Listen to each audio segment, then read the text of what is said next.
Good morning. It's the chair opening the session for the Criminal Justice and Public Safety Committee. It is February 5th, 2021. It's 9:03 a.m. Before we start the first public hearing, I just want to address a few things. So, with the exception of two members of this committee, we're all in our second term or more. We've all been veterans of this body.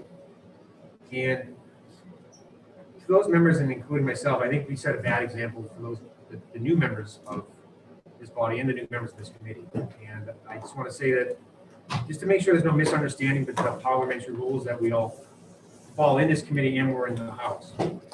When a member of the committee wants to speak, whether it's to ask a question, or whether we're going to discuss a question that's open in an executive session, the member needs to be recognized by the chair. If the member speaks without being recognized, they are speaking out of order. And that's how a committee meeting can turn very chaotic very quickly. If a member has a follow-up question, or they wish to speak further on the issue that's open, they need to be recognized for a follow-up question. When a member is recognized and they're not being recognized to ask a question and then debate the question thereafter, they need to be recognized for further discussion. I would say that rule is something that's followed in every committee. There should be no exceptions here. If a member has a question of the chair, yelling out or saying, "Mr. Chair, Mr. Chairman, Mr. Chairman," even that is speaking out of order, because you haven't been recognized to speak, and it does interrupt the hearing. I have no problem seeing the hands in the room. I have no problem seeing the people on the screen. So if someone has their hand up and it's at the chair's discretion to recognize the member, which, as you can tell, I will do my best to recognize each member who wishes to speak, but speaking out of order is not appropriate. I would ask the people who are participating remotely, if you have a question, there's also sometimes a delay. So please try to keep yourselves muted unless you've been recognized to speak. And if the member is recognized after they ask the question, they should mute themselves before even that question is answered. Going forward, I am going to strictly enforce that rule, because I believe that's what happened during the last hearing. It didn't set a good example. I think that we're all capable of better. I know that, and I think the public deserves better too. They shouldn't watch us in this committee argue like that amongst ourselves, especially when we're not following the parliamentary rules. So, and then in respect to points of order, which generally when a point of order is raised, the chairman is required to address the point of order. But the point of order is to really ensure that the parliamentary rules and procedures being followed. A point of order is not appropriate, let's say, if a member has their hand up and they haven't been recognized. Raising a point of order about a question about when to submit a committee report is not an appropriate point of order. So what I would say to the point of order is, if there's an issue with the procedure, and I'll give a good example of a point of order that was appropriate. There was the first executive session we had, I didn't actually categorize say the motion that was proper. The question that was being presented, I did not word it correctly. Representative O'Hearn caught that and raised the point of order and said, "Don't you have to do this first?" That was an appropriate point of order. I agreed with what he said. And that was that. And the rule was that we corrected our procedure. If you disagree with the point of order, the ruling on the point of order, the procedure is not to debate that point of order any further. The ruling has already been made. There is a procedure to challenge that ruling, and I would leave that to the member raising the point of order on how they want to go forward with that. But what we want to do is not raise point of orders that do not question the rules of the parliamentary procedure. If you have a question about, a committee policy, when to submit your reports, that's not a point of order. And in regards to the committee reports, I'm in my second term, I only was guided under a single chairman last term. The policy that the chairman who sat in this position prior to myself, that policy was to submit your reports at the end of the day by 10 p.m. I've never served under any other policy. Now, I understand that that was the prior chairman's discretion, but not a single member had any objection to that. I never heard anyone object to it on this committee. So when I hear people now challenging or objecting to that policy, especially the people who served in the committee last year, I'm just going to say if it was good enough for the chair and that policy was good enough for the chairman last time, I would hope that policy is acceptable under the current chair. I assume that no one would change their position just because the chair is a member of a different caucus. So the reason why we want to get those reports in is it's not meant to give everyone a hard time. It's just I need to sign off on those or approve those reports. They sometimes need to make the calendar. There's a lot of things that happen, and we all have a lot of things going on in our lives. So it is good practice to get those in as soon as possible. They can be emailed to Karen, so that's something that can be done. It's actually easier if you do that because she can then cut and paste it into what she submits to the party.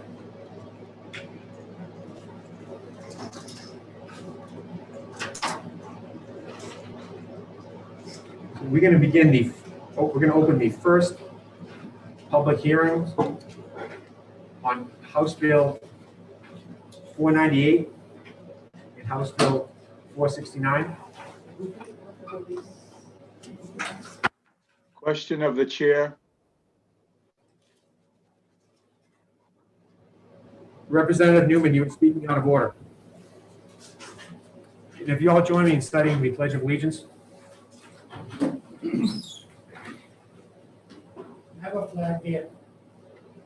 I pledge allegiance To the flag of the United States of America, and to the republic which stands one nation, under God, indivisible, with liberty and justice for all.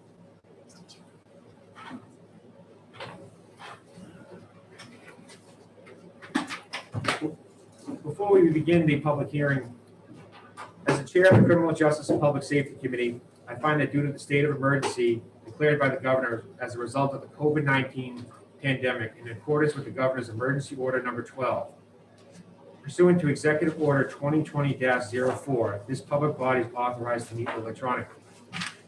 This is a public hearing with the potential for executive sessions to be held throughout. Please note that there is no physical location for members of the public to observe and listen contemporaneously to this meeting. However, in accordance with the state of emergency order, I am confirming that all members of the committee and select legislative staff have the ability to communicate contemporaneously during this meeting through the Zoom electronic meeting platform. And the public has access to contemporaneously listen and, if necessary, participate in this meeting by the Zoom platform or by telephone. All necessary access information has been made available in the House calendar and through the electronic calendar on the General Corps website. The notice of this meeting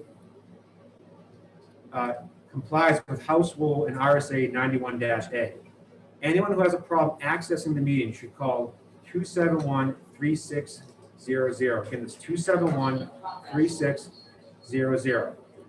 Or email hcs@leg.state.nh.us.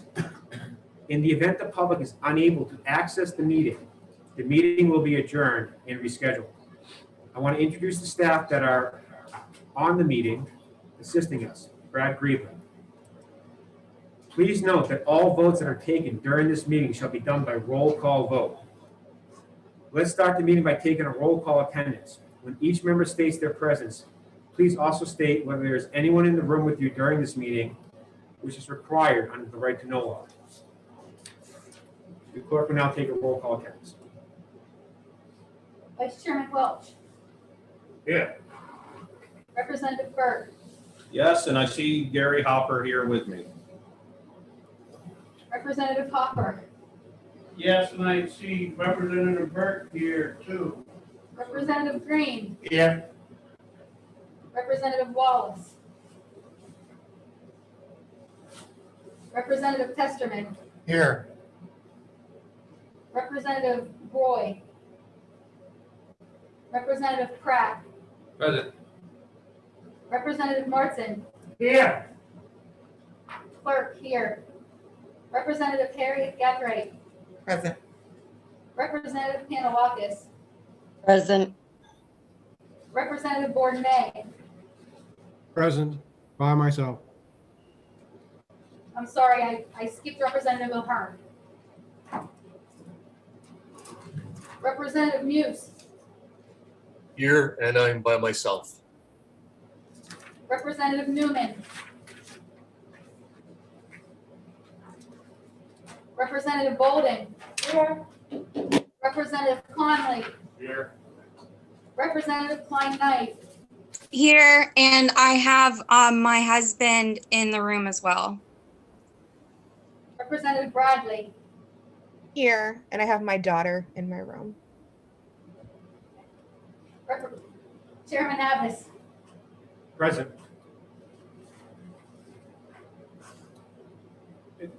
Just, so we have, I will say that we have a quorum, so we can begin the public hearing.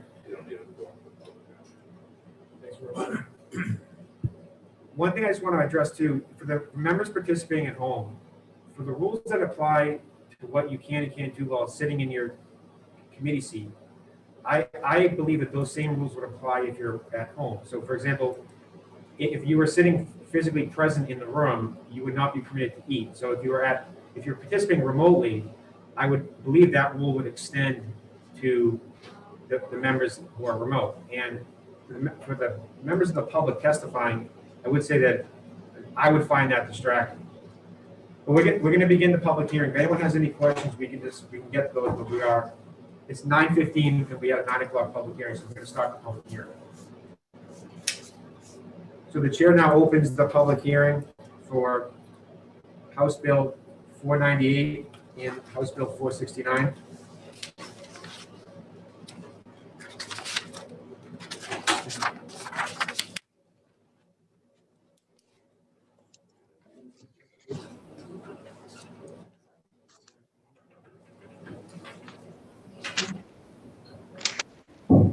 David King, yes, he's here, does not have his hand arrived. So. Oh, he does now. And why is, Mr. Chairman, if I may ask Brad Greenling a question, that I don't have any options here to allow him to speak.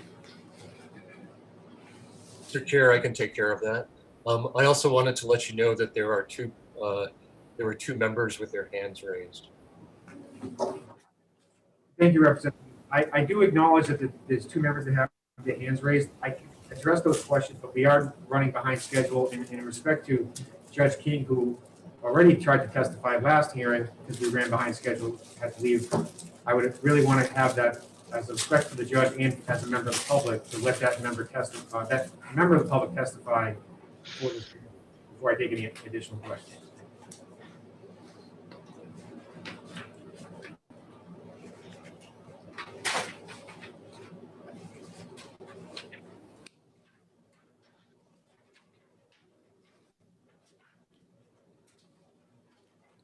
Representative Muse, is there a way to allow the video feed for the witness? I can promote Judge King to be a panelist, and Judge King will have the option of turning his video on or turning it off, but we should be able to hear him. Thank you, Representative Muse.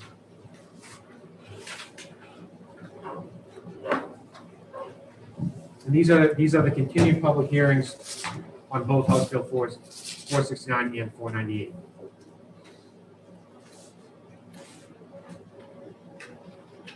Judge King, you may need to unmute yourself. Okay, am I good now? Yes, thank you. All right, thank you very much. Good morning, Mr. Chairman, members of the committee. My name is David King. I'm the administrative judge of the New Hampshire Circuit Court. And I did hang in with you last week until about noon, and then I had to jump on another meeting. So thank you for this opportunity to come back. In the meantime, Judge Neto and I did submit some written testimony. So I'm assuming that you have that, and I'll hit some high points and then I'm happy to answer any questions that you might have. I did sign in opposition to the bills, not to be difficult, but we do have some concerns about both of them. I was involved, as were many of the sponsors of this bill, in the Senate Bill 112 committee a couple summers ago that Senator Carson chaired. And I think one of the things we talked a lot about was getting bail commissioners paid, and we are in favor of that. There's a fiscal note that we prepared that estimates the amount that the court would have to pay to be about $850,000. That's based upon the number of criminal cases that the circuit court and superior court have, and an estimate of the number of folks who are indigent.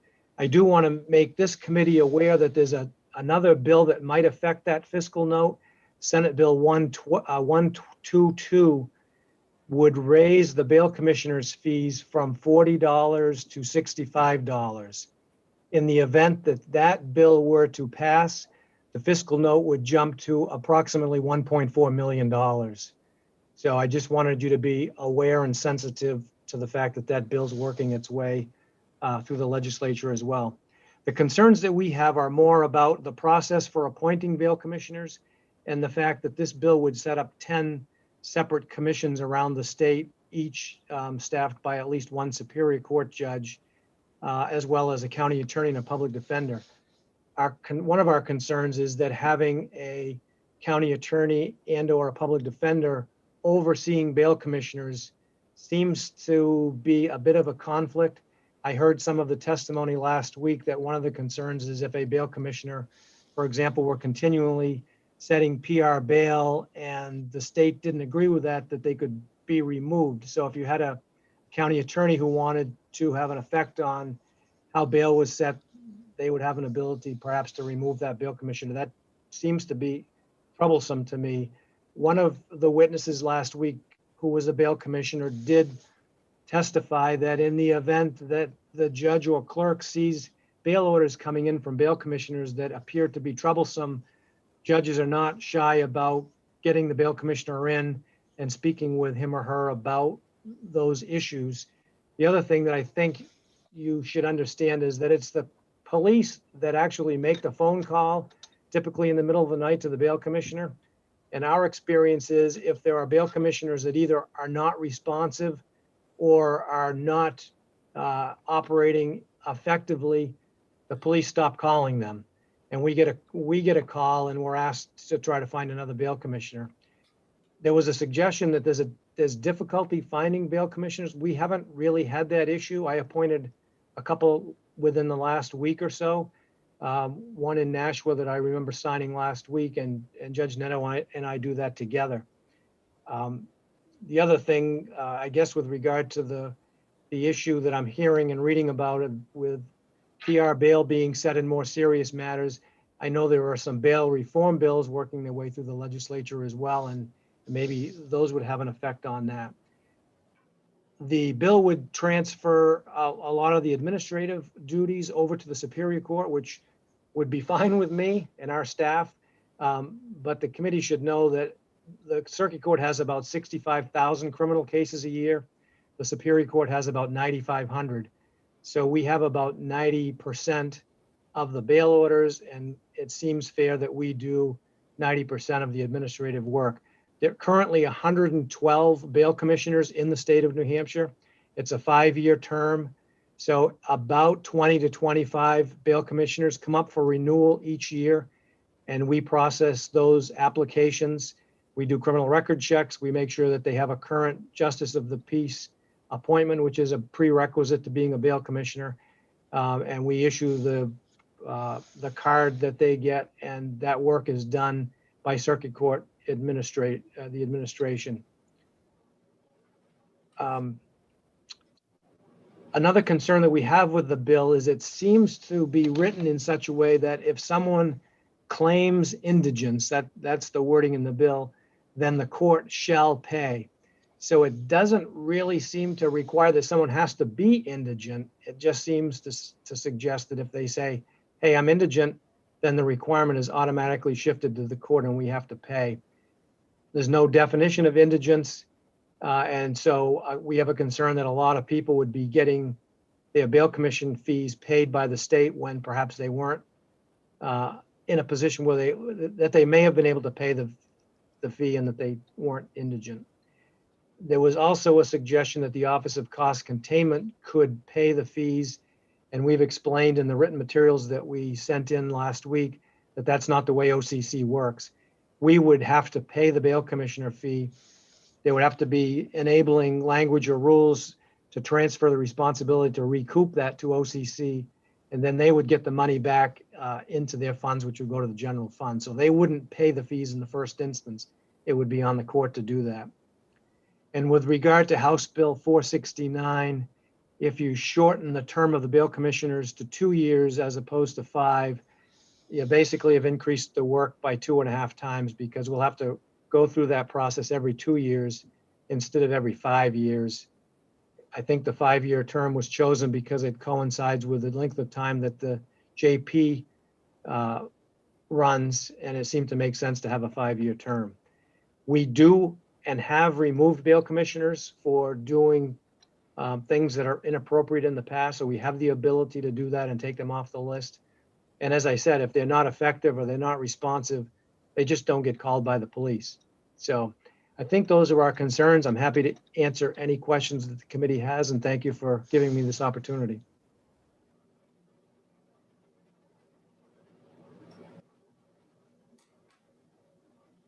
Representative Testerman?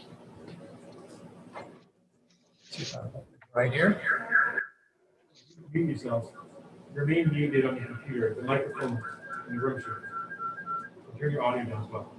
Okay. Okay, thank you. Thank you for taking my question.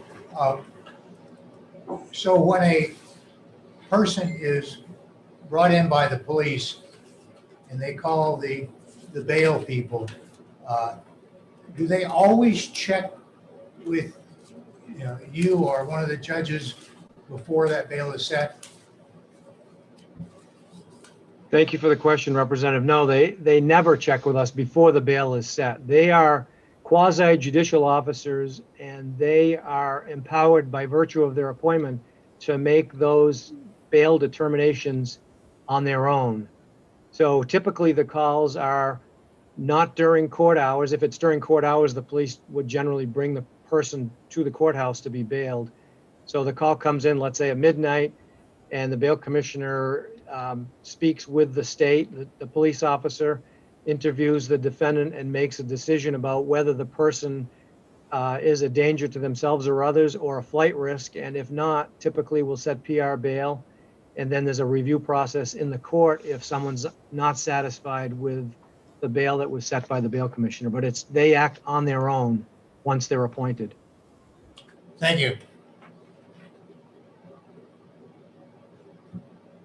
Representative Newman?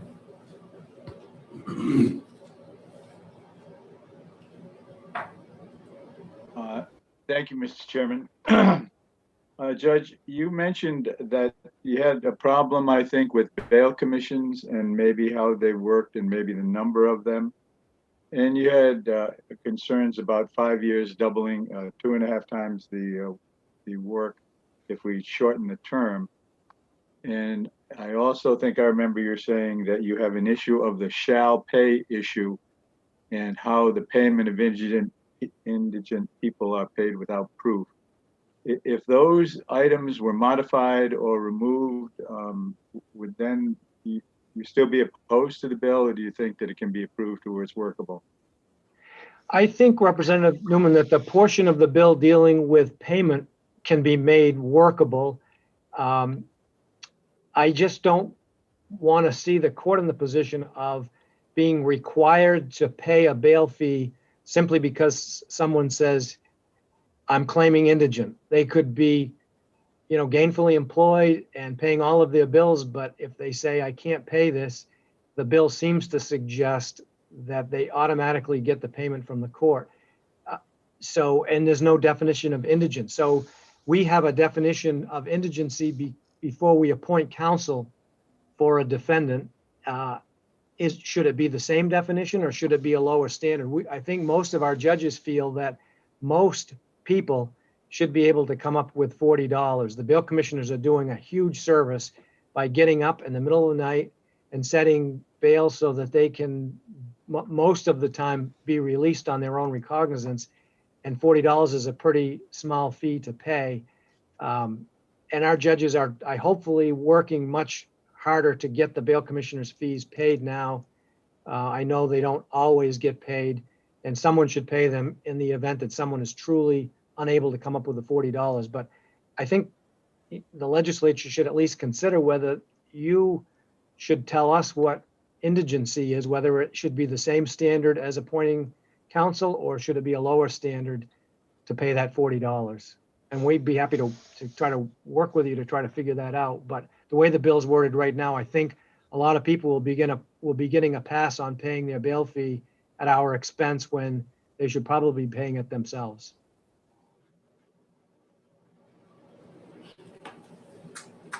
Representative Newman, you have a follow-up question?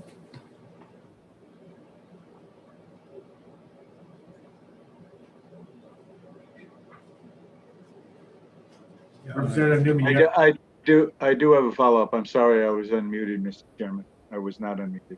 May I have my follow-up? Yes.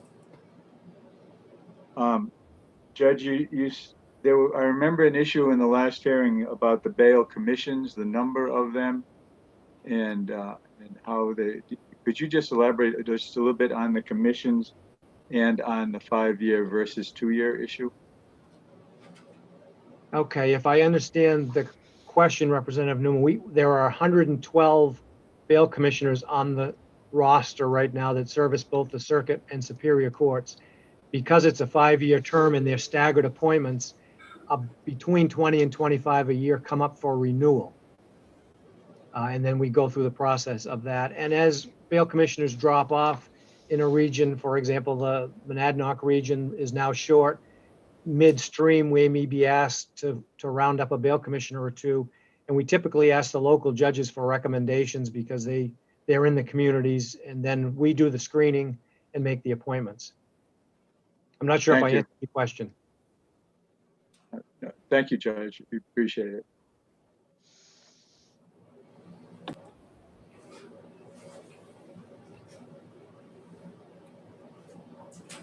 Seeing no questions, I want to thank the judge for your time and your testimony. Thank you very much, Mr. Chairman.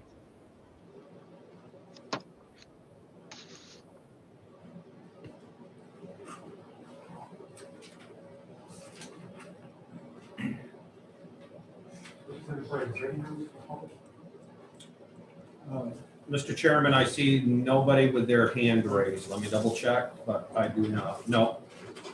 Thank you, Mr. Chairman. Seeing no members of the public with their hands raised, that we will close the public hearing on House Bill 469 and House Bill 498.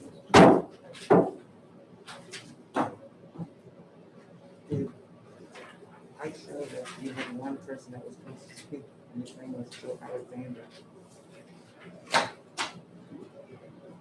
Where's Representative Alexander's hand?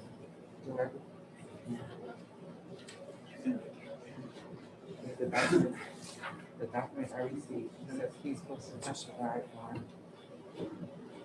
Mr. Chair, we do have 2 members with their hand raised. 498. He's supposed to testify. No, I see that one. Let's close the hearing. Oh, but you didn't vote. To the Representative Joe Alexander, who has had his hand raised, we apologize for the chair as well as the technical assist. We apologize for our oversight, but once we close the public hearing, we would have to there's a process to reopen it. Oh, Mr. Chairman, the hand was not raised. It was raised after you closed it. He raised it. Well, I know, but even if it was, I can't just simply reopen the hearing. I agree. Yes. So I apologize.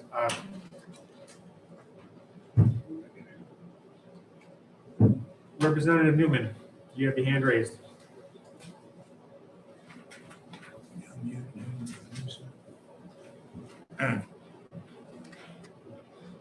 I'm asking him to unmute himself.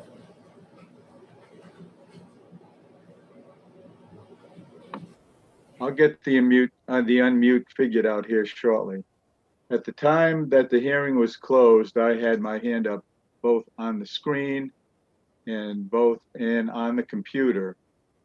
And that's okay, but I think that we need to kind of smooth out the process of how you're able to recognize people that have their hands up. Is it most likely, maybe do both. That might be Representative the Newman. answer.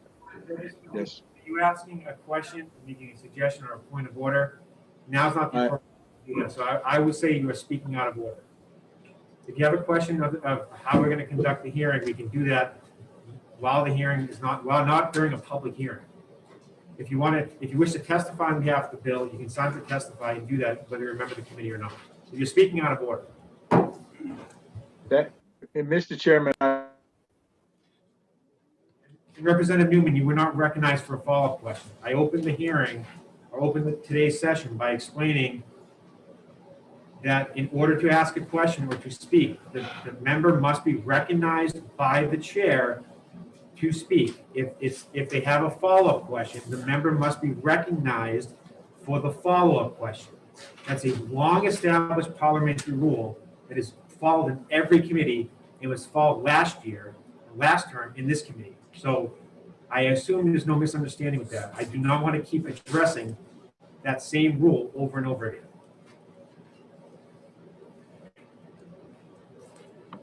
Representative Knight, you have a question? Yes, Mr. Chairman. With respect, I have 3. So if I can pause and then ask you follow up, there's just the first one is the title for the bills on your Zoom. You just had it up, and I think that's great. I just wanted to make sure that's up for the public. So thank you for doing that. That's not really a question anymore. It wasn't up at the beginning. So if I may just go right into my second question. Representative Knight. So this is how you're recognized for the first question, and it was not a question. So again, if you have a question, you put your hand up to ask a question, and you're recognized for a question, not a statement. We need to follow these rules, or this committee is to be chaos the entire term. And after the reason why I had a question is because it wasn't. Representative Knight, you're speaking out of order. You were not recognized to speak. It's going to be strictly enforced. I should not have to keep warning members about how the parliamentary rules are going to be enforced.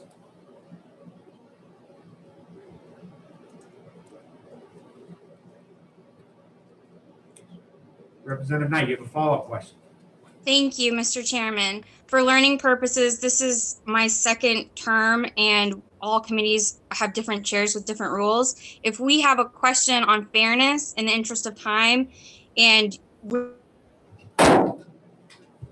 Representative Knight. Representative Knight. The rules on parliamentary procedure applies in every committee where a member needs to be recognized to speak. Some chairs may be more relaxed than others, and I'm not going to speak on behalf of any other chair. I'm telling everyone that I'm going to strictly enforce that rule, especially after what happened during our last hearing. And the only exceptions to those rules, we have 2 technical assistants. One is Representative Muse, one is Representative Burt, and then the clerk. Other than that, there should be no exception. And if we want to talk about, listen, we have a lot of work to do. What we're going to do, I'm not going to recognize any more hands. We're going to move on to the executive session. We don't want to fall behind schedule like last time. We'll be here until 10 o'clock.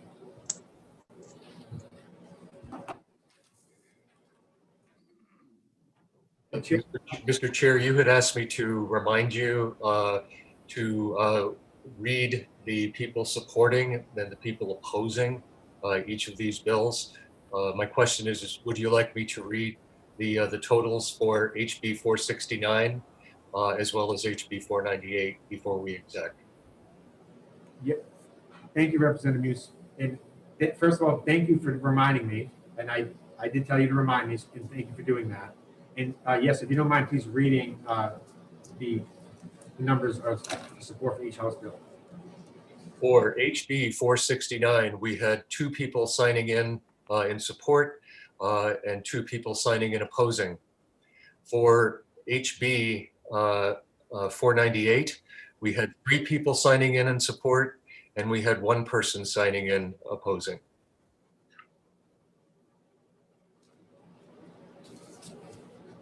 Thank you, Representative Muse. And throughout the day, if I do forget to provide that information to the public, please let me know and we'll make sure we do that. So we are now going to open the executive session for House Bill 469. And the chair recognizes Representative Testman for a motion. Got me on mute. Yep, you're good. Thank you very much, Mr. Chairman. I'd like to move that the bill be ILT, or inexpedient to legislate.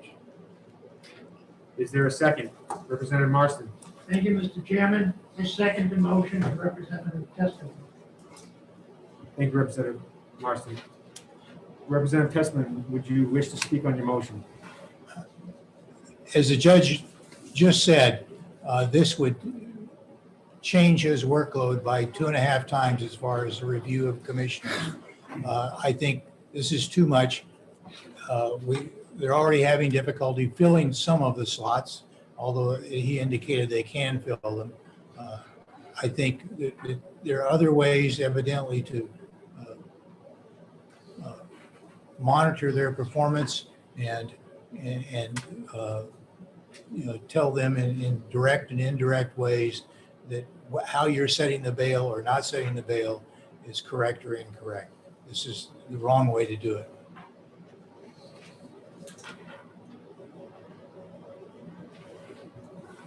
The chair will now open the question for discussion. Do any members wish to speak?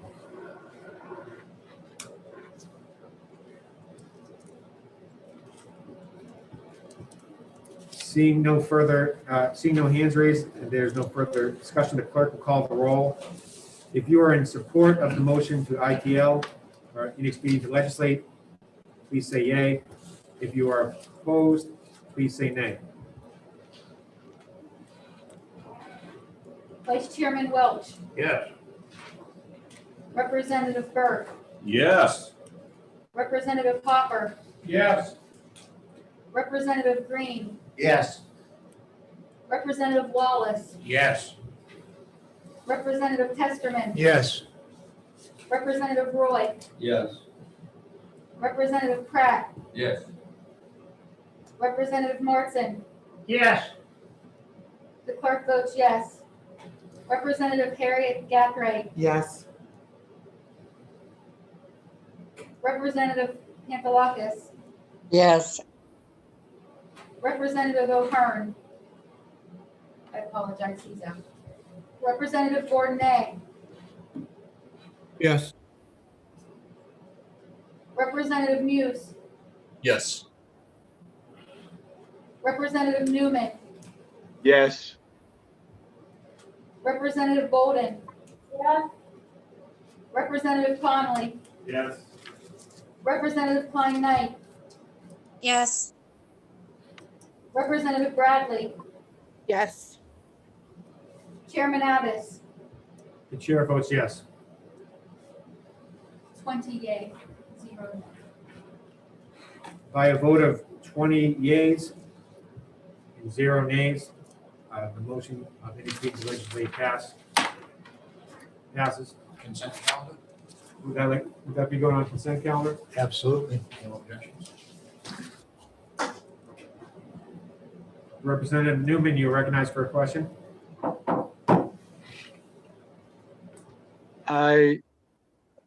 Well, help me understand, are we still in a public session right now, or is this the appropriate? I was going to ask the question about how to be recognized. If that's inappropriate, I'll wait until the appropriate time, and I'd appreciate it if you tell me when that is. In an executive session, you would raise your hand if you wish to speak on the question that is open for discussion.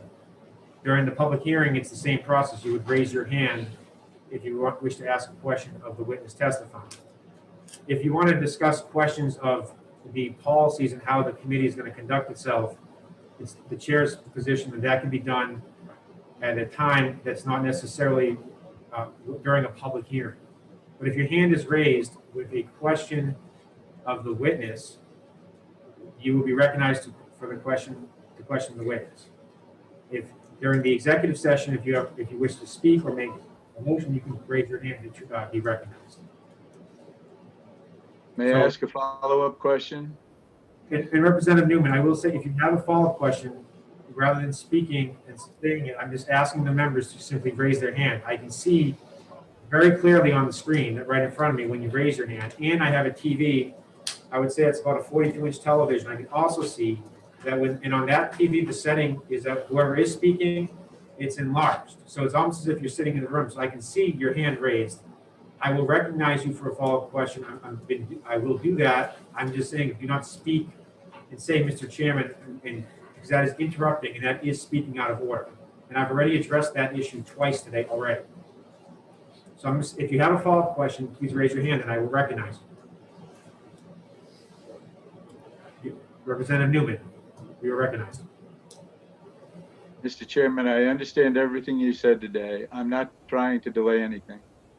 What I know you say you can see the hands, and twice now I've had both hands up and didn't get recognized. Maybe that was the discretion of the chair, or maybe there is something missed. And I know the technical person said hands were not up when they were up in the computer. So I would just like to figure out how to straighten that out at some point in the future when you tell me that that's appropriate. And I appreciate your consideration. And I think overall that this hearing, I was just trying to help with smoothing out some of the processes of this committee. And I apologize for that. Thank you.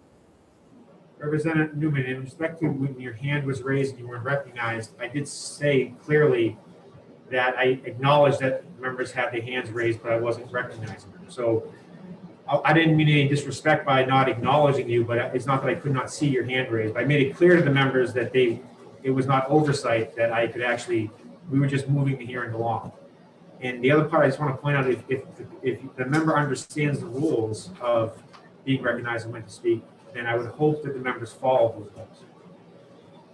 Thank you, Mr. Chairman, for that qualification.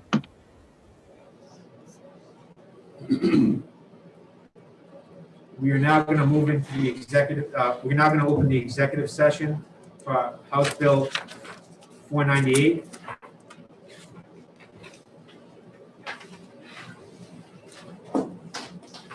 The chair recognizes Representative Burt for a motion. Thank you, Mr. Chairman. I would like to make a motion for House Bill 498 ought to pass. Second. Representative Wallace, do you wish to second that motion? And Representative Wallace, I just remind you that if you wish to second this second motion, please raise your hand and the member will be acknowledged. Representative Burke, do you wish to speak on this motion? I do, Mr. Chairman. Thank you. And Mr. Chairman, committee members, the reason I feel ought to pass on this is it is a good bill. The bail commissioners need to be paid. I feel the courts have an avenue to make the individuals pay this because they can, basically stiff the bail commissioner and there's nothing the bail commissioner can do. Yet you can't stiff a court. If I get a speeding ticket, I better pay that ticket because if I don't, the court's going to come and get me. And they have a lot more different avenues of collecting money, so that's why I support this bill and ought to pass. Thank you, Mr. Chairman. Representative Bourdin. Thank you, Mr. Chairman. After listening to Judge Keene's testimony, I can't support this bill, at least as it's written today. Either it should be amended or it should be retained. Our other choice would be to rule that inexpedient to legislate.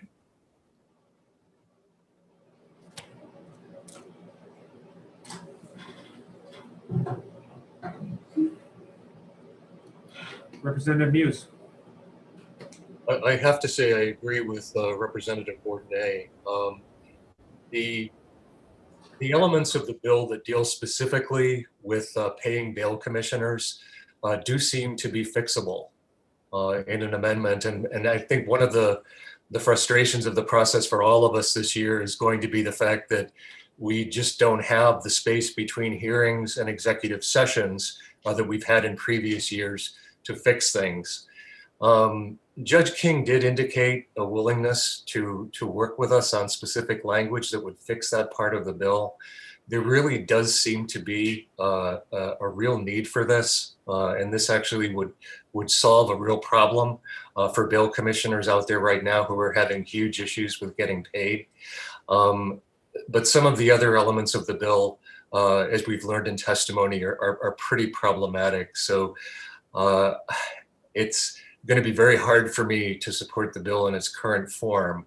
And I'm not sure if we have any options other than just simply to move on the motion. But I did want to note that this is probably an issue that is going to keep popping up again and again, where we have bills that normally would be very fixable that we could act on, where we may be acting on them prematurely.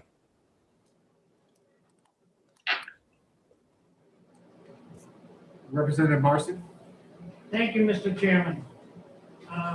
I do find that this bill has some problems in it as well. And I was kind of hoping that we would ITL it, but I think they want 10 different districts to oversee this. And I believe the judge spoke against that at some point, or maybe it was his representative last time we were here and talking about it. I just think the bill needs some work and a lot of amendments, so I have some queries about it. Thank you. Representative Welch? Yeah, but I kind of tend to agree that, according to what the judge said, the bail board described from line 10 on to the end of the bill. It seems to be a little problematic. And one way I think could be saved is if we just deleted all that, just left section 1. Just a thought.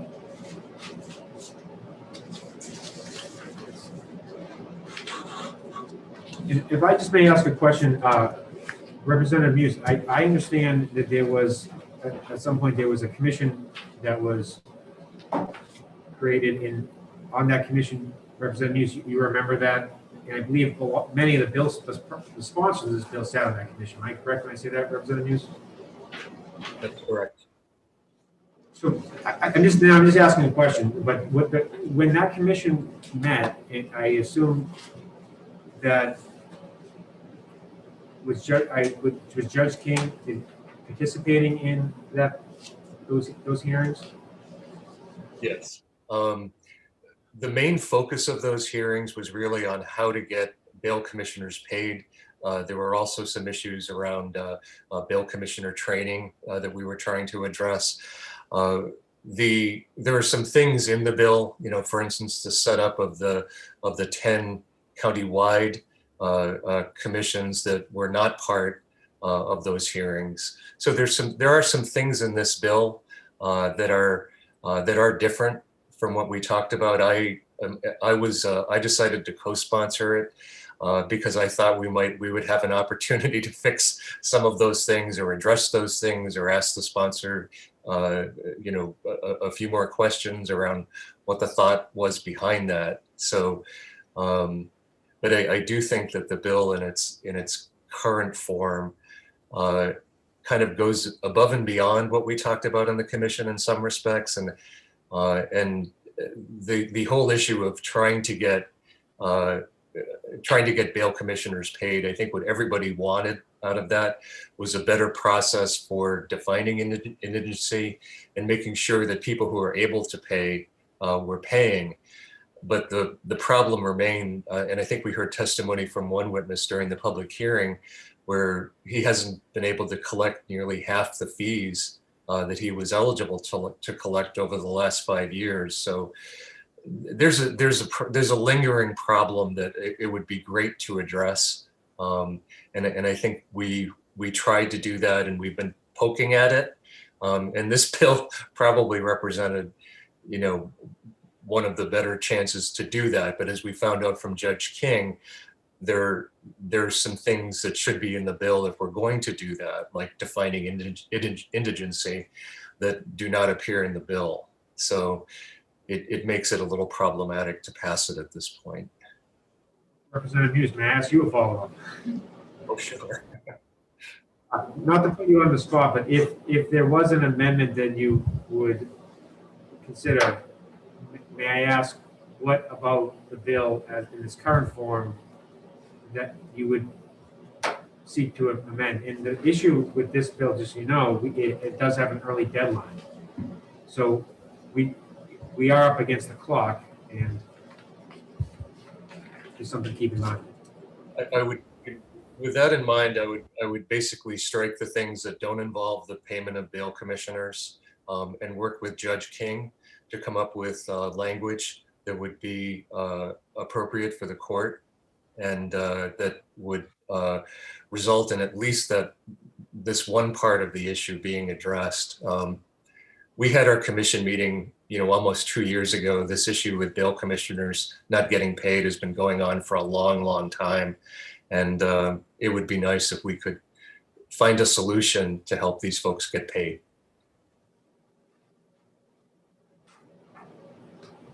Thank you, Representative Muse, for taking my questions. Representative Newman? Yes, I agree that we should probably do something in the form of some kind of amendment or other parliamentary procedure that would allow us to do some correction with this bill. However, based on the fact that we're in with the pandemic and people being remote and the time crunch and all of that, I would support whatever could be done to do that. But I think that we also really ought to try to figure out if there's some way to get the people paid. Thank you. Thank you.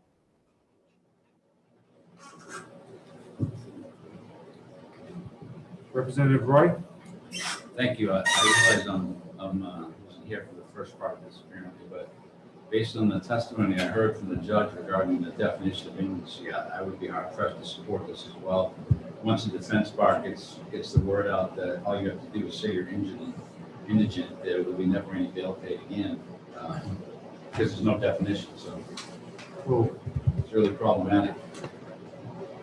Not all defense attorneys would do that, but well, present company, of course, accepted.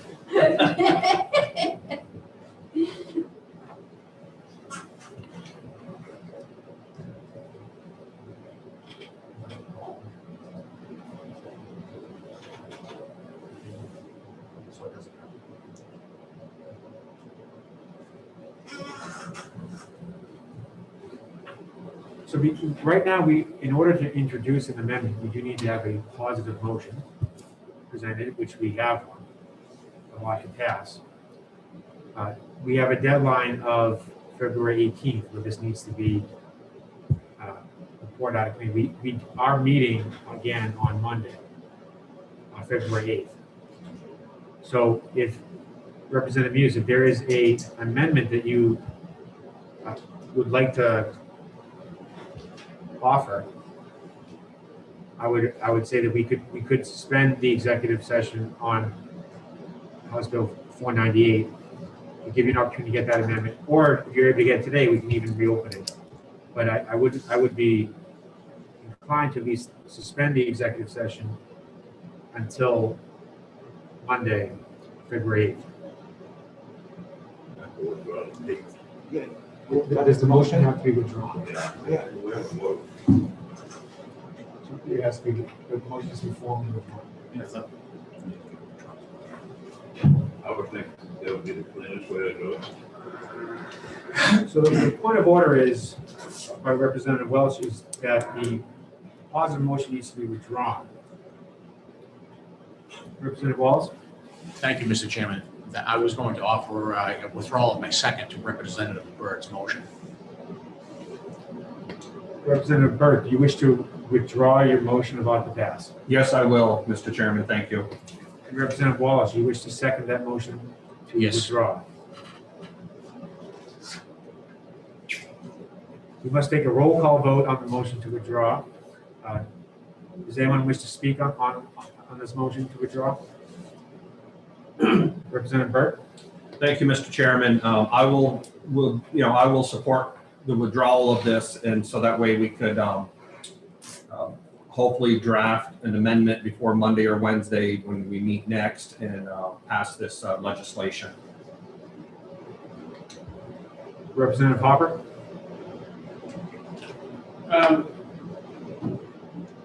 Never mind. Thank you, Mr. Chairman. Representative Rhodes? Mr. Chairman, if I may ask just for 1 minute to converse with Representative Burt, just to make sure my paperwork is in order and I don't screw up the withdrawal and the elect to pass. I have no problem with that. Thank you. Seeing no further discussion on the motion to withdraw, the motion about to pass. Yeah, so. Once the clerk is done getting clarification from the technology member, the clerk will call the roll.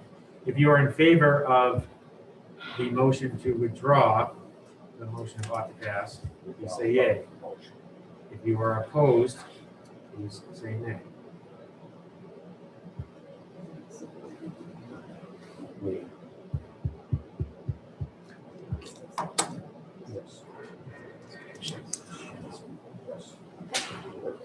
Thank you, Mr. Chairman.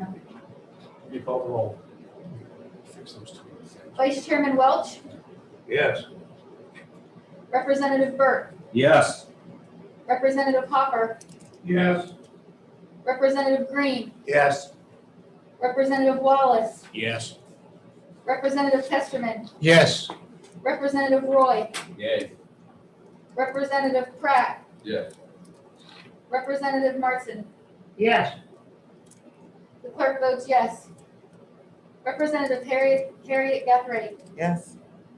Representative Candelakis, Yes. Representative Bourdonnais, Yes. Representative Muse, Yes. Representative Newman, Yes.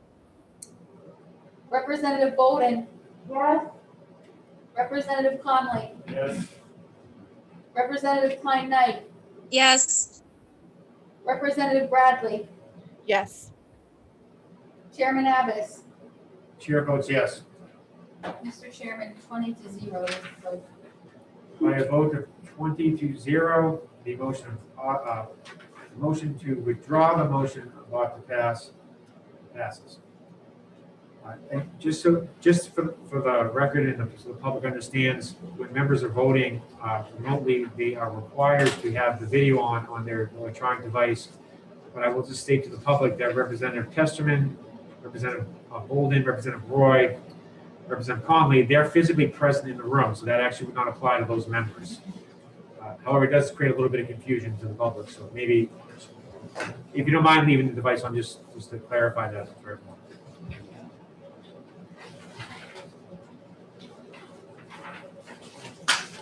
Representative Knight. Hi, thank you, Chair.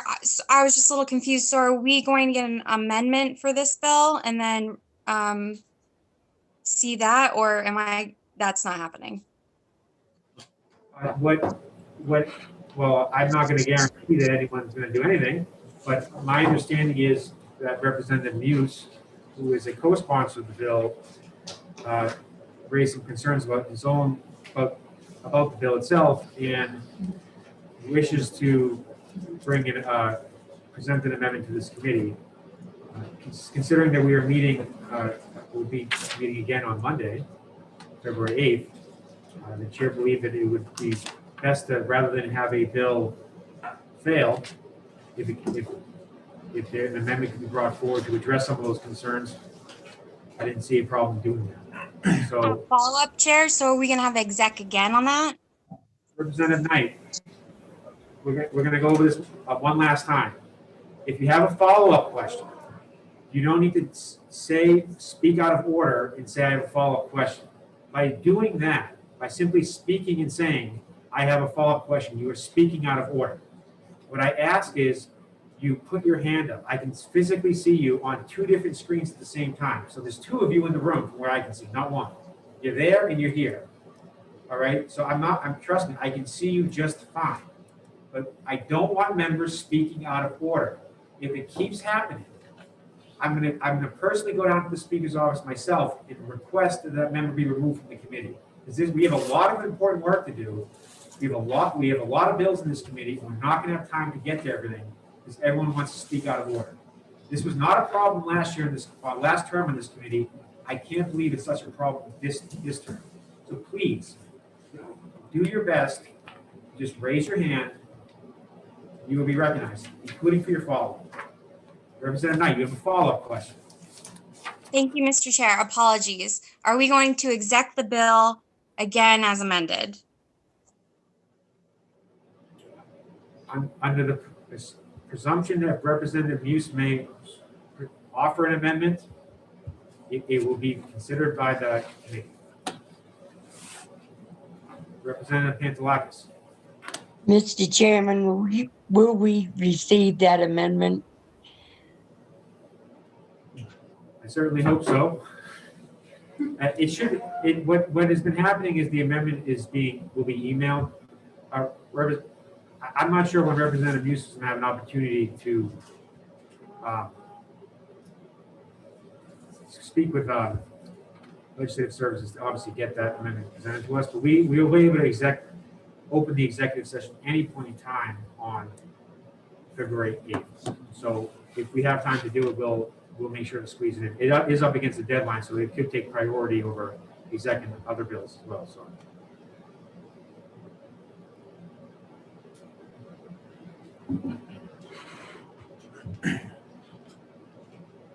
Representative Muse, Representative Newman. Thank you, Mr. Chair. If no amendment is forthcoming, it's my understanding that we will exec the bill as usual. It will resume on Monday. Is that correct?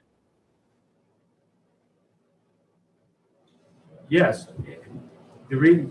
I will say if no one's going to offer an amendment, we might as well exec the bill right now. We do have 25 minutes to the next public hearing. So I would certainly hope, and I trust that Representative Muse would not have, he represented to me that he intends on coming forward with an amendment, and I have no reason to think that he will not. Representative Muse? My intention is to try to get an amendment worked out at some point today, and to try to get that over to OLS on Monday morning. The issue is how quickly they'll be able to act on it. But if we could tentatively plan on executing the bill at the end of the day on Monday, it may or may not give us enough time, but I think we owe it to the folks involved to give it our best shot. Thank you, Representative Muse. In respect to the executive session on House Bill 498, it will be recessed to at least Monday, February 8th, 2021.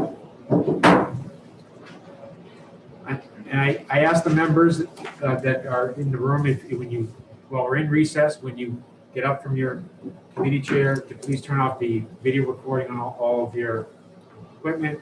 I also want to remind the members that when you are not sitting in your committee chair, please make sure you are wearing a mask in accordance with the rules as described by the Speaker's office. Thank you.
if we're on break, can I ask a question of the chair, or we're not on recess?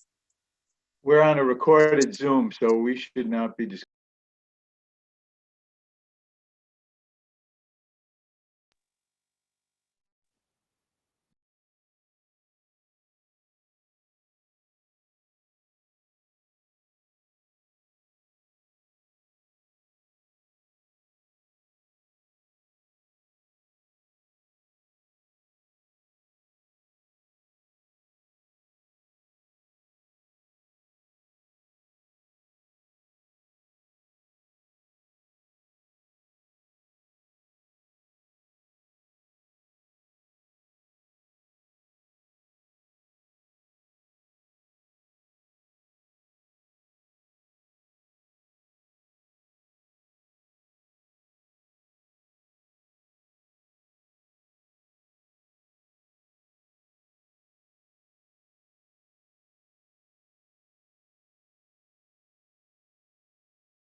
66. Representative Burt will introduce the bill. Thank you, Mr. Chairman. In absent of the prime sponsor, I would like to introduce House Bill 66, an act relative to the use of deadly force by law enforcement officers. Thank you, Mr. Chairman.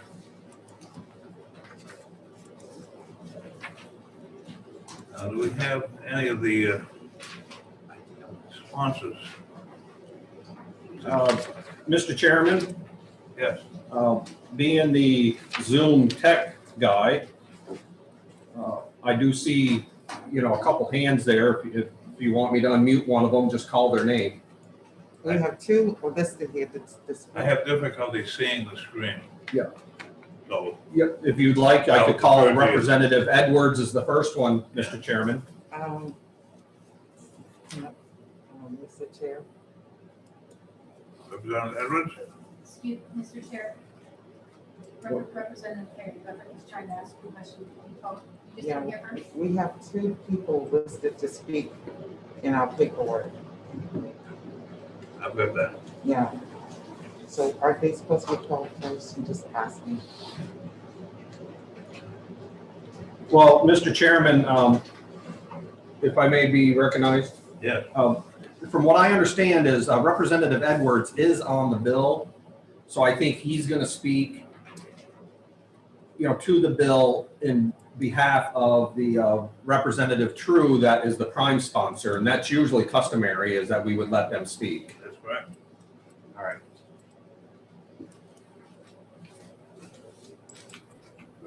Thank you, Mr. Chair, and thank you, Representative Burt. Representative True couldn't be here today, so he asked me to introduce this bill. It's already been introduced, so I'd like to just go ahead and speak to it. I believe that this is a pro-law enforcement bill. A lot of people will see it differently, but please believe me when I say I think it's actually pro-law enforcement. This past year, we've seen examples of excessive force causing great disturbance and violence to domestic tranquility. And what this bill does is it looks at reforming law enforcement rules of engagement. And I use the term rules of engagement. When we were in Afghanistan, we were authorized to use deadly force. But in order to use deadly force, we needed at least three things to be true. We needed a specific target. We had to identify the target as a threat. And that we had to ensure that there would be no collateral damage if we shot and missed. So unless those rules of engagement were all met, we could not return fire. So I see this bill as essentially rules of engagement for law enforcement, consistent with the New Hampshire Constitution, Article 18, that says all penalties are to be proportional to the offense. And so what Representative True has done in the writing of this bill is to say, dear law enforcement officer, if you need to use force to prevent the escape of somebody that you believe to be a threat to society, you're able to do that. There's no change. However, if your only goal is to make an arrest, then you should not be using deadly force to effect an arrest. And Representative Abramson, I think, has an amendment that he's going to introduce to this, but I did want to explain that overview, that we don't view this as an infringement on what law enforcement would do in the field, other than to say, in this excessive force scenario, don't use force because it can cause all kinds of social distress well beyond the moment. So with that, I can take some questions. This bill was looked at last year and did not pass, just for what that's worth.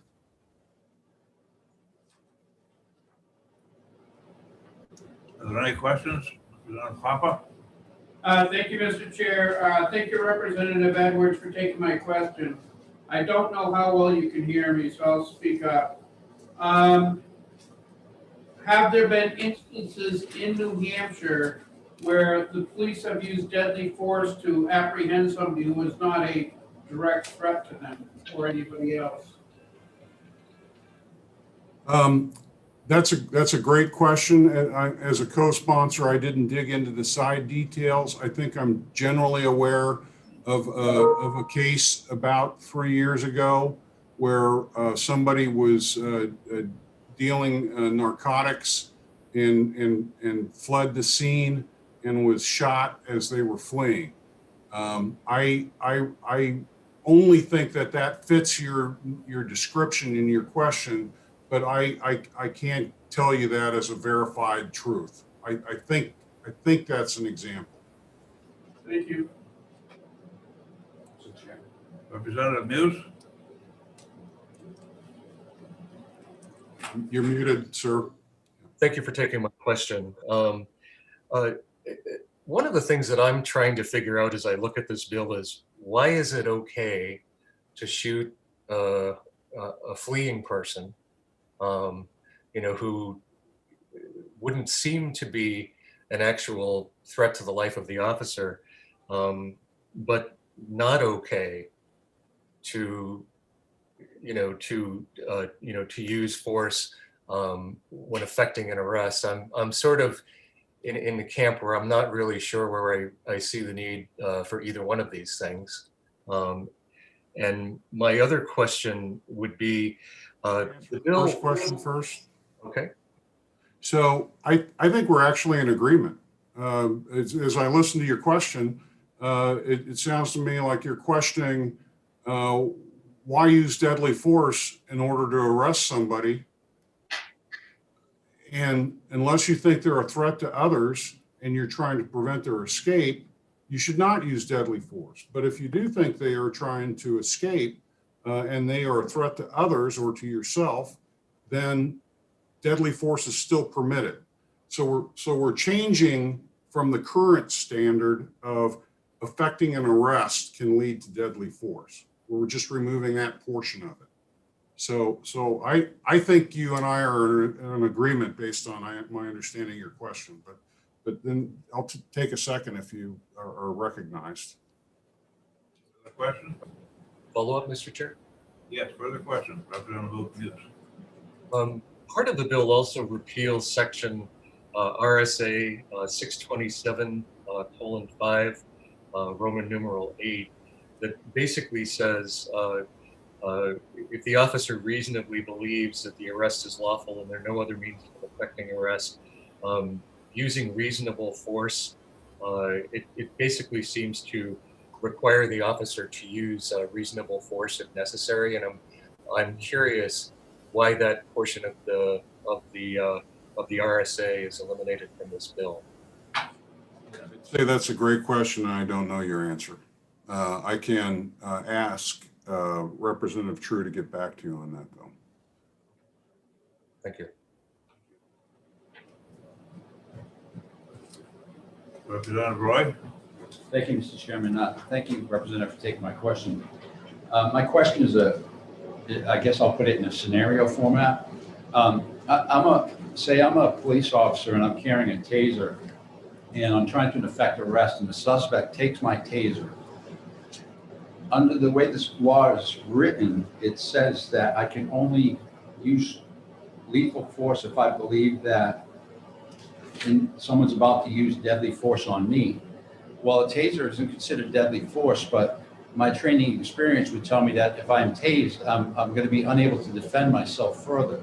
So is it the position of this bill that if someone were to take my taser or my baton, I'm not able to deploy a firearm against them? Question. So thank you for the question. I think neither of us are attorneys, as I understand, and so I'm looking at the Roman numeral 2B1, and it says to me that the use of force is authorized if the person upon which the force is exercised is likely to seriously endanger life or inflict seriously bodily injury. So in the scenario you painted, if a perpetrator has taken a taser from the law enforcement officer, I would think that reasonable people would say that perpetrator is now a threat, a serious threat, and use of lethal force in that scenario would be authorized by this bill. Yes, that's my interpretation, Representative Roy. Another question? Yes, please, thank you. Thank you, Representative. Incorrect, neither of us are lawyers. However, I was a law enforcement officer, and I have a little bit of experience in this arena. One of the arguments law enforcement uses in favor of the taser is that it's not a lethal weapon and it does not cause serious bodily injury. So my concern is that we're leaving a kind of a gray area in here that's going to be left up to the courts to decide where we should be deciding. So would you agree that it has been the position of law enforcement that tasers do not cause serious bodily injury? I will occasionally have a smoke a cigar and have a drink with my law enforcement buddies, and in all of those conversations, I think it's all agreed that a taser is not deadly force. The point of inventing the taser was to create non-lethal force, and so I wouldn't think the use of a taser would violate this law if passed, this bill if passed. Representative Newman. Thank you, Mr. Chair, and thank you for taking my question. When you take out the affecting arrest part and just leaving the escape part, do you think that erases the line between affecting an arrest and an escape? How does the officer tell when he's reached that point? And I'll clarify with an example. I just talked to my son-in-law, who's a police officer, and said he's trying to effect an arrest and he's overpowered. At what point does this law apply if you take the affecting arrest part out of it? So I have a problem with trying to, how do you find that line? Yes, sir. Thank you, Representative Newman. I would give a very similar answer to one I've already given, where I think Roman numeral 2, Bravo 1 essentially says if the person you're arresting is likely to do is to seriously endanger human life or inflict serious bodily injury, then the green light is lit and the rules of engagement go into effect, and the use of lethal force in that scenario is authorized. Thank you. Representative Knight. Thank you, Vice Chair or Chairman. Thank you for taking my question, Representative. I just want to understand that even if a fleeing person is not a risk and that is proven a fact even after the act has been committed, just the officer's feelings of them being a threat validate being shot in the back. And I just want to know is that how I'm understanding this? So thank you for the question. I am in the large group of people who believe that we ask law enforcement to do an incredibly difficult job. When they're out on the patrol, they're everything from, somebody who would, look in on a kid playing in the front yard to having to deal with these scenarios where deadly force may be required.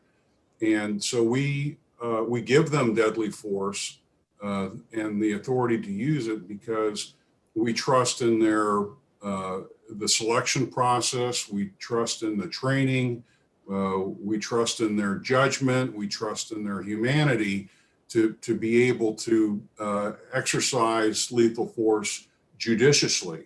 And so if a law enforcement officer were to testify and say that in their intent in using lethal force to stop a fleeing perpetrator was because of the belief that that person was a threat to others.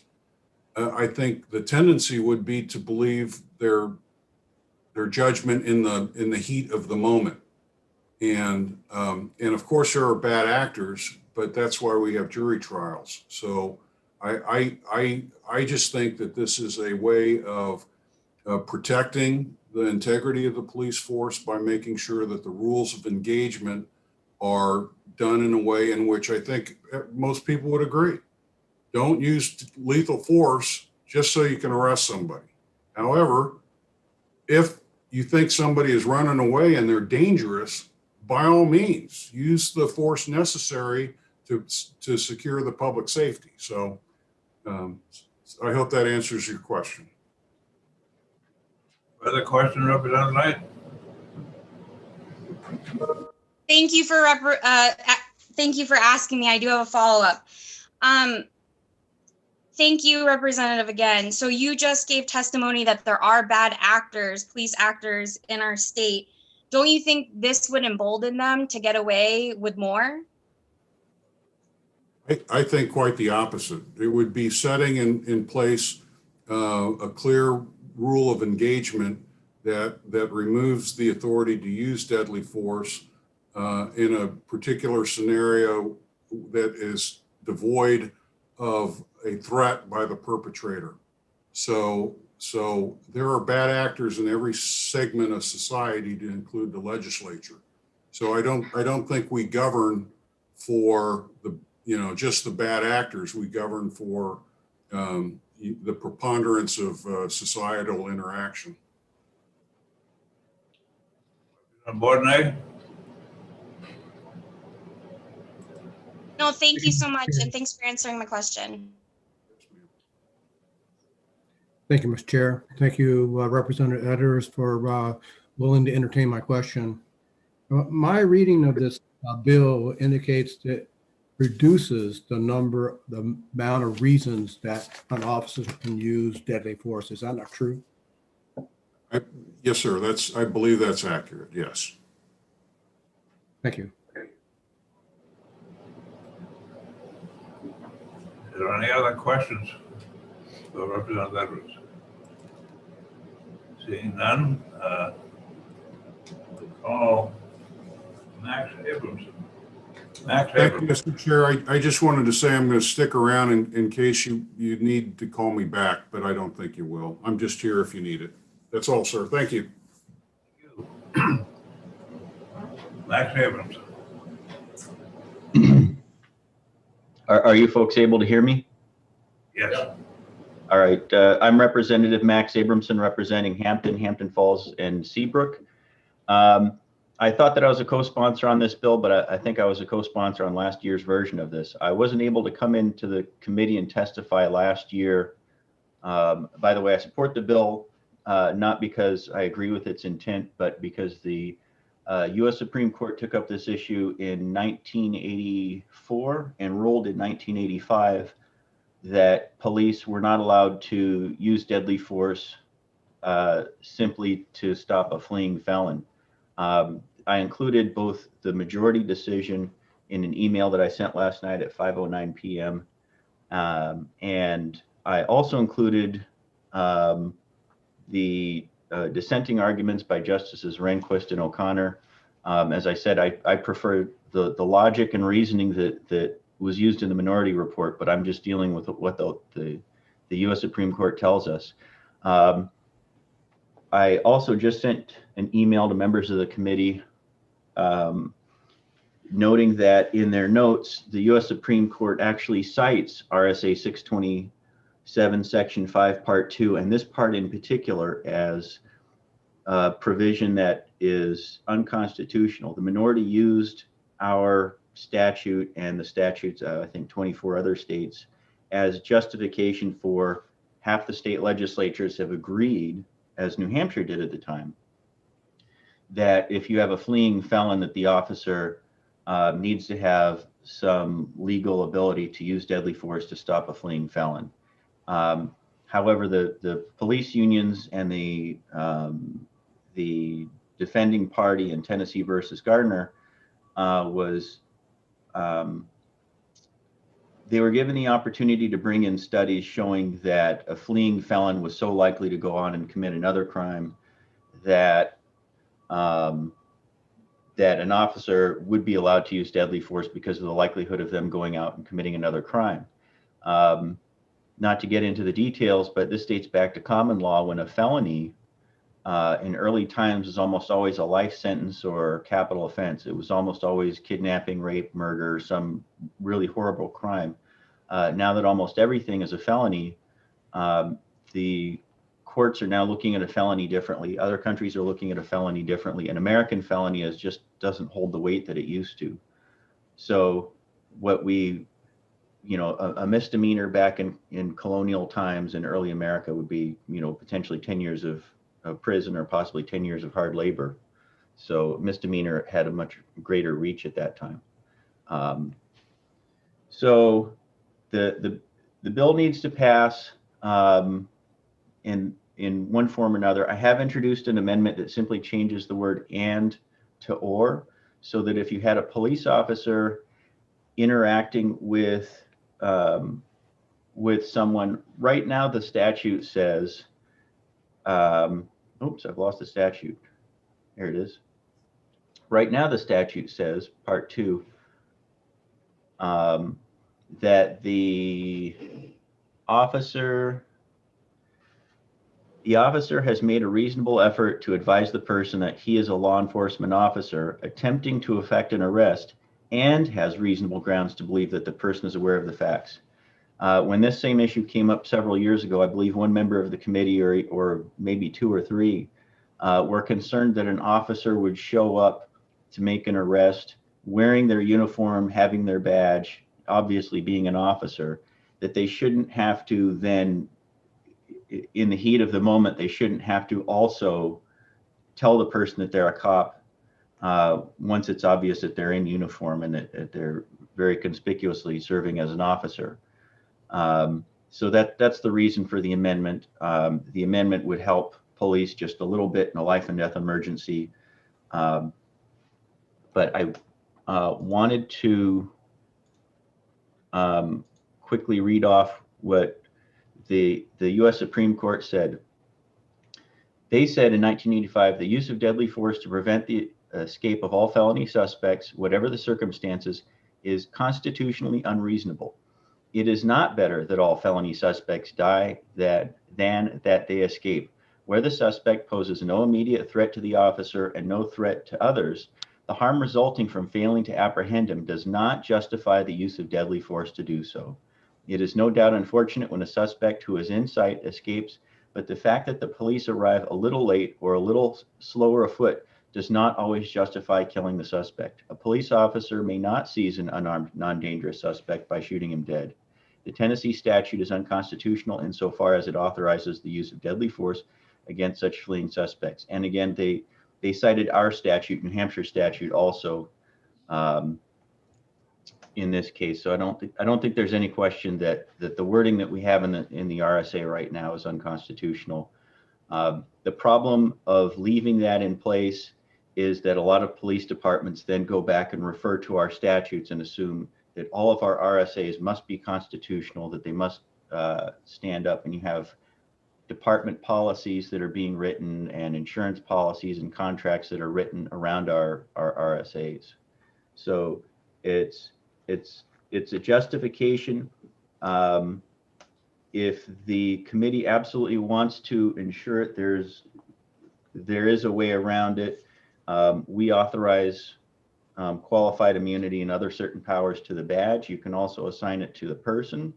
But if you're going to assign the ability to shoot a fleeing felon, I believe that you'd have to assign it to absolutely everyone, meaning that any Joe Schmo on the street, if they're affecting a citizen's arrest, if they witness a felony, that they would have the authority to shoot someone in the back as they're running away. And I'm not sure about all the pros and cons or how the members of the committee would see that. So the amendment number is 225H, And it's just one word, it changes the word and to or. And I'll take questions.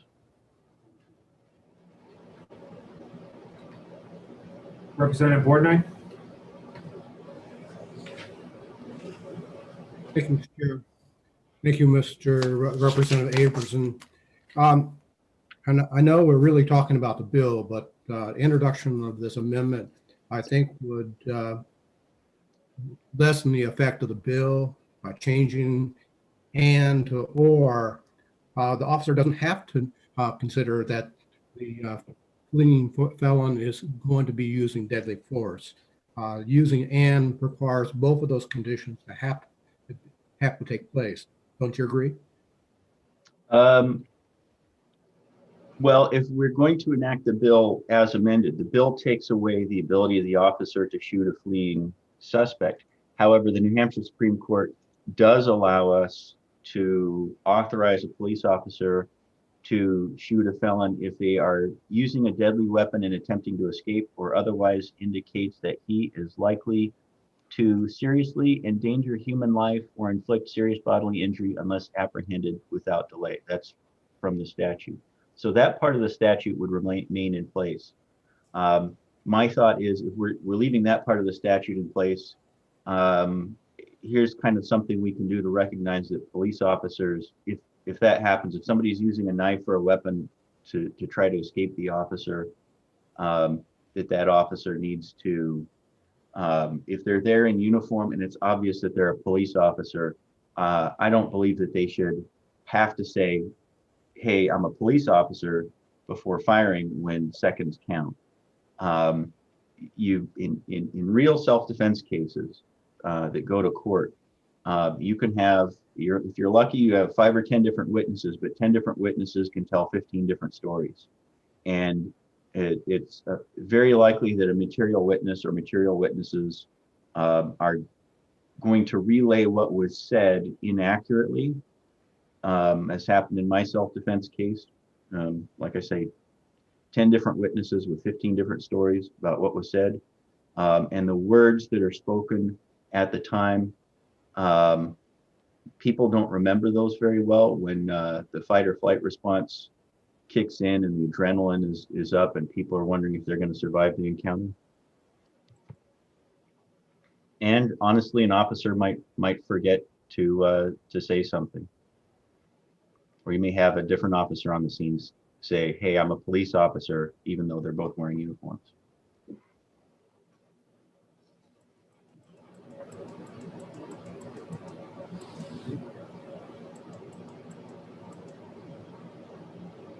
Representative Buse? Thank you for taking my question, and pardon me, but I'm trying to understand the full implications of what it is that you're saying. So, as I read the bill and the proposed changes to the RSA, the constitutional issue isn't jumping out at me. And so what I'm trying to do is I'm sort of trying to mentally link what I'm seeing in the bill itself to the last 5 minutes of testimony regarding what what the constitutional issue is that this is addressing. So I guess Representative Abramson, if you could speak just precisely to that issue, what in the bill addresses the constitutional issue that you've raised, that would be fantastic. I'll give you the scenario that Tennessee versus Garner was. There was a lockdown and a curfew in Memphis, Tennessee, I believe it was 1973.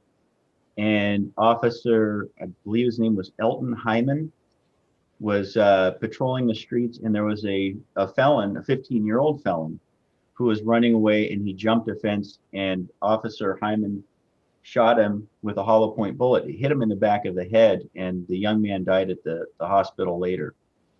So the U.S. Supreme Court had to consider whether or not states could authorize police to shoot someone just for running away. And the U.S. Supreme Court, in a 6-3 decision, said, no, you cannot, we as a state legislature cannot authorize, the 25 states that did, we cannot authorize a police officer just based on his badge to shoot a felon as they're running away. Again, the police unions were given the opportunity to bring in studies showing that felons were very likely to commit another crime later, and they were not able to do so.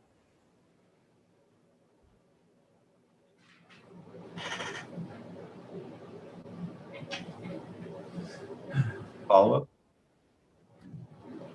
Representative Muse? Oh, he's on mute. Okay. Mute button. So as I look at the bill, what I see striked out are sections that pertain to effecting an arrest. What I'm not seeing are pertinent sections that appear to be crossed out that would address some of the issues you're raising around a fleeing person. And I understand I may not be seeing the full picture, but I'm a little bit at a loss as to sort of where the argument is going for this. So the bill does appear to remove sections that talk about using deadly force in the effecting of an arrest, but it appears to allow pretty much in place, all of the language around using deadly force when a person is fleeing. So I would ask you to sort of help me understand directly what in the bill is accomplishing what the case that you laid out with the Tennessee example.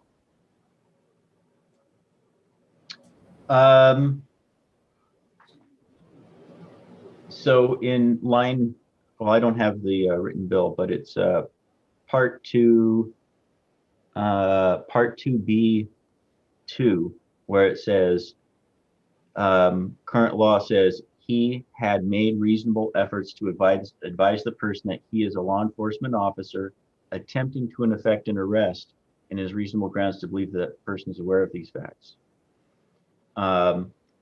Taking out, or I should use the higher level, part B or part 2B, to effect an arrest or prevent the escape from custody of a person whom he reasonably believes. So those are the two options, parts 1 and 2, B1 and B2. B2, where he's allowed to use deadly force just because the person is running away. The courts have said that we can't authorize that power. If the felon is using a weapon, if they're attacking someone, if they take a hostage, if they steal a car, if they're driving away recklessly, or any number of circumstances, anything where they might, in what's left in the statute under this bill, is likely to seriously endanger human life or inflict serious bodily injury unless apprehended without delay. The officer would still be allowed to use deadly force under those circumstances, but not just to arrest someone who is just running away. So in the Garner case, where the officer shot the 15-year-old, the facts in the case and the conclusions made at the trial court level were that it was not established in any way, shape, or form that the 15-year-old was otherwise endangering anyone else, simply running away trying to escape arrest.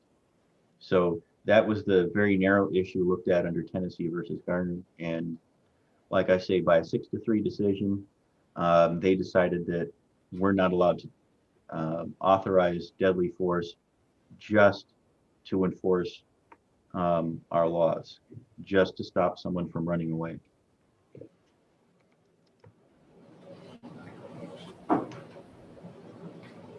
Representative Wallace. Thank you, Mr. Chairman, and thank you, Representative Abramson, for taking my question. Has there been any recent history in New Hampshire with attempted arrests that have turned into situations that this bill would address?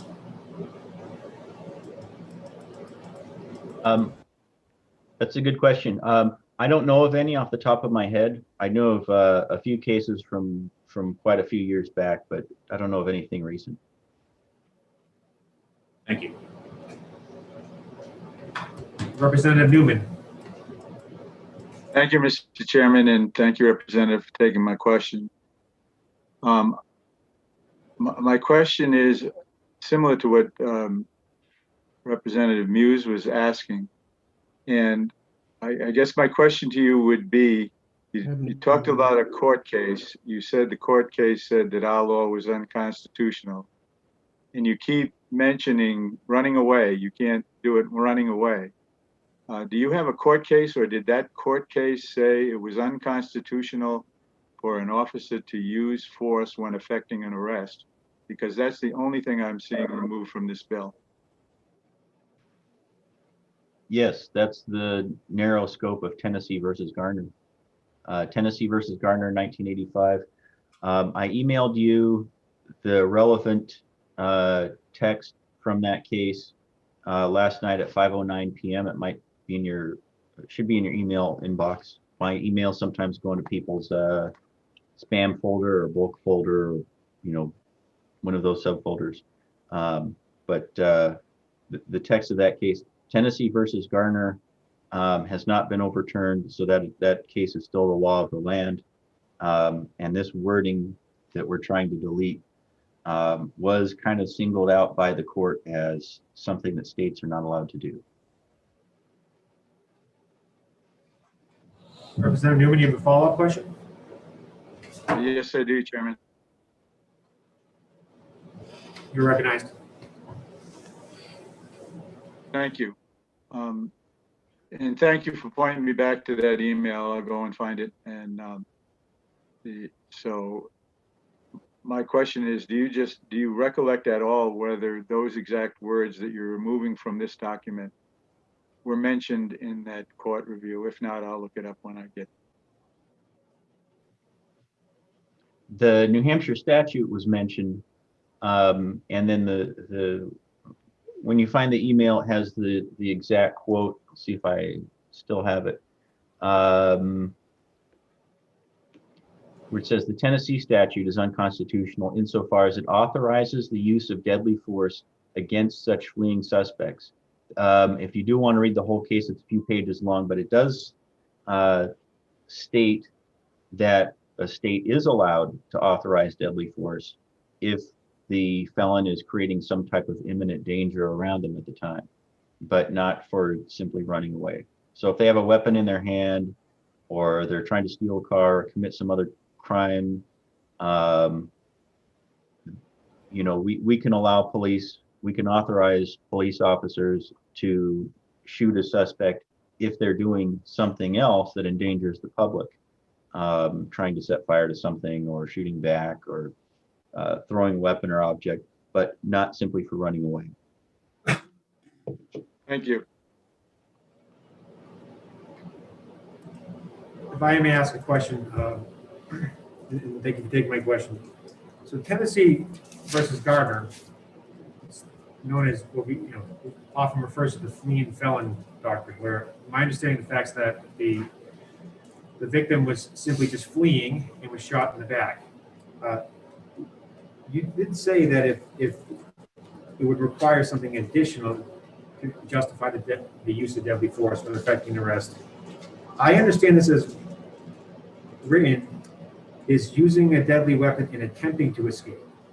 So I distinguish, I'm just asking if you agree, but I distinguish New Hampshire's law to require that additional deadly weapon to be involved in the escape, which is not what the circumstances were in Tennessee versus Gardner. I'm not sure if you agree with that or not. My reading of the statute is that it's an or situation. As I've read it, 627, section 5. If you think I'm wrong, it is your decision. I'm not on your committee, but it currently says if they're simply running away. My reading of the bill is it says if the person is simply running away from the person, that the officer has the right to shoot the person. Let me ask you a follow-up. Can you point to the line or paragraph where it says that? Yep, that's part 2B, 1 and 2.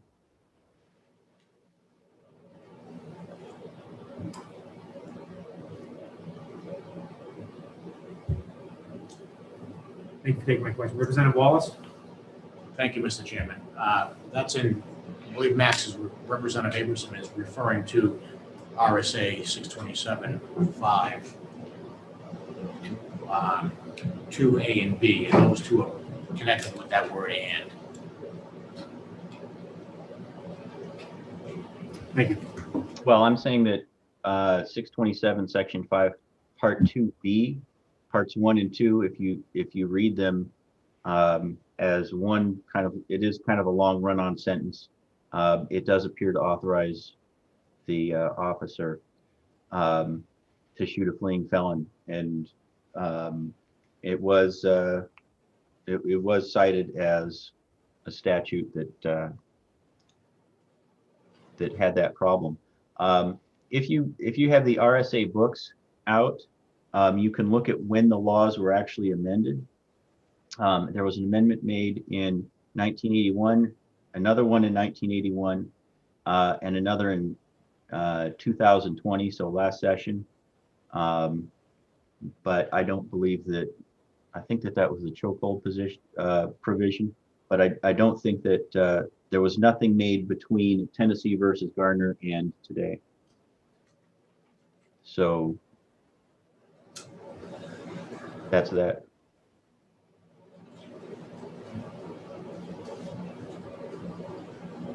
Thank you. Seeing no further hands raised, the witness is excused. Thank you for your testimony.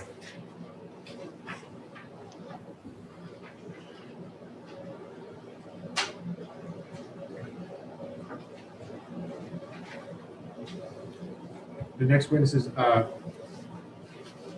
Christine List, who will be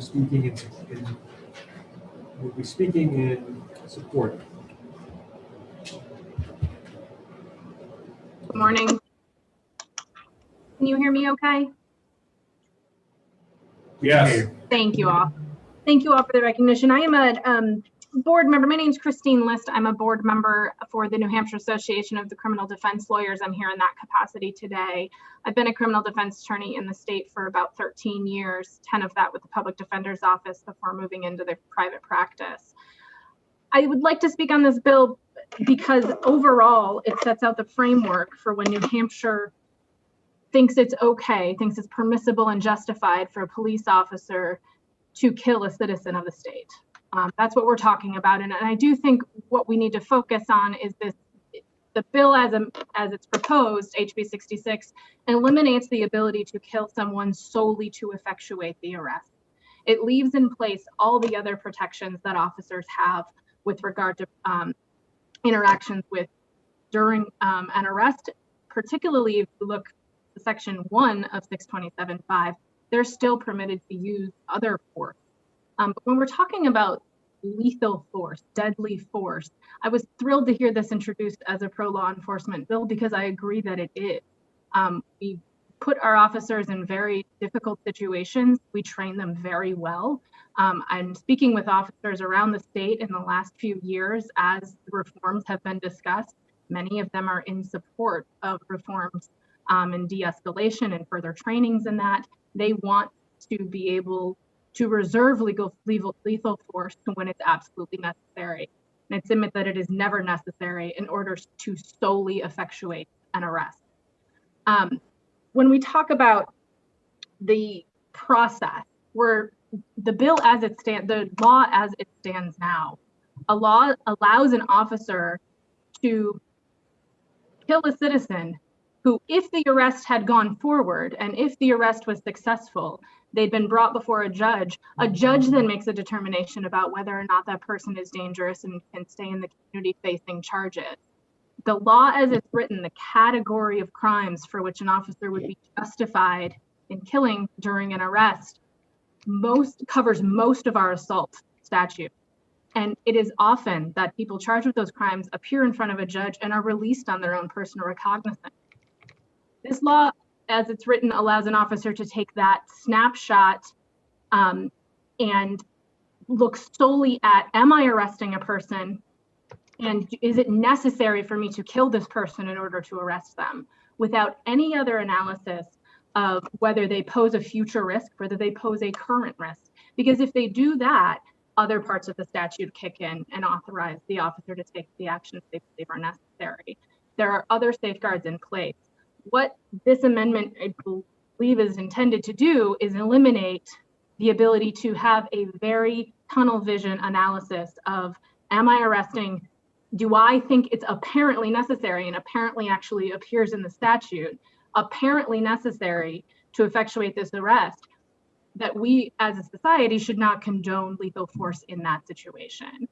I would like to speak just to the question that was raised about the elimination of RSA 627.5.8. I believe that when read in connection with the elimination of to effectuate arrest that is crossed out, 8 would really have no purpose if the to effectuate arrest is crossed out. It essentially takes out all of the references to when it is reasonable. And again, really opens it up to the officer making a current analysis of the situation, a current analysis of the risk posed by that person, rather than being able to, as Ben mentioned and has we've seen around the nation and the last, increasingly in the last few years, people being shot in the back as they're fleeing when someone's trying to effectuate an arrest. I don't discount that there are difficult analysis to be made. I believe it was raised, when someone takes a taser, is that, are we permitted to use lethal force? There's not going to be a bright line rule that covers every situation that my clients and officers find themselves in on a potentially daily basis. But when we're talking about a blanket permission to use lethal force solely for an arrest, it values the arrest over the human life, and submit that that is not a place that New Hampshire wants to be, and not how we treat our citizens or our officers. And so for that reason, we are in support of the bill of HB 66.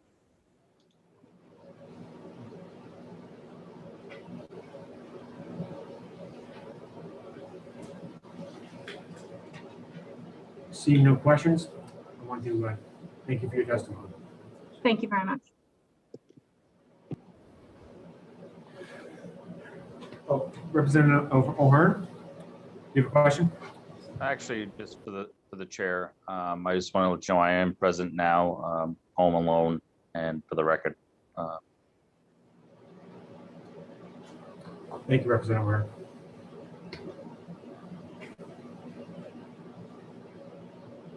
Seeing no further questions, the witness is excused.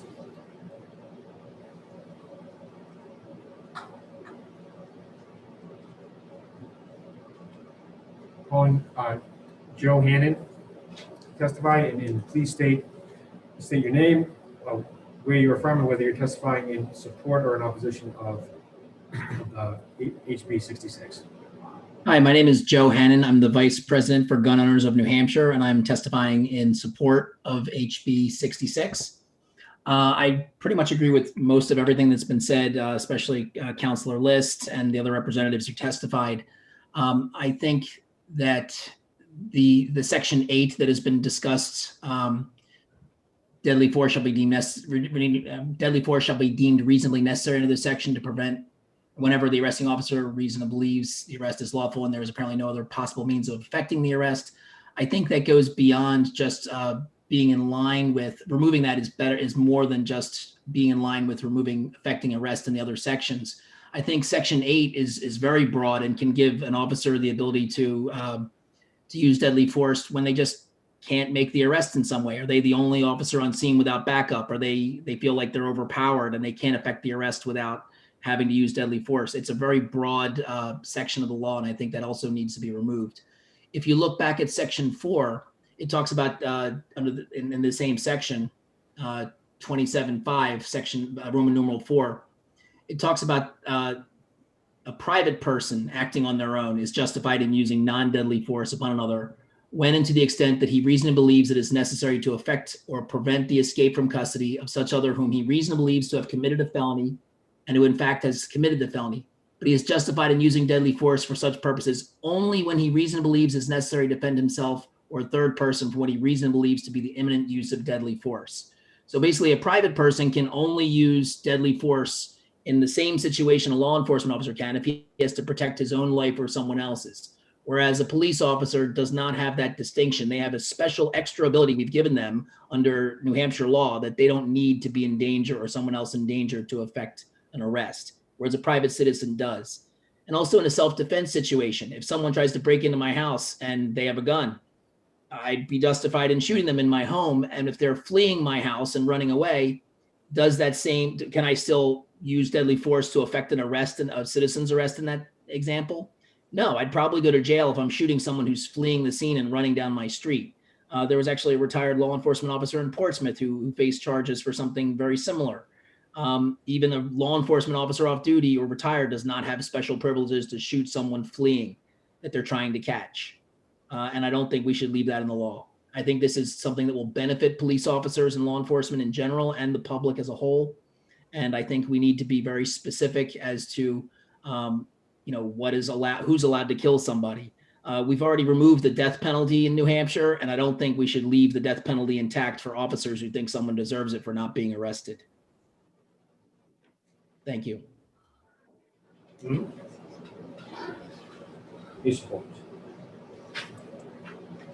Seeing no hands raised, I want to thank the witness for the testimony. Thank you very much.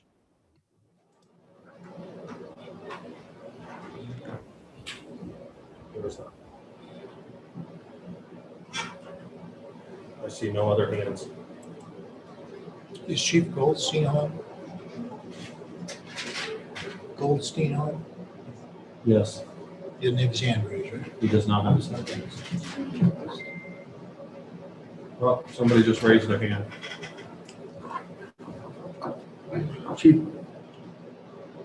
Chief David Goldstein.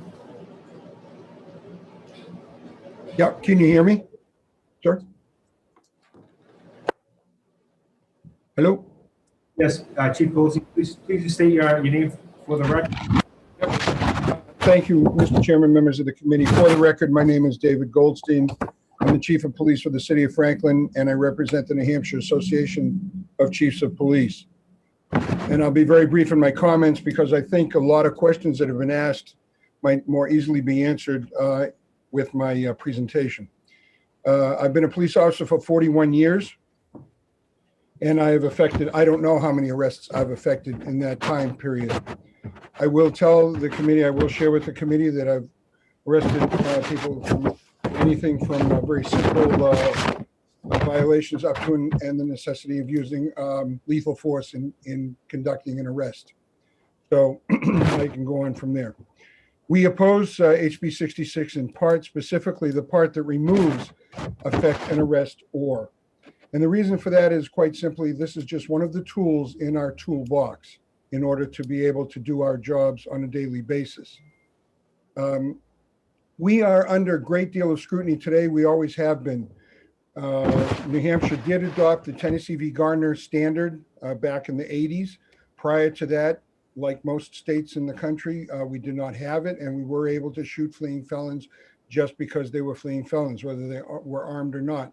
And I would refer you to a Dover case that occurred just before the Tennessee v. Gardner decision. The use of lethal force in effecting any arrest for us is and always has been an option of last resort. We don't look forward, and I got the impression from one of the presenters, we do not look forward to every day to going out and shooting somebody just because they don't submit to an arrest when we tell them that in fact is the case. This removal or keeping this in RSA 627.5 does not give us carte blanche to use any level of force that we're talking about here. And quite frankly, I think we're getting lost in a little bit of the semantic issue here. Everybody's talking about shooting. The statute addresses lethal force. There are other forms of lethal force, and I think we should acknowledge that as well. All too often, by the way, we find ourselves, that being law enforcement officers, in rapidly developing situations. And again, another presenter seemed to think that that was not a viable consideration. Well, quite frankly, I would invite any member of the public or any member of the committee to come and train with us on how quickly we have to make decisions at times that do in fact result in the use of lethal force. And to my knowledge, in my 41-year career, I am not aware of any police officer that the Attorney General has said was engaged in an actionable use of deadly force. Therefore, I would ask the committee, and we would ask the committee, to find HB 66 inexpedient to legislate. And I would also again remind the committee that we are accountable. Whenever we do use deadly force, we're accountable to our departments. We're accountable to the Attorney General, who investigates this. And in my career as a state trooper and as a member of the Major Crime Unit, I investigated a large number of officer-involved shootings, and to date, have not seen one that wasn't valid. I'm more than happy to answer questions that might clarify some of this for the committee. Thank you for your testimony. Representative Newman? Yes, thank you, Mr. Chairman, and thank you, Chief, for your testimony. Do you believe that, well, the sponsor stated that the New Hampshire law was unconstitutional, and you just stated that there were intervening cases that happened between that case and now. And do you believe that the result of those intervening cases remove the unconstitutional aspect of the previous law? In a very general sense, I would. Yes. If that answers your question, Representative.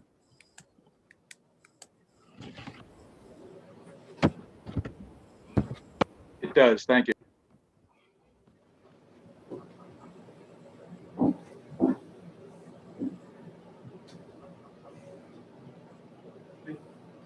Thank you for your testimony. And Chief Goldstein, I do have one question. Do you recall roughly in the last, let's say, 2 years, how often was deadly force used when effecting an arrest in the state of New Hampshire? I don't have that exact number, Mr. Chairman, or Representative, but certainly we can find that out. That's all public information. But I think I could once again underscore my belief in that none of those have resulted in anything actionable by the Attorney General. In other words, that every time that occurred, the officer was vindicated by the Attorney General's office.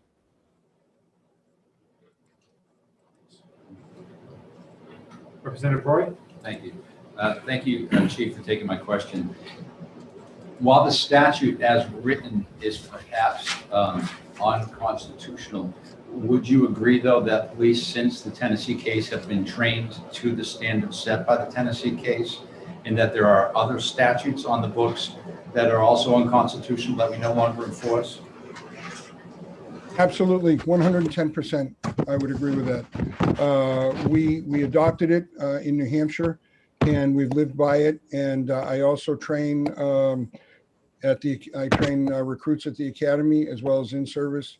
As a member of the New Hampshire State Police SWAT unit for over a dozen years. This was something we talked about on many occasions. And quite frankly, it's part and parcel of our everyday thinking. Representative Roy? Thank you. A quick follow-up, Chief. So what's concerning me a little bit about the way this is written is that the words effectuate an arrest. That's in my understanding, a much more complex situation than those words would reveal.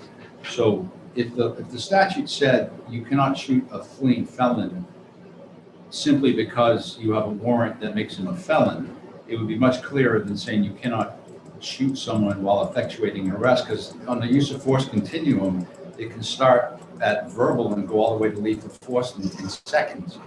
And during that, you would be trying to effectuate an arrest. So would that not put the officer in a horrible position trying to decide which way that was going? Well, first and foremost, it's not a continuum anymore. It's more of a cyclical type of activity. We don't go from one end of a continuum where there's perhaps nothing more than verbal commands all the way up, and then follow that continuum of that line to the use of deadly force. In my situation, for example, I was trying very simply to effect an arrest in a domestic, and the next thing I know is I had to use lethal force in order to save my own life. That happened literally within seconds. I would disagree with that characterization. However, if I understand what you're asking correctly, yeah, it's a very difficult decision-making process. It's a very complex process, and as I alluded to earlier, it happens very, very rapidly in all too many situations. So if you wish to try to regulate a police officer's behavior by taking out that phrase, which helps us, by taking out that phrase, it actually may have just the opposite effect of putting people in an even more dire situation, at least in my opinion at this point.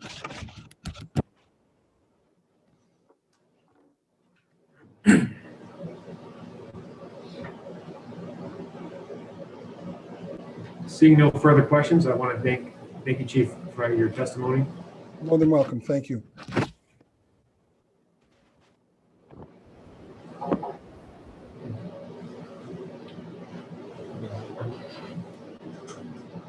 The next witness is Joseph Ebert. Can you please just identify yourself for the record, state where you are from, and please state whether you are in support or in opposition of HB 66. Good afternoon, everyone. Thank you for the opportunity to talk to you this morning or this afternoon, as the case may be. My name is Joe Ebert. It's E-B-E-R-T. I'm a captain with the New Hampshire State Police, and I'm representing the state police today.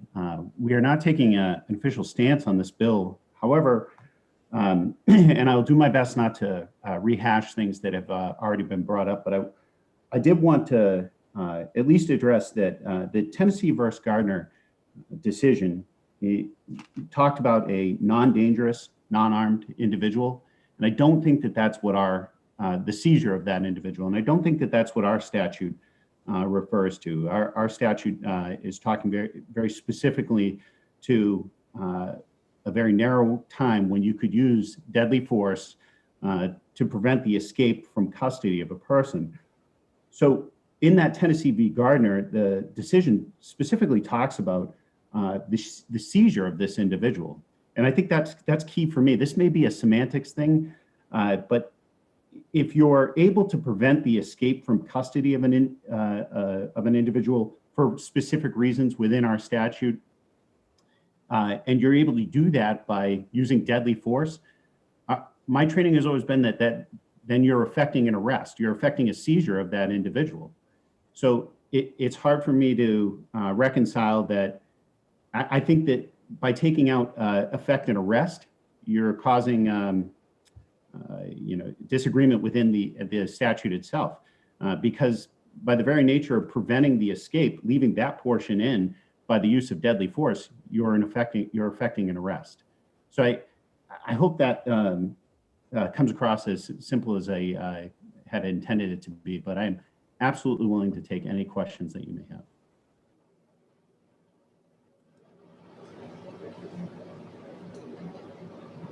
Seeing no hands raised, I want to thank you for your testimony. Thank you.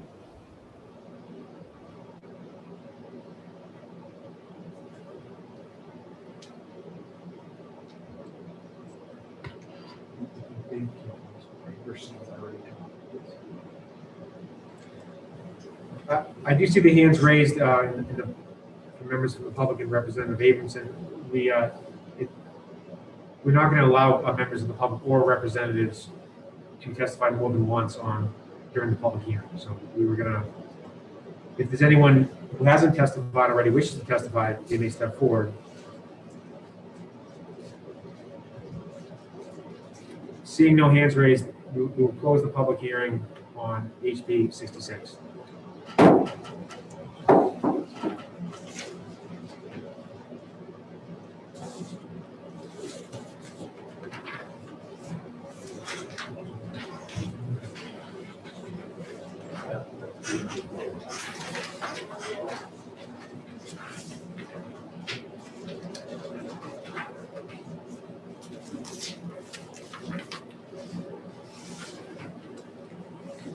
Chair, just a quick reminder, we do have people who signed in support and opposition to this bill, and I will read those totals if you would like me to. Thank you, Representative Muse. No, Representative Muse, for the remainder of the day, I'm going to delegate that assignment to you, if you don't mind. You seem to be on it. I apologize to the public for that oversight again. But thank you, Representative Muse. You're welcome. So for Bill HB 66, we had 14 individuals who signed in support and 3 who signed in opposition. Thank you, Representative Muse.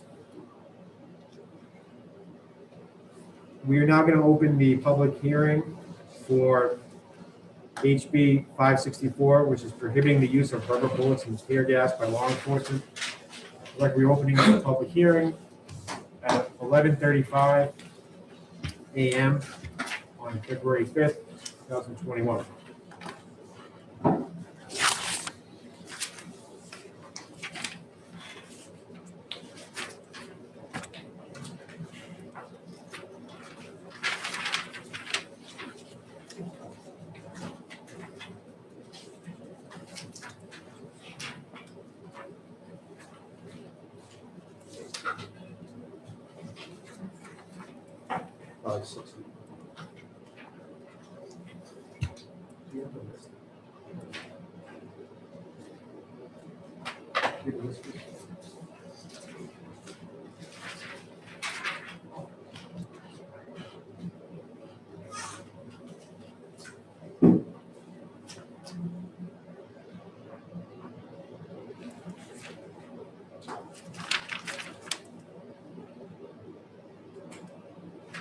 The first witness will be Representative Manny Espada.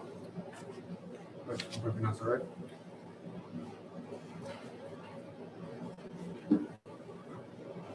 Hey, can you hear me?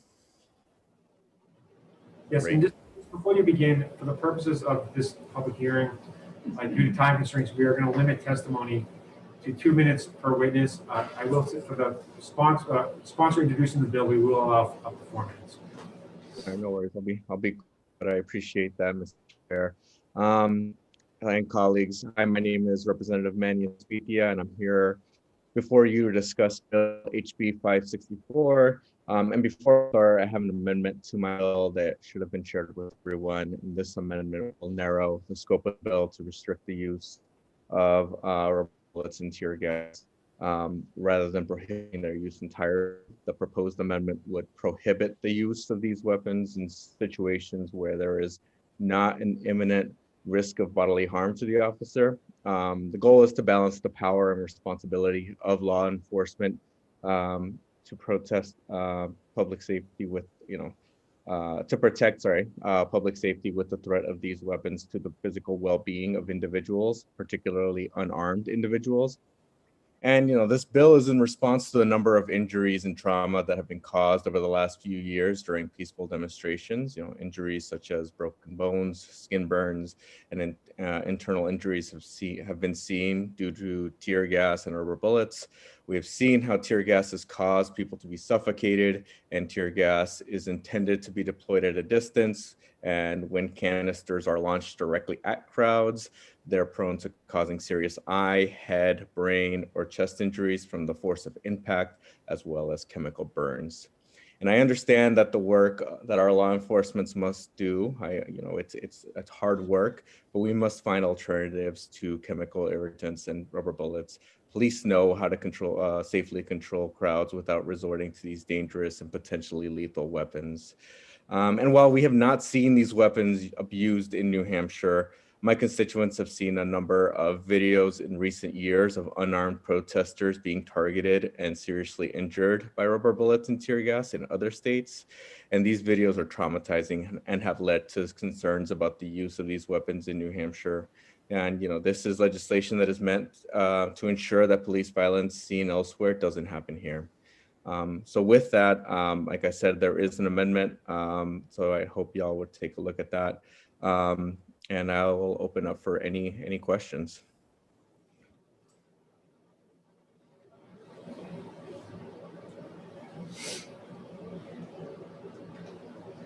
Seeing no Representative Testament. Thank you for allowing me a question. Representative, so I'm trying to understand this.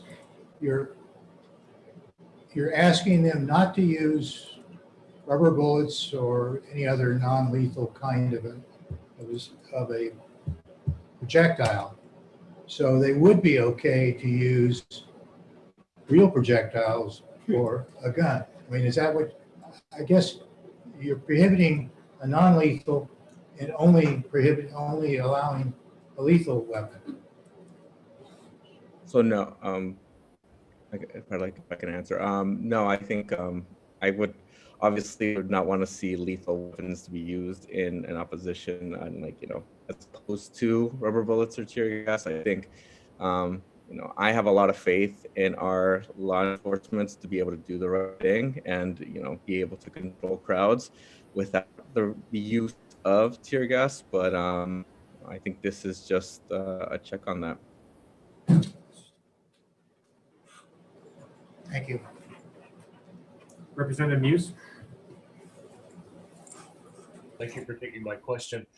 I'm just curious, here in New Hampshire, at protests or gatherings that you've either been involved with directly or that you've heard about, have you actually seen officers equipped with these weapons? Thanks for the question. I mean, I've seen, and here's the thing, like I've seen heavy mobilization of law enforcement. And I think, you know, that in and of itself is a deterrent. I mean, you know, I haven't seen the folks with tear gas or rubber bullets like in place, but I think, you know, just because it does, like, you know, the saying, just because it doesn't happen here doesn't mean we shouldn't worry about it. I think, you know, this is just, I feel like we can trust our police officers to comply with a bill like this. So, but I have not seen it firsthand. So.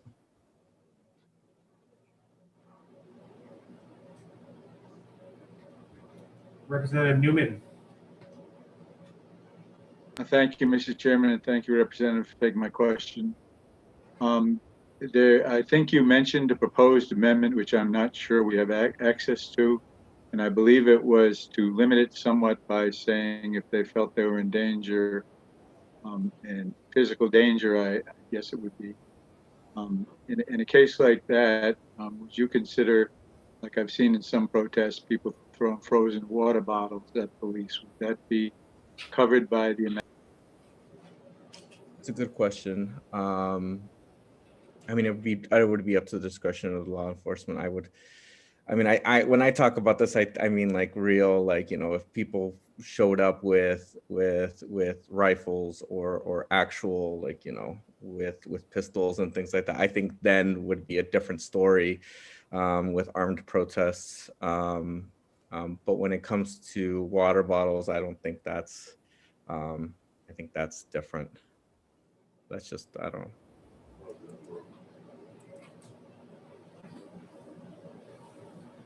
Representative Conley? Thank you, Mr. Chairman. Just a comment, if I may. The amendment has been referenced. I have sought this amendment, and I intended to have it sent to the committee several hours ago, and that has not happened. Likely it's something that I did not do, but I have sent it to everyone on this committee so that they can take a look at it in case the amendment is discussed further. And I'm sorry for the delay in sharing that. Thank you, Representative Conley, for bringing that to my attention. Just in case anyone didn't hear, there was an amendment that was referenced in the testimony. Representative Conley's now forwarded that amendment to the rest of the committee, so it should be in everyone's emails.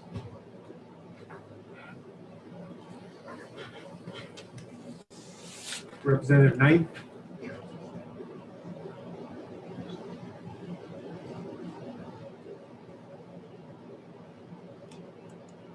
I'm sorry. I think I took my hand down. Thank you, though. I had to leave the room for a second.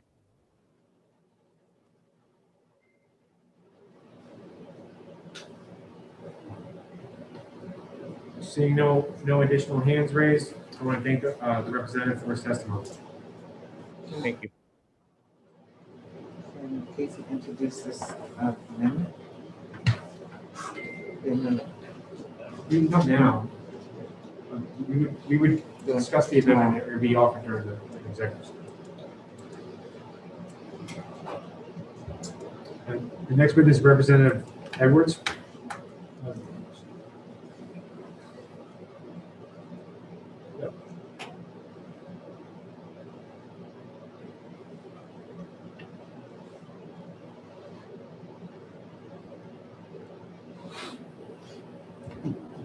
He's good. Representative Edwards. He's unmuted. Representative Edwards, the floor is yours. I'll remind the members of the public wishing to testify that their testimony will need to be limited to 2 minutes.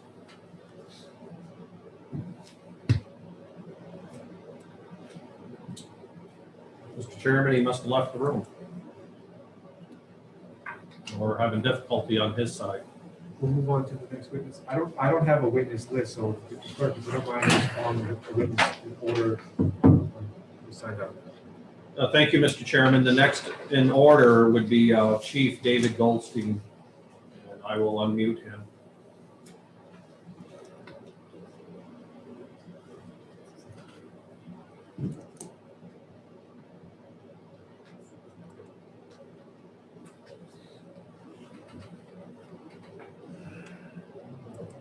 Chief Goldstein.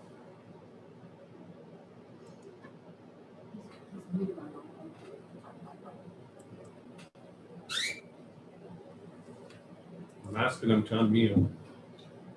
Goldstein is not testifying.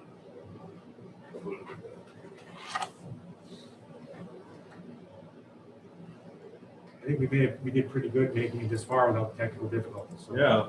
still going better than last time. Okay. All right, let me mute him again. Tim Donnelly is next on my list.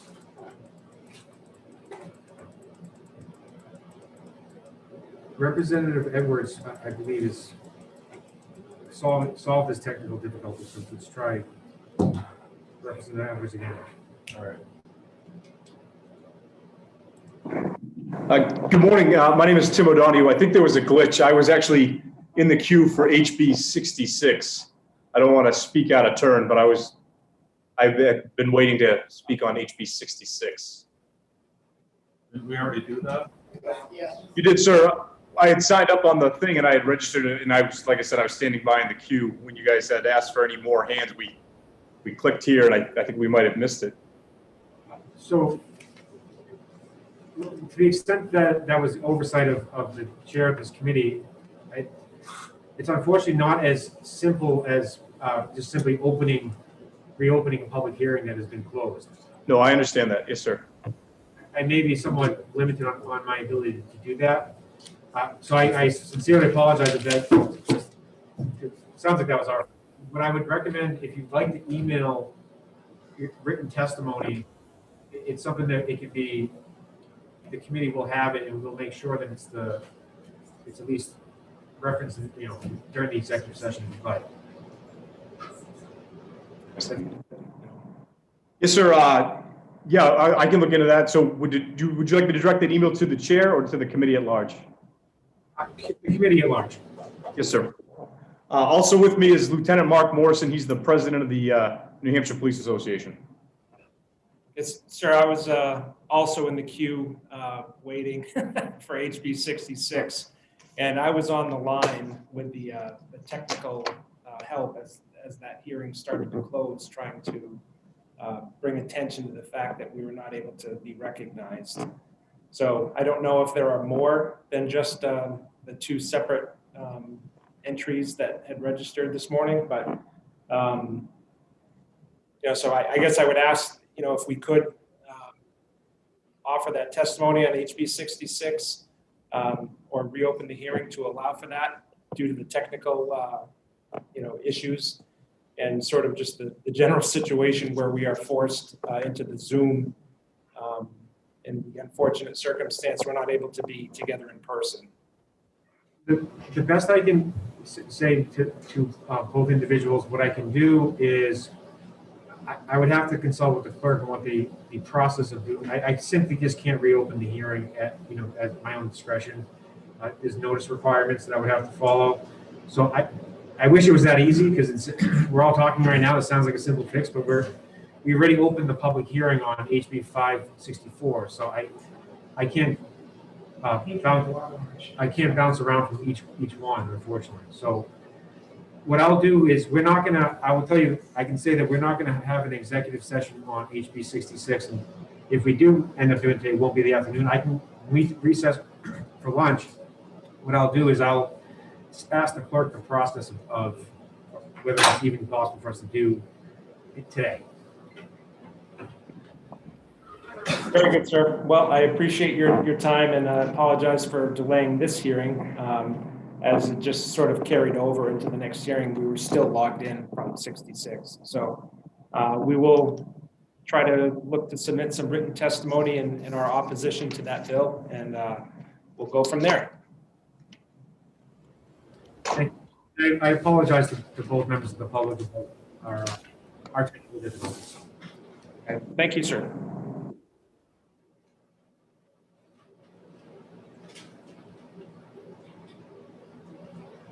Representative Edwards.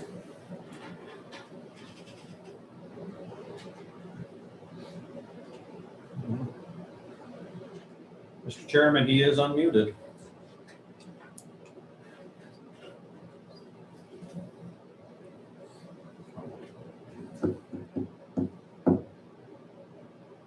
Once.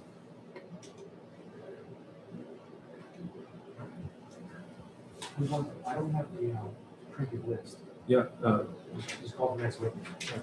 Thank you, Mr. Chairman. The next person to speak is Jeannie Herska. Let me unmute. Before the witness testifies, I believe the witness is a lobbyist. So we got to verify that. It's the preference of the chair that members of the public testify before any lobbyists. Oh, okay. Then it would be Michael Lang. Let me find his name. Oh, okay. Oh, New Hampshire. Okay, self is so Sergeant Michael Lang. Yeah, but there is a person. Well, they're from a group too. Well, there's a couple there's one representative, and then Jordan Thomas. They're myself. We just keep this moving. If Sergeant Michael Lang is not testifying on behalf, if he's testifying, there's not a lobbyist who can testify on the public.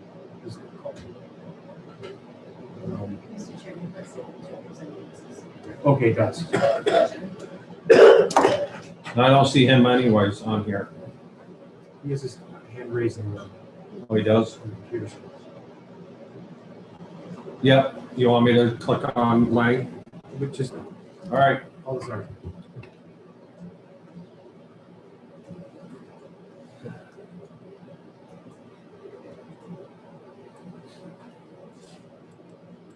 Okay, he's available.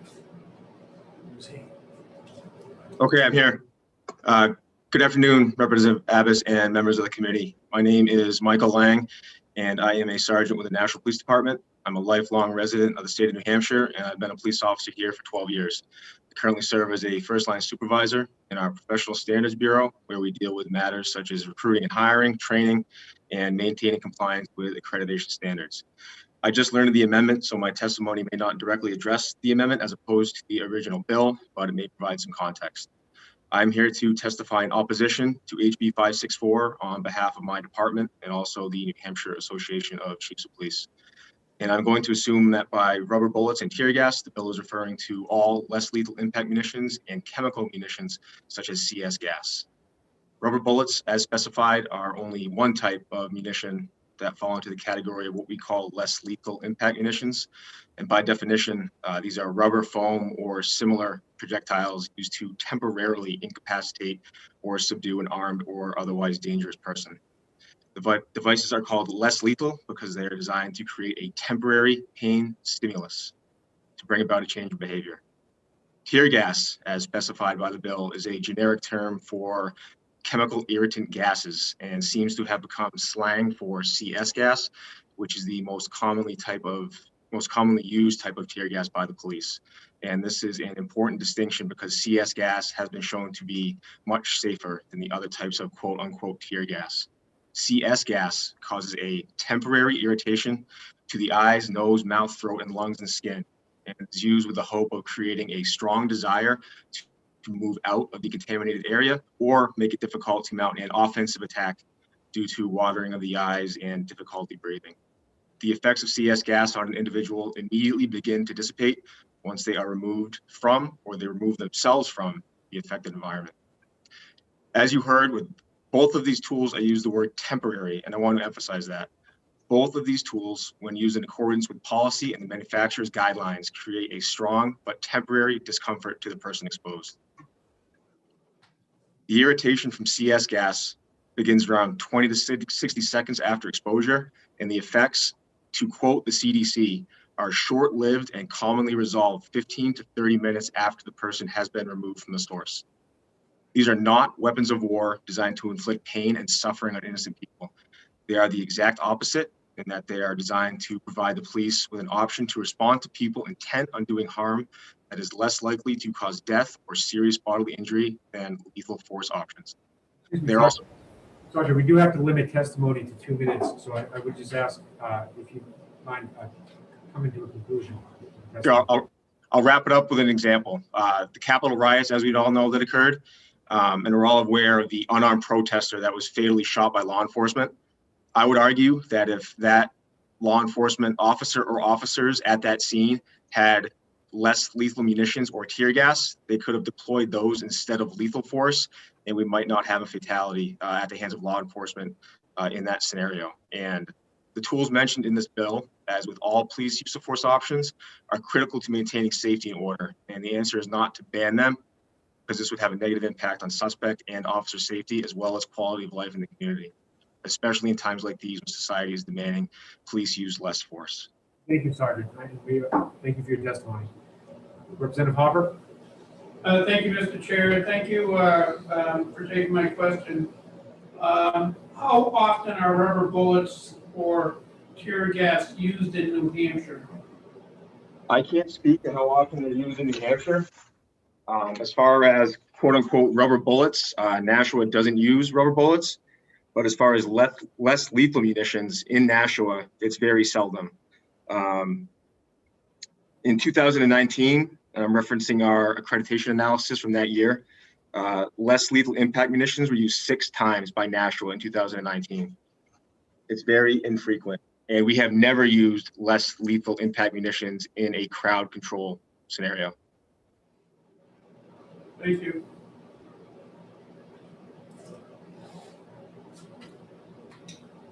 Seeing no further questions, I want to thank the Sergeant for his testimony. Thank you.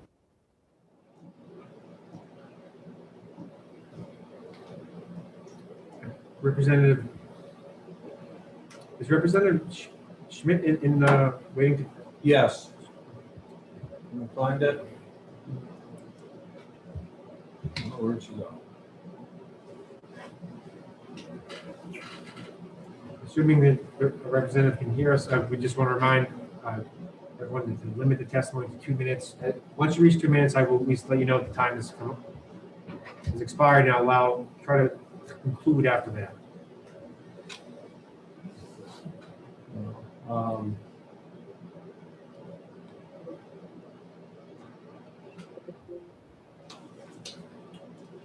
now she's. Representative Edwards is raising his hand again. You want to bring Edwards and I'll look for Smiths? We'll bring in Representative Edwards, and if it doesn't work, we're going to conclude that the chair will conclude that the technical difficulties is on Representative Edwards' end. All right, Representative Edwards. Yeah, this is Representative Edwards. Can you hear me now? Yes. Loud and clear. Okay, so I moved to a different computer. So I'm Representative Jess Edwards, representing Auburn, Chester, and Sandown. I'm opposed to HB 564. I'm old enough to remember, the riots of the 60s and civil disturbance since then. And I think it's just a mistake with all the effort that got put into creating non-lethal force to give our law enforcement other options to deal with mobs, that it would be foolish and short-sighted, I think, to remove it as an option in statute.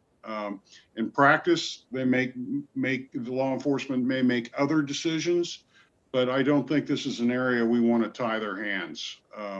We've seen what mob behavior has done to destroy cities like Portland, Minneapolis. We've seen Congress people from the Boston area advocate for violence from Boston to Portland. And it just is not a time to be tying the hands of law enforcement. So that's my testimony. Thank you. Thank you, Representative Edwards, for your testimony. Seeing no hands, Representative Edwards, you are excused. She is not on, she's on the list, but she is not on the queue. Representative Conley, do you know if Representative Schmidt is having technical difficulties, or is there? Mr. Chair, I'm happy to contact him and ask him if he intends to testify.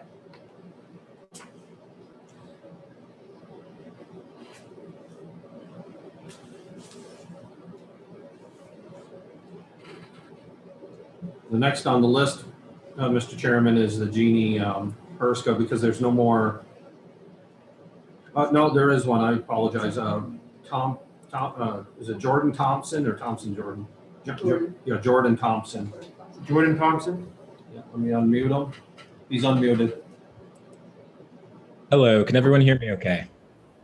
Yes. Thank you. My name is Jordan Thompson. I'm a racial justice organizer at the American Civil Liberties Union of New Hampshire and an organizer at Black Lives Matter Nashua. Last spring and summer, thousands of your constituents marched peacefully for equity and justice in solidarity with the movement for Black Lives in New Hampshire. The peaceful demonstrations that occurred both here at home and across the I may have to ask the witness to suspend for a moment. Are you testifying on behalf of yourself, or are you testifying on behalf of an organization?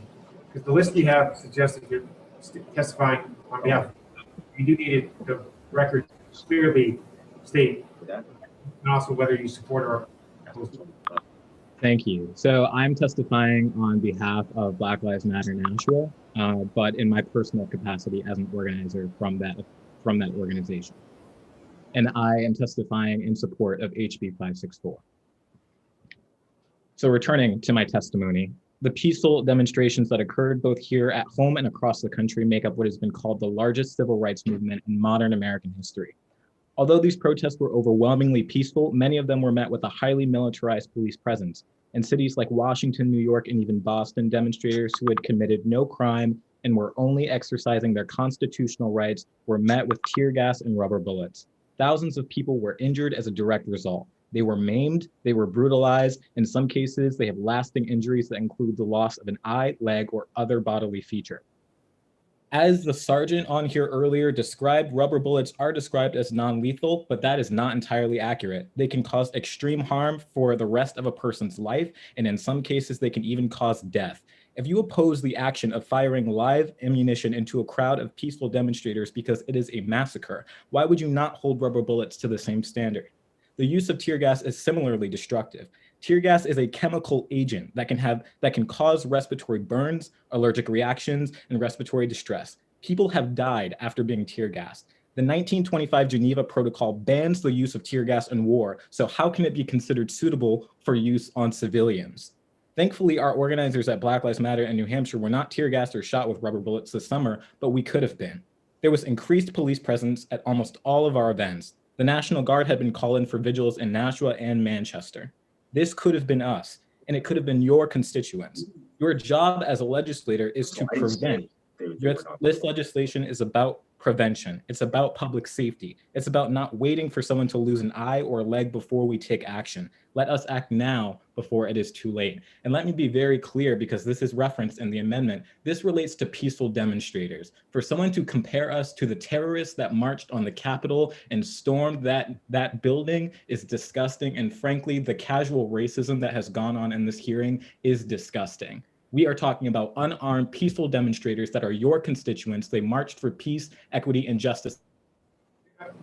Right, excuse me, the witness will suspend. The chair does not receive any testimony today to be racist towards anybody. And I hope no one, and I'm speaking on behalf of the entire committee, but I feel that if anyone said anything that was racist or inappropriate, that all 21 members of this committee would stand up at the same time. Anything of that nature. I did not perceive it, and I welcome anyone on this committee, if they perceived anything as to be racist, just please speak up. Your silencing of me in this moment is racist.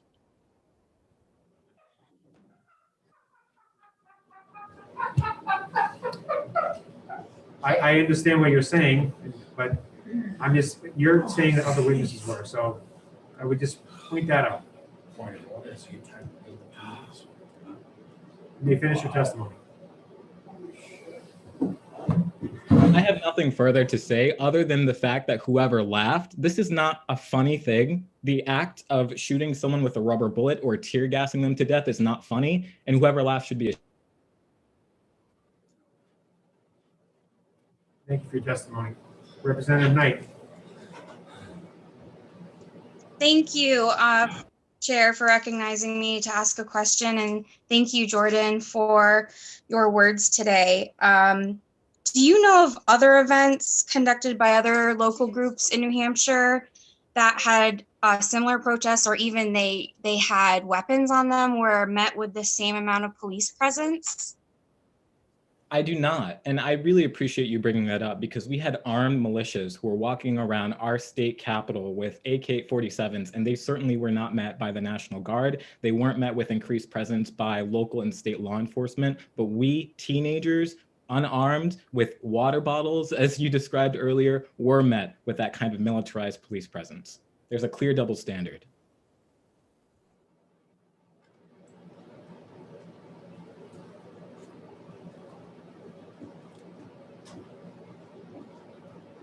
Seeing no further, Representative Testament.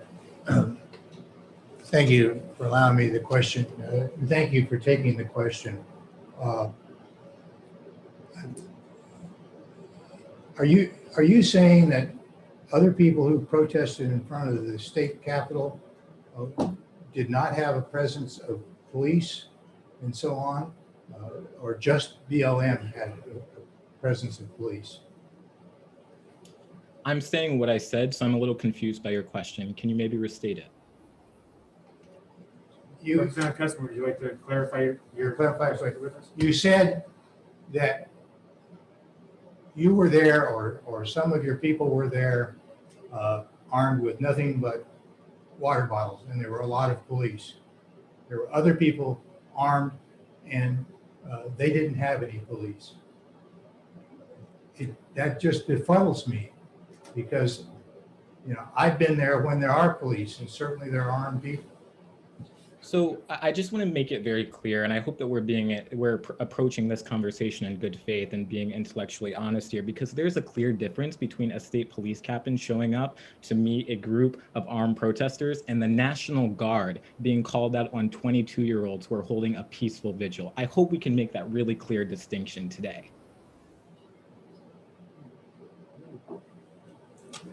Thank you. Yeah. Representative Boulder, do you have a question for the witness? I'm not sure I'm getting heard online, but I hope so. Thank you, Mr. Chairman. Thank you for taking my question. My question is, have you found that there are a notable number of children or family pets that are brought to these protests that you participate in? And would you consider it appropriate for children and family pets to be tear gassed or hit with rubber bullets? If I just may remind the member, it's easier for the witness to answer the question, ask one at a time. I will recognize you for a follow-up question, but it will overlap. Two questions isn't necessarily into one. I appreciate the question, Representative, and it's actually quite easy for me to answer both. I do believe that it is wildly inappropriate for when you are at an event, what we call our protest family events, because we have people that are multi-generational, multiracial from every age group. We have pets, we have small children that show up to hear us speak. So yes, that is something that occurs, and it's very, very inappropriate. It is disturbing that, like I said, these folks that are coming to these protests, they are unarmed and they are peaceful, and they are met with such militarization from law enforcement.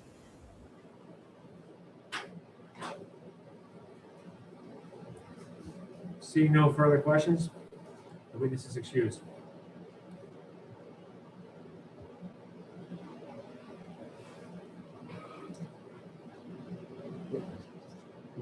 Mr. Chairman, the next speaker is Jamie Herska. Did we find Representative Schmidt? I cannot find her on the list.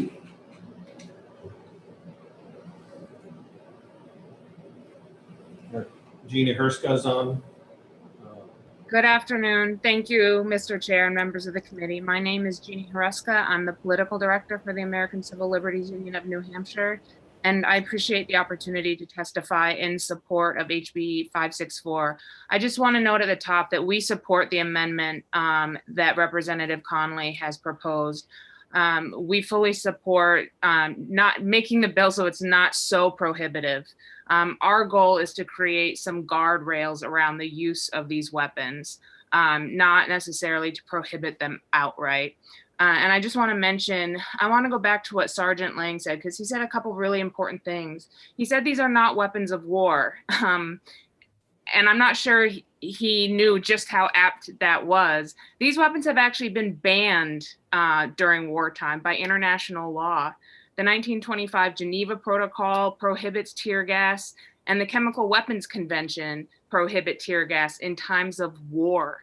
And yet somehow this weapon is still allowed to be used on our neighborhoods and in our communities. And so again, our goal is not to prohibit them. It's really to just make sure that they're not being used indiscriminately or inappropriately. Again, Sergeant Lang mentioned using these weapons against armed or dangerous persons. And I think that's the distinction we're trying to make. We're trying to make sure that when these weapons are used, it's because there is an imminent threat, that they're not being used for crowd control, that rubber bullets are not being indiscriminately shot into a crowd, because that's when they're really dangerous, when they're indiscriminately and disproportionately used. So I would really encourage the committee to look at the amendment that Representative Conley proposed and take this opportunity to create just some common sense guardrails around the use of these weapons. And with that, I'm happy to answer any questions. Thank you very much for your testimony. Representative Conley. Thank you, Mr. Chairman. Thank you for taking the question. Ms. Herska, are you aware of any cities or towns or states that have taken the step that is proposed in the bill or the amendment that the committee has before it?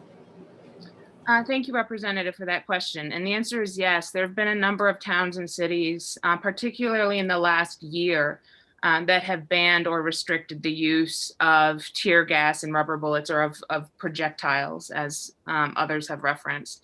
And Colorado actually passed legislation last year to prohibit law enforcement from shooting rubber bullets indiscriminately into a crowd and targeting rubber bullets at someone's head, torso, or back. And that same legislation, Colorado also prohibited using tear gas or pepper spray without first warning the crowd and giving people time and a route to disperse. And so I flagged the Colorado example again as something that doesn't prohibit these weapons outright, but really creates some common sense guardrails around their usage. Representative Newman. Thank you, Mr. Chair, and thank you to the witness for taking the question. Can you cite any instances where the use of tear gas would be used for crowd control? And I'm thinking maybe of where somebody's blocking a block or people have been occupied a space for a month or more. And the only option, as I see it from this bill, is that the police would have to use shields and batons to move the people. I'm just wondering if your position is to support some use of tear gas. And I don't think the amendment allows. I appreciate the question. I think the example that's come up in the past year is to use tear gas to enforce a curfew. And given that tear gas can actually be very, very harmful, and I'll note that it's particularly harmful for people with respiratory illnesses, including COVID-19. So tear gas is actually particularly dangerous right now when people's faces are covered and tear gas can actually get caught between their mask and their face, and when people may be suffering from respiratory illness. But again, it was referenced actually earlier, I think in the earlier hearing, that law enforcement have many tools in their toolbox. So I don't believe that it's you either use rubber bullets or you use lethal force. I don't think those are the only two options in the toolbox. I think there are a lot of options in the law enforcement toolbox. And all we're trying to do again is create some common sense limitations on the use of these weapons.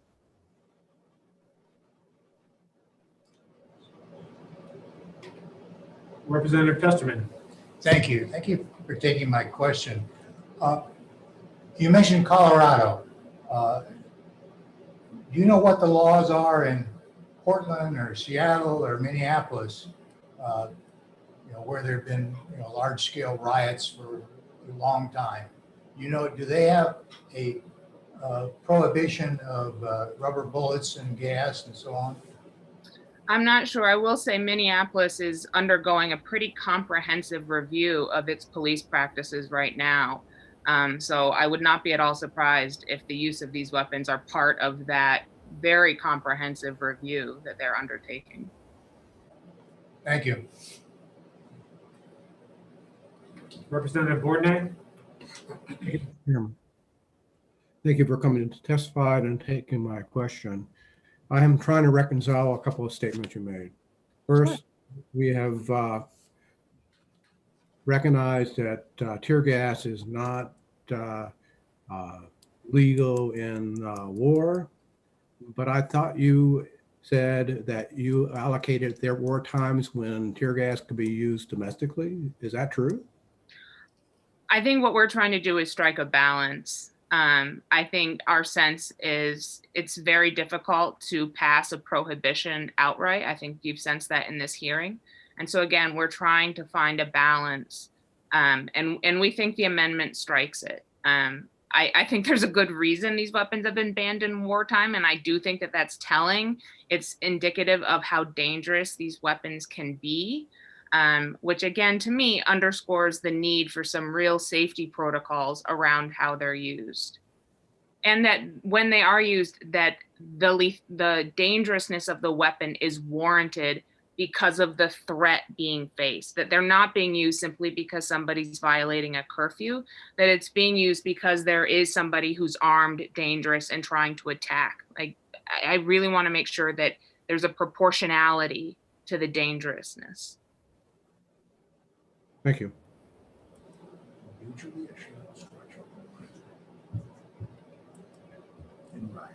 I do have a question of the witness. So under the law as it is today, could there be circumstances where rubber bullets were used, despite it being a form of non-lethal force, it could still be considered excessive force if it was used? Would you agree with that statement? Or? I think so, yes. Again, it's situation specific. Certainly, for instance, in like short distance, to shoot somebody point blank with a rubber bullet, or shooting them in the face, for instance, like rubber bullets are highly, highly dangerous depending on how they're used.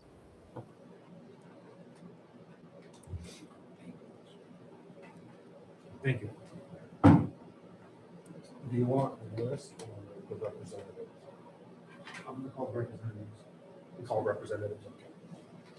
Seeing no hand raised, I want to thank you again for your testimony. Thank you.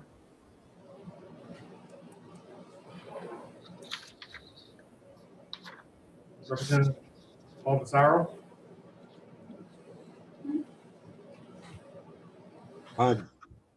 Good afternoon, Mr. Chairman. Representative Al Baldessaro, Rockingham County District 5. While I was sitting here waiting for the next bill to introduce, I've listened and listened, and I said, my God, I can't believe the testimony that's coming out to people that are supporting this bill. First of all, as a retired Marine and somebody that went to war, tear gas does not work against real bullets when they're shooting at you. Okay, we believe in the one shot, one kill mentality as a Marine. Okay, so naturally we're not going to use tear gas. Our job is to protect the police along with the people that are out there on these peaceful demonstrators that kill cops, that burn down buildings, that tear up other people's property, that spray paint all over. Those are peaceful demonstrators, okay? But most of the media, the liberal media, does not show that stuff. I understand these rubber bullets, they have it, they don't want this stuff, but the police have the right to protect themselves when they're being attacked. We do riot control in the military to back up police. That's why you see National Guard there in Washington. Okay, it is our job. Otherwise, do they prefer a beating with a baton if they're going to, keep coming forward? If you look what's been going on around the company, let's use the weapons. I'm going to touch on that real quick. These weapons that they're talking about are law-abiding citizens that are there protecting property, okay, whether it be in Salem or other parts of the state, that is not against the law. It's our duty. We have the right per the Constitution, Article 2A, to protect property, others, and ourselves. In closing, okay, the criminal threat here is to protect the police when they're doing these peaceful rallies, which is a bunch of BS. And I'll leave it at that. I was going to be silent, Mr. Chairman, but the testimony really got me going. Just listen to the false testimony. Thank you. And Representative, I want to thank you for your testimony. Even though you did not say anything that was, no, in the future, no abbreviation. Mr. Chairman, it's hard to hear you with that mask on. I'm through the computer. You're the only one. Everyone else is hearing me just fine. No. Representative Marston. I can't hear you, Chairman.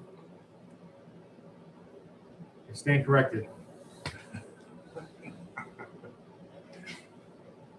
Representative Knight.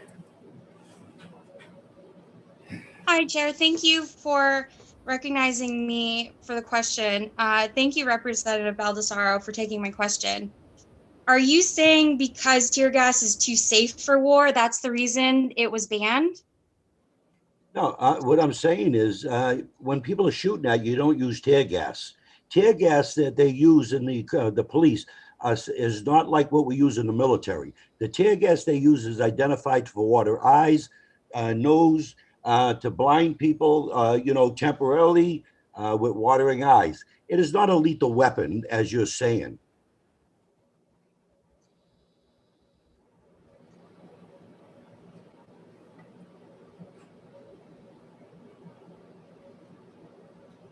Seeing no hands raised, I want to thank the representative for his testimony. Thank you.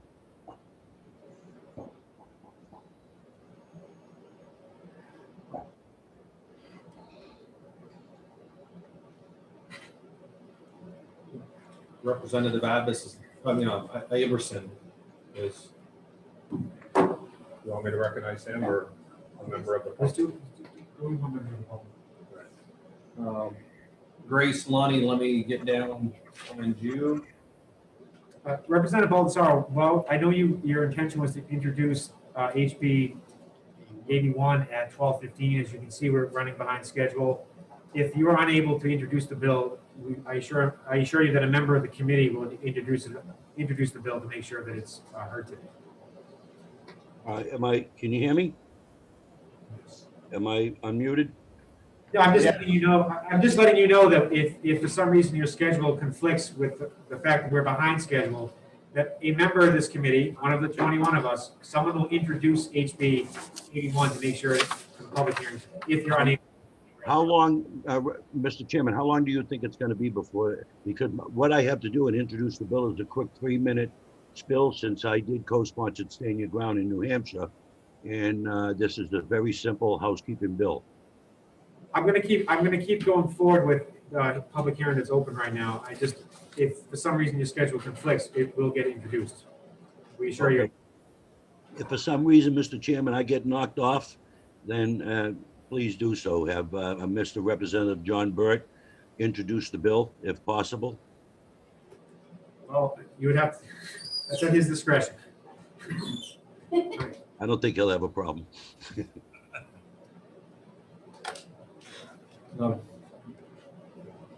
Grace Lonnie is up next. Can everyone hear me? Yes, Grace. Hi, thank you so much for giving me the opportunity.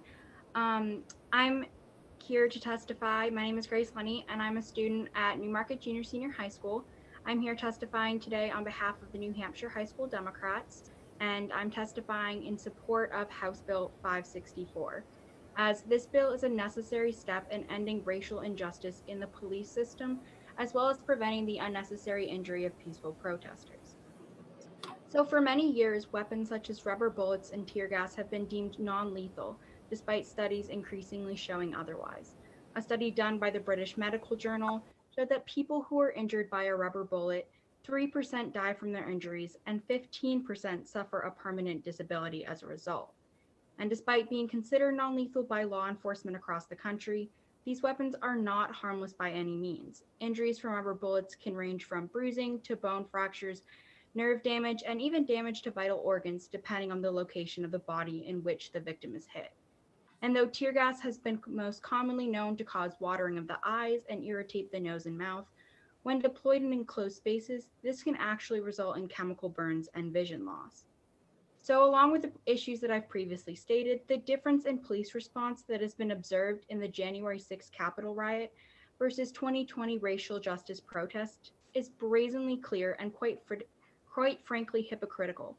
As Black Lives Matter protesters peacefully took to the streets across America, they were met with violent shows of force by police who used rubber bullets and tear gas. For instance, Seacoast Black Lives Matter organizer Julian Maduro told NPR that she saw violent shows of force against racial justice advocates at a protest she attended in late May of 2020 in Portland, Maine. However, an opposite reaction by law enforcement can be seen during the Capitol riot that took place earlier this year. Instead, some police officers were filmed taking selfies with rioters and even removing barriers, allowing rioters easier access to the Capitol building. In response to these events, President Joseph Biden tweeted, "No one can tell me that if this had been a group of Black Lives Matter protesters yesterday, that they would have been treated differently than the mob that stormed the Capitol. We all know that's true and it's unacceptable." Racial bias has been in our policing system for centuries, and it's past time that action be taken. HB 564 and other legislation like it are important steps to take. Thank you so much for your time. I appreciate the time that you have taken to hear my testimony and would like to please request that no questions be asked afterwards. Thank you. We thank you for your testimony. We will respect the request of the witness testifying.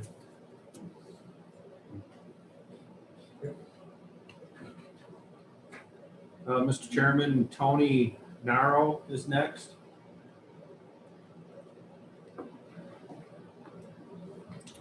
Tony Naro?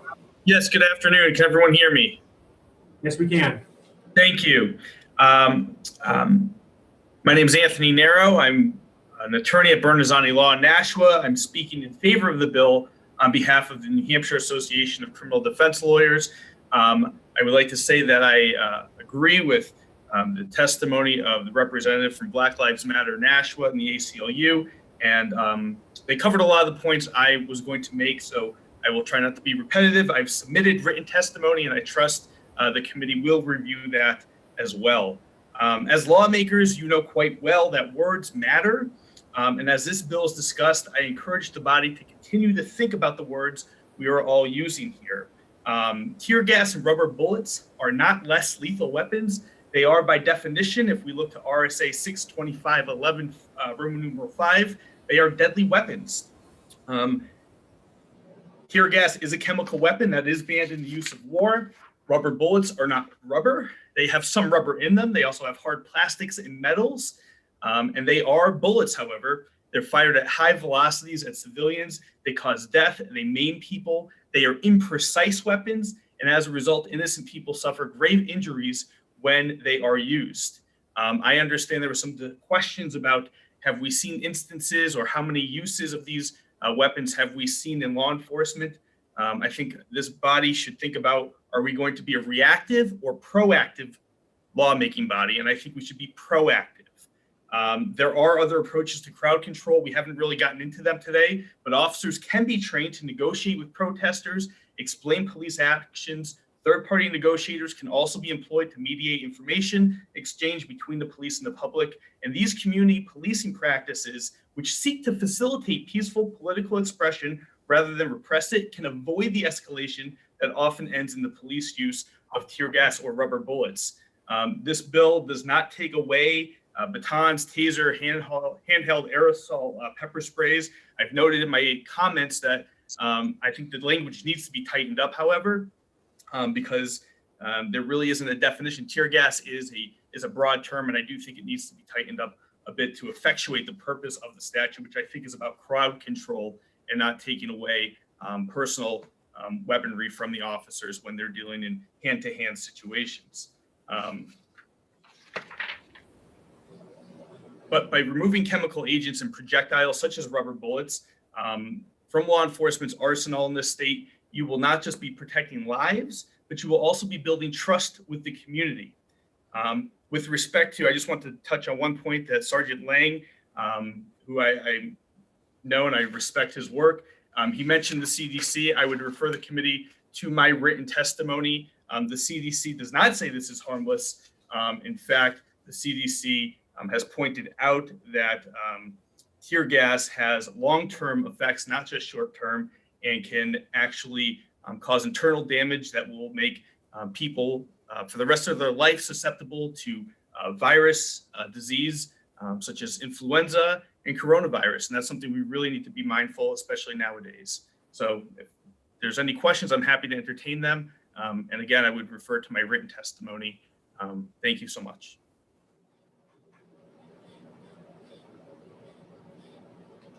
Seeing no hands raised, I want to thank the witness for the testimony. Thank you. Thank you, Mr. Chairman. The next speaker is going to be Erica Perez, and let me unmute her. Hi, thank you. My name is Erica Perez. I'm here on behalf of New Hampshire Youth Movement, and I'm in support of HB 564. I've heard a lot of talk about nationally, but I would love to talk about BLM locally because we have 3 amazing chapters who give back to our community and regularly have events throughout the state. They can't speak to how often tear gas and rubber bullets are used because as of yet, me and my friends who organize these events with New Hampshire BLM chapters have had the biggest protest New Hampshire has ever seen and has never given them the reason to. And it's because they're peaceful and family friendly and hundreds of people go and they have never turned violent. And it's because they're meant to shed light on situations that are horrible, not become horrible situations themselves.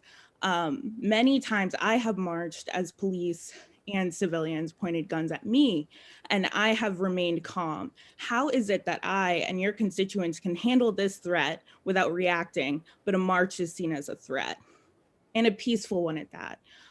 I want to emphasize the lack of rubber bullets and tear gas during the Capitol riots because I think it's important and polarizing as we've seen with the BLM marches and protests.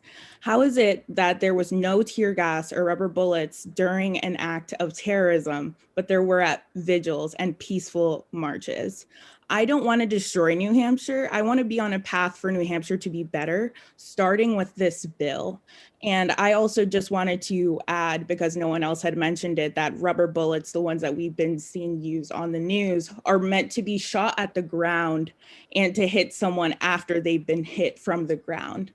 They're not supposed to be directly shot at people because that is as harmful, almost as harmful as just a regular bullet.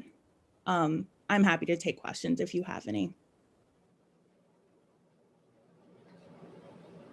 I want to thank you for your testimony. Seeing no hands raised, the witness is excused. Well, thank you, Mr. Chairman. The next speaker is going to be Sergeant Datello, is it? I hope I got his name correct. Good afternoon. Can you hear me? Yes. Dear Representative Abbas and members of the committee, my name is Gregory DiTullio and I'm a sergeant with the Manchester Police Department. I've been a resident of the state of New Hampshire and a police officer for the last 15 years. I currently serve as a first-line supervisor for the Special Enforcement Division, Special Investigations Unit, where we deal with the detection of organized criminal activity, intelligence gathering, and narcotics enforcement. I am also a team leader on the department SWAT team. I'd like to thank you for the opportunity to speak with you today. I concur with Sergeant Lang's testimony prior. I am also here to testify in opposition of House Bill 564 on behalf of my department and also the New Hampshire Association of Chiefs of Police. As I'm going to speak to you about less lethal impact munition, which you are considering rubber bullets, and chemical munition CS gas. Over the century, civilizations have sought ways to protect society from violence while minimizing injuries to the public and its officials. Police officers within the state of New Hampshire are required to attend specialized training which certifies them in the safe deployment of less lethal impact munitions and chemical munitions. This training provides officers with various ways to maintain order while also earning the public's trust. Chemical munitions are chemical compounds that temporarily disorient and discomfort individuals by causing irritation to the eyes, mouth, throat, lungs, and skin. Most common compound used by the police in the state of New Hampshire are CS and OC gas. Chemical munitions are most commonly used in the state of New Hampshire to dislodge aerial denial of barricaded subjects within a structure. These munitions are deployed after exhausting all attempts in establishing communication to attain a peaceful resolution. Chemical munitions are a tool utilized to de-escalate volatile situations by safely removing an individual with minimal injury, damage to property, and risk to the public. Less lethal impact munitions are rubber or foam projectiles that are deployed in order to apprehend dangerous individuals and decrease the chance of injury or death to suspects, bystanders, and officers. They provide a transfer of kinetic energy from the device to the individual, with the desired effect being a temporary pain stimulus that interrupts their thought process in order to bring about a change in behavior. Manufacturers have tested these products endlessly to ensure that they're only using enough kinetic energy to simply gain compliance. It is imperative to provide officers with the viable methods of subduing. Excuse me, Sergeant, we do have to limit testimony to members of the public to 2 minutes, so I just would ask if you mind including the testimony.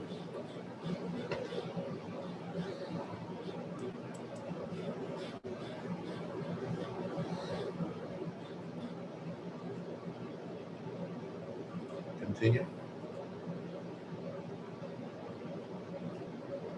Yes, I'm muted, so. Sorry, can you hear me? Yes. Okay. Sorry about that. Get back to where I was saying. If House Bill 564 were to pass, officers would not have these options and would be forced to decide whether to subject themselves to potential injury by physical confrontation or utilize lethal force, as seen in the U.S. Capitol building riots that Sergeant Lang discussed. By removing these options, you are inherently increasing the risk to the general public, police officers, and suspects. Thank you, Sergeant. We do have to limit testimony to 2 minutes per witness, and I believe you've exceeded that time by about 30 seconds. We do mean no disrespect to interrupting, but we do have to move on to the next witness in fairness to people waiting to testify. Representative Hopper. Yeah, thank you, Mr. Chair, and thank you for Sergeant for taking my question. If in some of the cases around the United States, because it seems like we're really not talking about New Hampshire today, I have seen frozen water bottles thrown at police, bricks thrown at police, Molotov cocktails thrown at police. What non-lethal remedy would they have to try to control those crowds that are, attacking them if we pass this into law?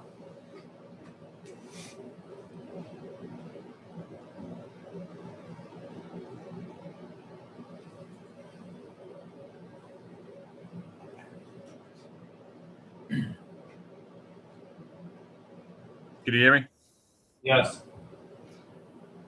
No, I agree with you 100% on that. The individuals that are in favor of this House bill, I think they need to educate themselves a little bit on what less lethal munitions are, and the effectiveness it has, and what are the tools that the police department have to protect the community and the officers at these situations that they are discussing. Thank you. Representative Muse. Thank you for taking my question. My question is whether or not officers carry weapons like tear gas and rubber bullets as a matter of course, or if these are weapons that are only provided or used in situations like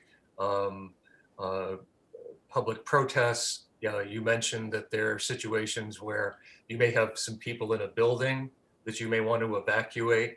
I'm just curious how special these weapons are in the course of a typical officer's duties.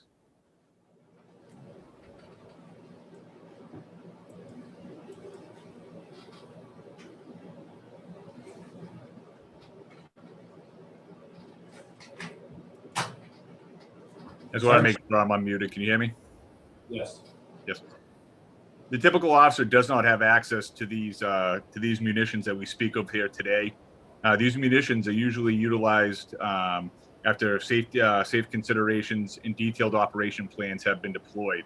The testimony that you heard here before us earlier, they indicate that they're concerned about officers deploying these rounds blindly into crowds, which is not the case, and it's not near the training that's received here in the state of New Hampshire. These tools that the officers have are not utilized on a day-to-day basis here in New Hampshire. They are used only for specific incidents here. Follow-up? Representative Hughes? In terms of the training that you receive, you said that you received training in the use of these weapons that you actually call munitions, which has more of a military context than a public policing context. But I'm curious to what extent, if you had to weigh the amount of training that you received in the use of these weapons in these types of situations versus the amount of training that you receive in crowd control and de-escalation, where do things lie? Are they about the same? Yes, sir. It's about the same. Like I said before, I would love for any individual of the community to come join us during one of these events and see the planning that goes into these. We do not plan, nor do we want to use any of these munitions or these tools during these events. Our ultimate goal is a peaceful resolution to everything. Unfortunately, there are incidents that occur that result in the use of these tools in order for the police to properly do their job, to protect themselves, the community, and the people that are present at these events. They're not just used at events. I love everybody keeps on talking about how these are used at protests. You need to understand that these in the state of New Hampshire, I can't remember the last time they were actually used during an event or a protest. The majority of these tools that are used for barricaded subjects here in New Hampshire. And obviously this bill pertains to New Hampshire itself. We're not looking across the nation at this time. Thank you.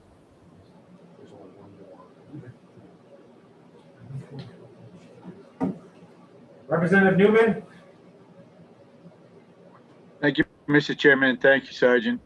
If this, in your opinion, if this bill was somehow limited to prohibit the use of these items at only events and things like that for crowd control, and the restriction not apply to the other uses that the police have for, like, getting a suspect out of a house, would that make the bill more acceptable to you? No, I still would disagree with the bill, and I would be opposed to it. These tools have been proven to be effective and safe to use as long as they're used appropriately. If you take these tools away from the police here in New Hampshire, unfortunately, my testimony was cut short, but I was trying to explain during my testimony what less lethal force is and what lethal force is. And people need to understand that if you take these tools away from the police, I know that the earlier testimony, people talked about shields and batons and et cetera, but we need to understand that you take these tools away from the police, we didn't have a different outcome than we normally would when we were able to utilize these tools.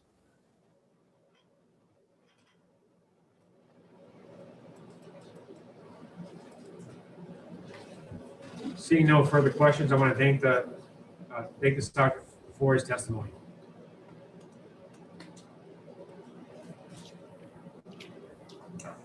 Before we call the next witness, I just want to address the committee. What we're going to do, the public hearing on HB 564 is going to be in recess to 1:15. I'm going to open the public hearing on HB 81 just to introduce the bill, then that will also be, we'll also recess, and we're going to take up, we're going to be on, we're going to take a lunch break to 1:15.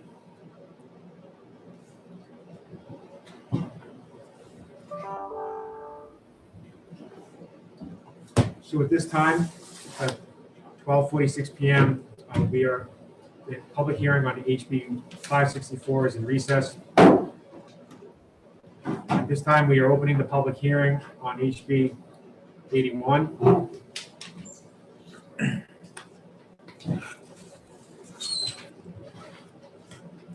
I see Representative Abramson, excuse me, Representative Baldessaro.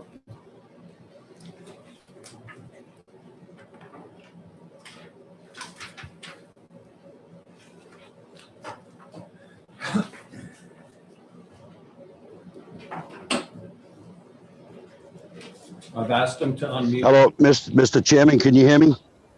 Yes, we can. I hope you can hear me. I can hear you. Thank you. I hear you much better there. Your voice come out louder. Thank you.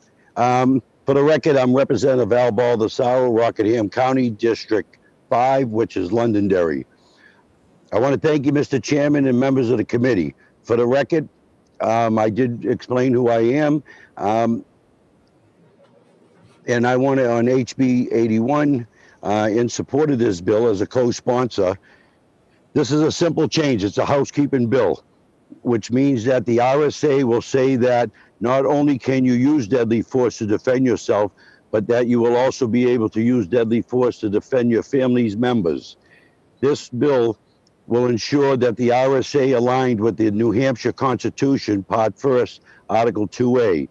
Apparently, when we did the bill years ago, it was we forgot to put other to match it with the Constitution. So I'm asking Mr. Chair, members of the committee, to support this bill, and thank you very much for your time and consideration. Short and sweet. Thank you. Thank you, Representative. Seeing no hands raised, the witness is excused. Thank you for your testimony. Thank you. At this time, HB 81 will be in recess. The Criminal Justice Public Safety Committee will be in recess to 1:15 p.m. Hey, John. Yes. Am I taking the van? Oh, not me. Let's mute Representative Baldessaro.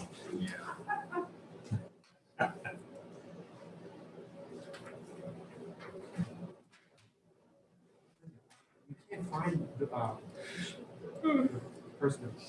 Jan Smith, she said her hand was raised. You're good. I couldn't see it over here either. I don't even see it on the list. Do they have are they under a different name? We're not doing it. Oh.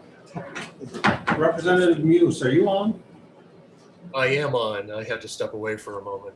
You know how to mute us and bring that picture up that we're out to lunch until 1:15? And Representative Muse, there is a Representative Schmidt that's been trying to testify. Yeah. We can't find, well, Representative Burt and I both can't find. It's under Peter Smith. I found it.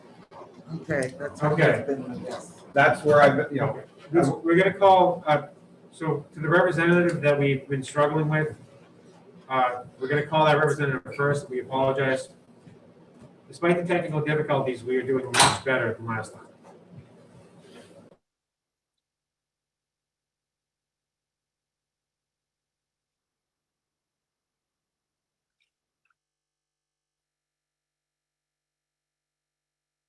Are we in recess? Thanks for recess.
Anybody keep track of what bill we're on this time?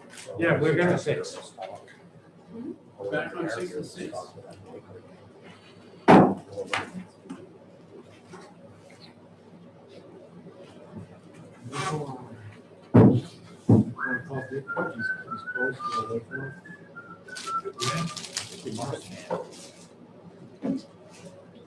Does anyone know where Representative Colley is? 'Cause we might do it. He went to get coffee. Are we still in recess? Yes, we are. Casey went to get coffee. Yeah, He said across the street. I don't know how far that is. The Zoom says Casey 81. Is that accurate? That's what we were last in recess with, just to go into recess. I think, because we need to get bills out of the committee, I think we can at least, we're probably not gonna exec 564 today. But I think we can exec the 66. There's no amendment that's coming. But I want to wait for Representative Marston and Representative Conley to get here. So if they're close, we don't have to wait for them. I think if there's a request, it's not. Do you mind just telling the case to come back? Yeah, and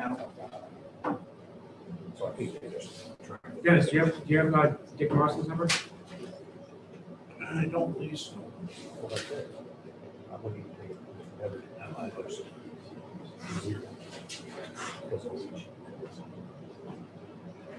So it's just. Yeah.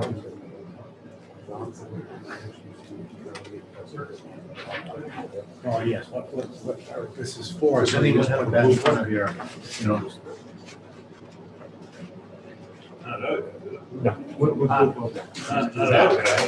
No, last year's would be in there. So no, he wasn't here last year. The year before would be in. Does anyone have Representative Marston's phone number? Yes. Call him and. Amanda, you reached out to Casey already? I already did. Oh, sorry.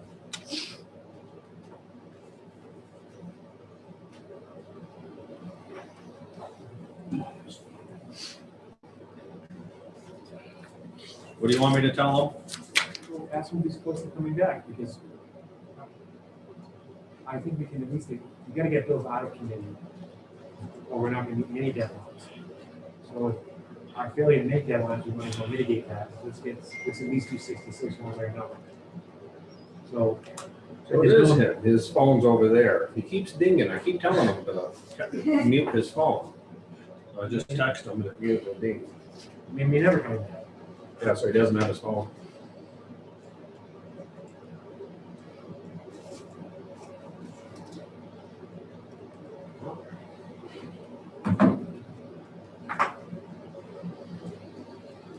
All right, let me try it one more time, see if it is him. Yeah. I just said mute your phone, Dick. All right, well, I'm just gonna reopen 564. So we can get that moved. When Casey and Dick come back, we'll then recess that again. That makes sense?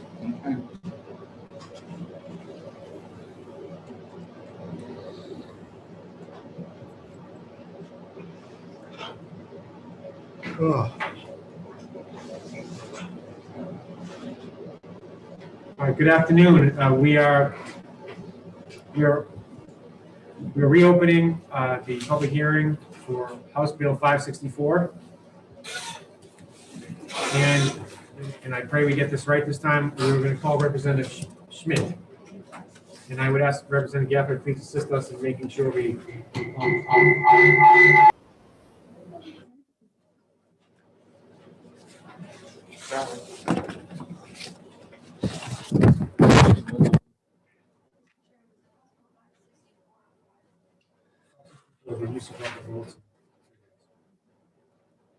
Can the people remotely hear us? Yes. I can hear you, Mr. Chairman. Is Representative Smith at 202?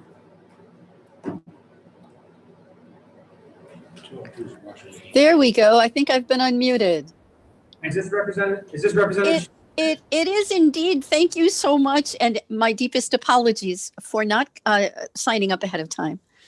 Our problem was is that on the list, it only appears as a number, so we did not know who the number was. So Yeah, my fault, my fault entirely, and I do apologize. May I begin to save you some time? Yes, but you when you begin your testimony, we just asked that you limit the testimony to 2 minutes. 2 minutes, got it. I'll talk quickly. Thank you, Mr. Chairman and honored members of the committee. For the record, my name is Jan Schmidt, and I represent Ward 1 in Nashua.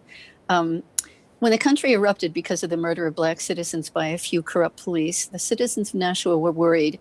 On the news, they could see people like themselves in those who were being killed. They also saw stickers on telephone poles here in Nashua of white supremacists inviting people to join, and families were rightfully terrified.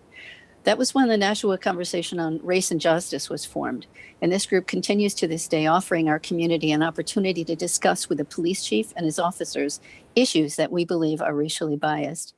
Nashua's police are nationally accredited and go through a rigorous test to be reaccredited each year. And they're also full members of the Nashua Conversation of Race and Justice. And this bill has nothing to do with those good people. But just like much of what New Hampshire does, the country follows. This bill, as amended, should be part of any police department's manuals. Peaceful protests need to be protected by the police, as they have been in Nashua. And when a few people do something that needs to be stopped, the rest of the people should be kept safe. Passing this into law would send a message to the rest of the country and all of the good people in New Hampshire. The pepper spraying a person kneeling with their hands behind their head, among other things, is wrong. So these are the few things that they wanted to amend to keep from being used against unarmed persons, to keep from being used indiscriminately into a crowd, and to prohibit gas from being used without first warning a crowd and giving people time and a route to disperse. And that's the end of my testimony. I hope I was quick enough. I'll be glad to answer any questions. Thank you, Representative. And again, we apologize for our technical difficulties, but Totally my fault. Representative Testament? Thank you. Thank you for taking my question. Certainly. Quick one. What do you consider an unarmed citizen? An unarmed citizen would be somebody who's standing there and not holding anything that could kill another person. Well, And Representative Testament, if you just raise your hand, you don't need to say follow up. So it only holds true if they have something that would kill another person or would just injure? Trying to get it You mean all. like a bottle of water? I honestly don't know. I'm sure the police would see a bottle of water thrown at them as something that is not intentional to hurt them. That's just not something that can hurt somebody. So I've seen pictures of people carrying skateboards. That seems to be the weapon of choice. So would that be an armed person? It depends on the situation. Are they holding it up over their head? Yes, they are armed. If they're rolling on it on the road, no. Thank you. Certainly.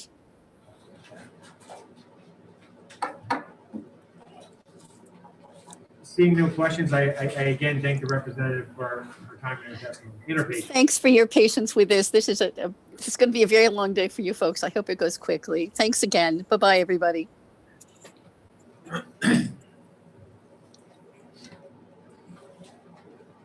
So just to let, what we're gonna do, we're just gonna put, HB 564 is gonna go back into recess, just temporarily.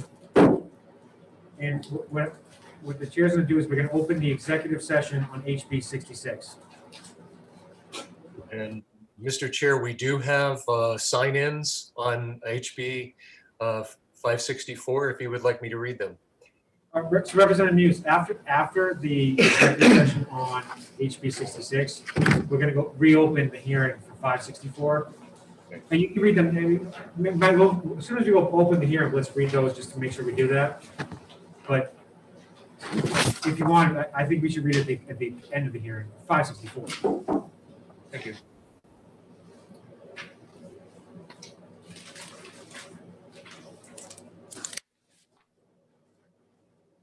We're opening the executive session on House Bill 66. The chair recognizes Representative Wallace for a motion. Thank you, Mr. Chairman. Mr. Chairman, I move House Bill 66 ITL and expedient to legislate.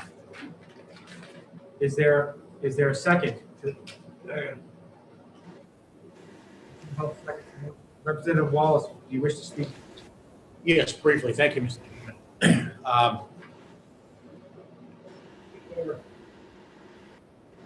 Ask for two sides of this. We have to make sure that our law enforcement officers have the tools that they need to be able to maintain order on the streets of our civil society. It's apparent that repealing RSA 627:5 Part 8 would seriously impact their ability to do their jobs effectively. So based upon that, we need to ITL this bill. Furthermore, it doesn't really solve the problem here in New Hampshire that's presently or historically, according to the people that testified today. The chair will open the question for discussion. Do any members wish to speak? Representative Gathright. When I first got this bill and I read it, I kind of felt the same way that my colleague did. However, I really dug into it. I felt that the term effect is truly not necessary, because if you were to eliminate what the sponsors have put in here to eliminate, you still have the same tone as to what the person is trying to say here. So for me, I can read this. I'll just read the one, let's say B, under Roman numeral 2. To prevent the escape from custody of a person whom the officer reasonably believes. So for me, and I think when this was put here, I really struggled with it before. Why do you need effect or any of that? What's the purpose? And I have not seen where anyone has actually told me that effect is more important than not having it there. I don't think that verbiage generates anything other than, even if it wasn't there, it wouldn't make a difference one way or the other. So, for me, it's a cleanup bill. And I don't think it's necessary that we use the terminology effect.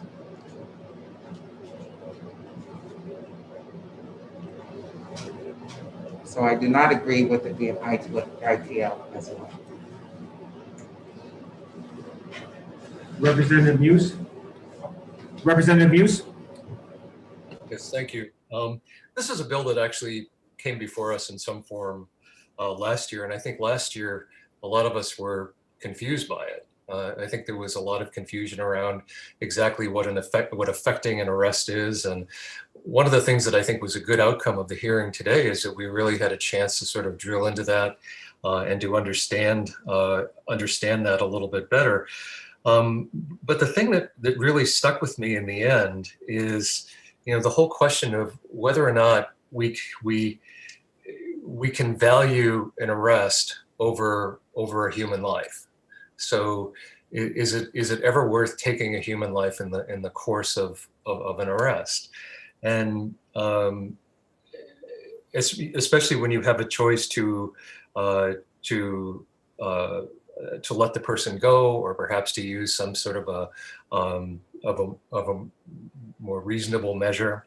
I think one of the things that a lot of people have been very disturbed by over the last few years is that with the increasing use of police body cams, we actually have seen quite a few incidents of where people, where our officers in particular, will shoot somebody fleeing an arrest, and that person dies. So the bottom line is we don't have a death penalty in New Hampshire anymore. And when someone is fleeing in a way that that isn't creating a specific threat for the officer involved, it does seem reasonable to me, to eliminate this. This does not take away, eliminating it would not take away the ability of an officer to defend himself or herself if she was under, he or she was under attack by somebody who was threatening their life.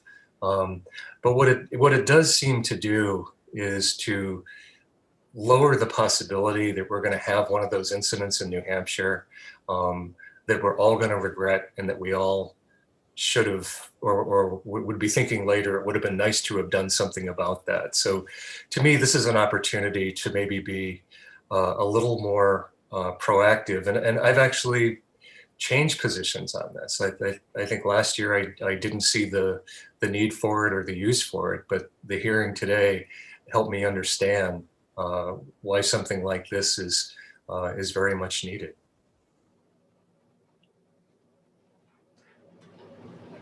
Representative Newman. Thank you, Mr. Chairman. I too am confused about the effect of an arrest, and I hear all this, most of the commentary being about the person trying to escape or trying to flee. And I think I just can't find the line that delineates between effecting an arrest and trying to flee.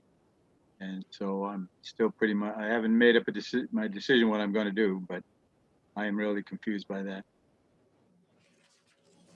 Just to help an understanding, and this is just the way I interpret it, and not always right, but so if you're in custody, you don't have to necessarily be arrested to be in custody, but generally you're not free to leave when you're in custody.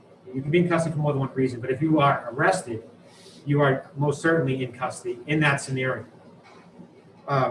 What this says, affecting the arrest, is I interpret that as the officer is trying to arrest the person to bring them into custody. So when it comes to the trying to escape language, I'm reading that as they can be trying to escape whether they're in custody, or they can be trying to escape to evade being arrested. I think you can have both. The difference is this will won't have any effect on a person already in custody who's attempting to escape, but this will prevent someone who's trying to escape that's not in custody. And if that in that scenario, and I'm just reading right off it, is using a deadly weapon in attempting to escape. So in that scenario, I would assume the person has in their possession some sort of deadly weapon, and they're using the deadly weapon to help further their escape from, and that's an escape to evade being arrested, not to just get escape custody. Does that help clarify it? That's just the way I interpret it. Right? Yes.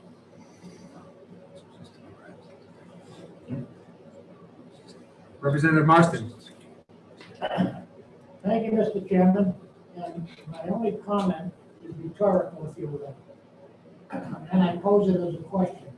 When was the last time in the state of New Hampshire, I don't care about North Carolina or Florida, California, when in New Hampshire was somebody shot trying to flee?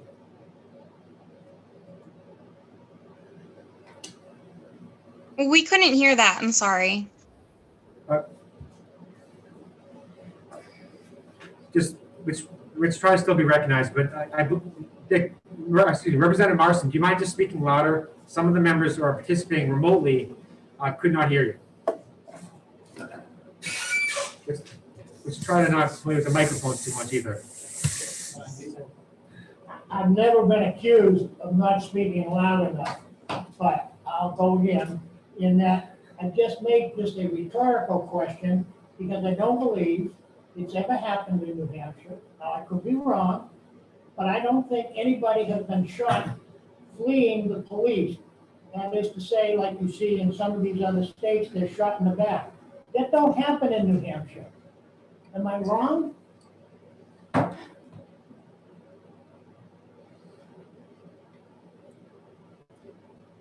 Representative Gathright?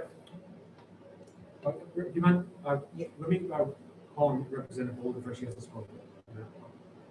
Excuse me, Representative Bolden. Thank you, Mr. Chairman. I guess my commentary is also rhetorical. The Weir police, I believe, were involved in the shooting of someone who was fleeing in a vehicle a few years ago. I'm not able to determine. Representative Bolden, I don't believe Representative Knight can hear you. If you don't mind speaking louder. I'm not sure that there's even a microphone near me, so I'm not sure how loudly to speak, but I was only saying that I believe a few years ago in Ware, there was a shooting involving police and a man who was fleeing. So it has happened in this one. That's all, thank you. Representative Hopper. Thank you, Mr. Chairman. In response to the representative's comment about Ware, I thought of that exact case when we were hearing the bill.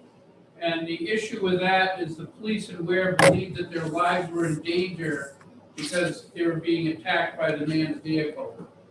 And I believe the Attorney General investigated that. And I see the problem there, not necessarily with the police, but if the Attorney General investigated that and the man was unarmed, I think the issue might be with the Attorney General, not with the law.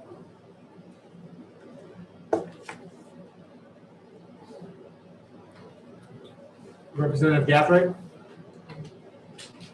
I want to say that, in my opinion, this bill is a start in trying to, I'm not saying limit the powers of the police department, but put some guidance around what they do.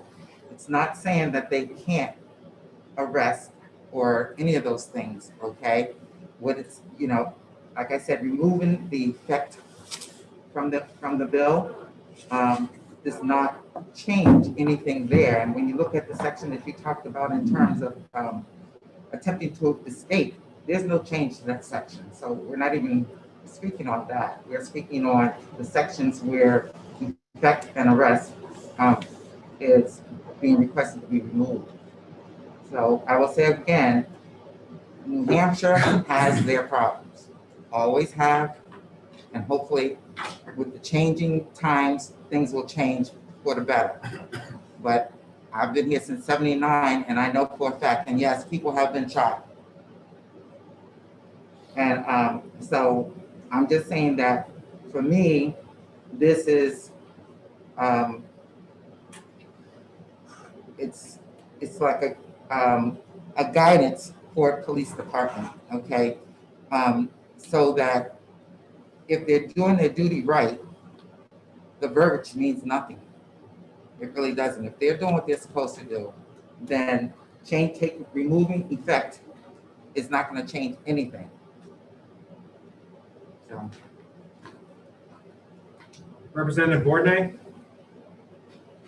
Thank you, Mr. Chair. Thank you, Mr. Chairman. I think that this bill has some merit. I think we should make it off a pass. I'll look at two questions in my brain. A is under 2A, the officer still has the right to defend herself with deadly force if their life is threatened. However, in B, we look at the words are the officer reasonably believes the person has committed or is committing a felony involving the use of force and power. So if the officer is allowed to use deadly force in this case, they are basically the judge and the jury and condemning someone who has not been convicted of a crime yet. So I have to say that this bill has merit, and I think it should pass.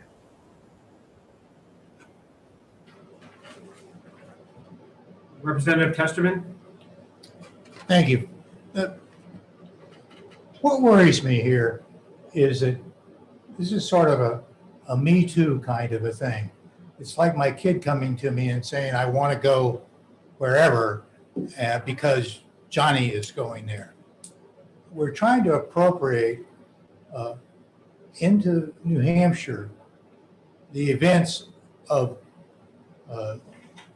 Portland, of Minneapolis, of California, of Seattle, and we assume that they can happen here.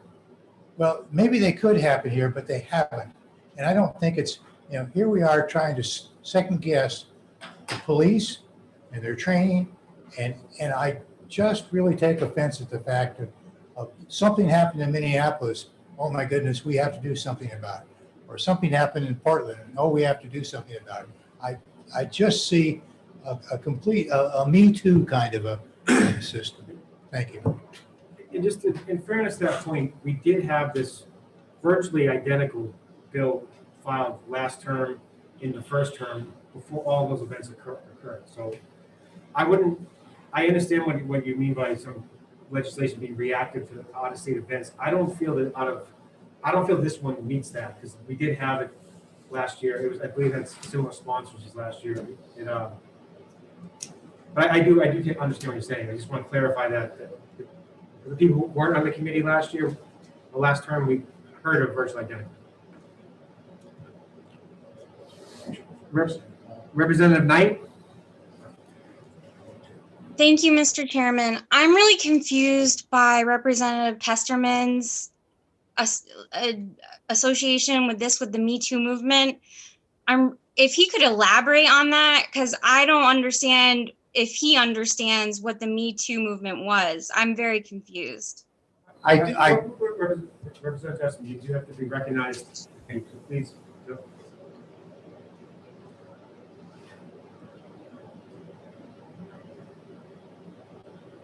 You want to address? Yeah, okay. Thank you. Point of order, Mr. Chairman. Thank you, Mr. Chairman. Is this appropriate during an exec session that a member has to explain his words? Well, I think for the purpose of the discussions that we have during the executive session, if a member wants ask of another member to clarify their comments, I think that's a fair question, especially to help understand the point that the representative was trying to make. I would allow. I'm not sure that the Me Too has much to do with the use of force involving police officers. So I would kind of get into whether this is necessary for the purpose of this bill. We are on what I say an incredibly tight schedule, and I don't know if getting off topic into another. I would say we can talk about that topic. That can take a full day. So I'm not sure it would be helpful to this discussion to discuss an unrelated discussion of that nature. I will allow you to clarify, but I don't understand how you did say it, which is just the mere fact you said is what made it relevant. But it's not topical. I believe I know what they're referring to as Me Too. They've appropriated that, and that's fine for certain people. I was using it in a general context. Thank you. Representative Newman? I don't have a question. No, throw out the question.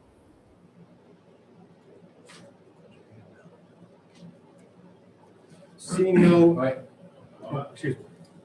Representative Roy. Thank you. I agree with the premise that a police officer should almost never shoot someone in the back who is fleeing a scene. It should be so rare that it's almost non-existent. However, there are times when it could be necessary. If a woman comes into the police department and she's severely beaten and they takes out a complaint and the officer goes to arrest the guy and he runs and says, I'm going to kill her, what does it use to let him go because he's unarmed? But there's certain situations where we can't dictate that could happen on the fly. The part of this law that bothers me is the part that says that an officer can respond to deadly force with deadly force. It doesn't necessarily, if you are shot with a taser, you're incapacitated. So you can't, that's not deadly force. As a matter of fact, they say it's not. But you'll be able to defend yourself once you've been incapacitated by them. So to put an officer in a position where someone picks up their taser, that it could have fallen out or they could have pulled it off their belt and say, well, you can't use deadly force because that isn't deadly force. Well, you're going to be incapacitated. So what happens after that? You just got to hope that they're nice. I mean, we're getting into so much minutia here that you're trying to anticipate every situation and you can't.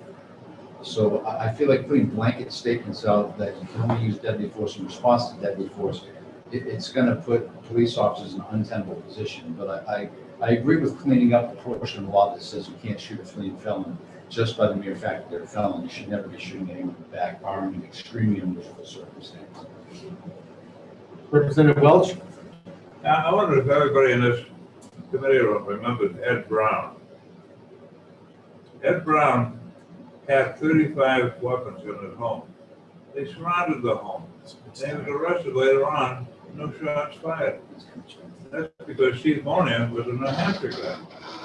It doesn't happen that often. When it does happen, there's probably a good reason for it.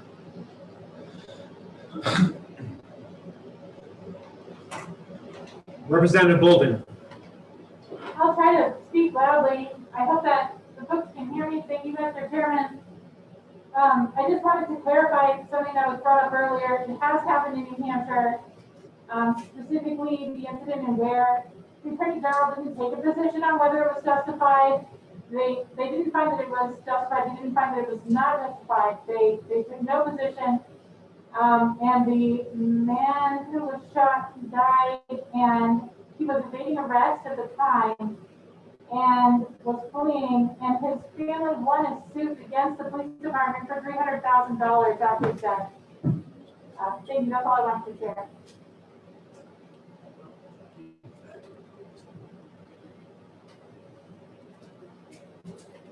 Seeing no further hands raised for discussion, the clerk will call the roll. If you are in support of the motion to ITL in expedient to legislate, please say yay.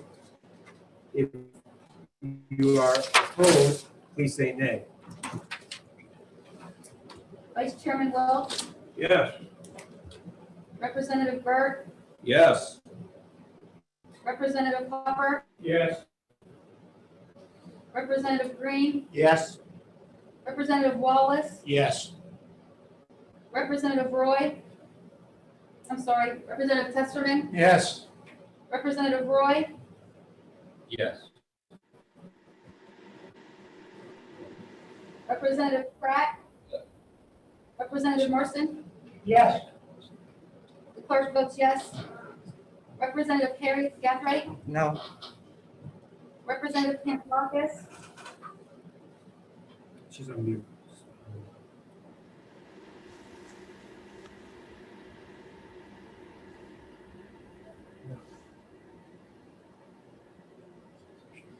Sorry, yes. Representative O'Hearn, Yes. Representative Ordonez, No. Representative Muse, Nope.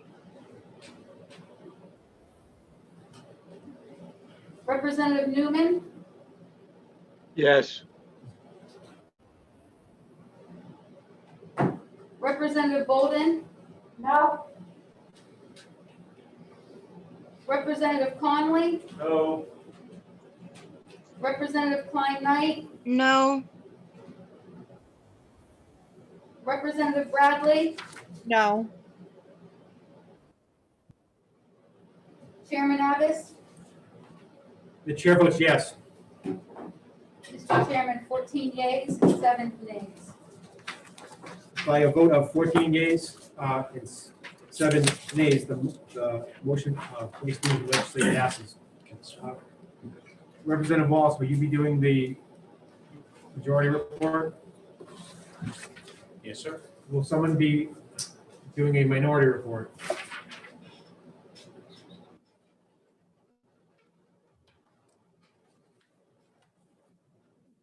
Mr.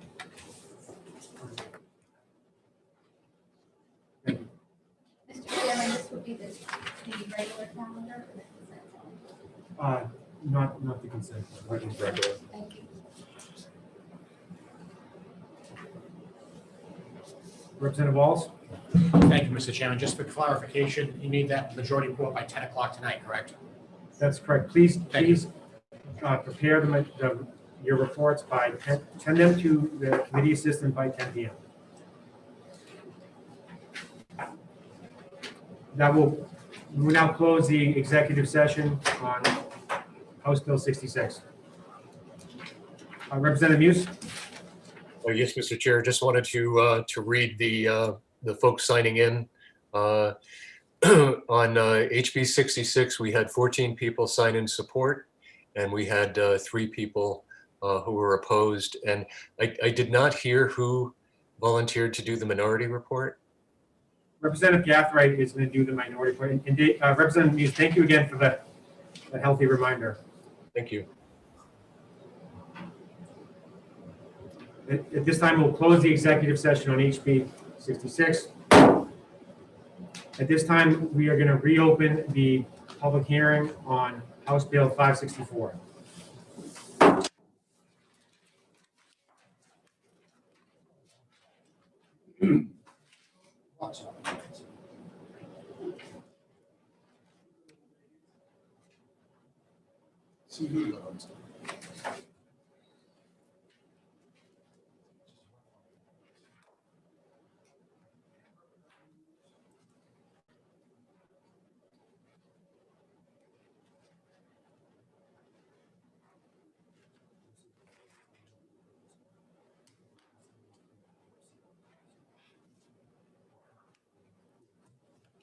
Is Ronell Sheila available in the audience to testify?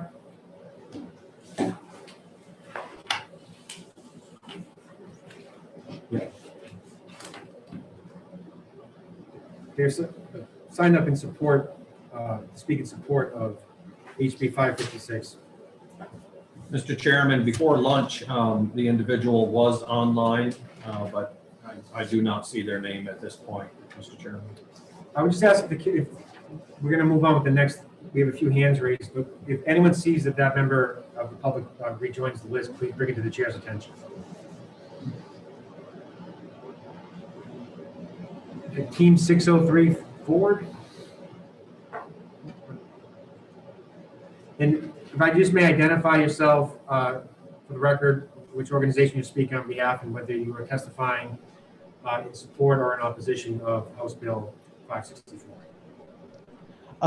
Yes, Mr. Chairman, can you hear me? Yes, I can. Yes, I apologize for that. My name is Doug Marino. I work for an organization called 6034, but I am testifying on behalf of myself today in support of House Bill 564. I won't reiterate testimony that's already been said, but I just want to offer my voice in support. Systemic racism is a huge problem in New Hampshire, and House Bill 564 represents an important step in the right direction to make sure that that law enforcement, does not use excessive force, and we know that these issues disproportionately impact people of color. New Hampshire is not innocent, and frankly, I've been a little bit disturbed by the behavior of some committee members during some of the previous testimony on this bill, and I hope that committee members will take this seriously and vote ought to pass. Thank you for your time.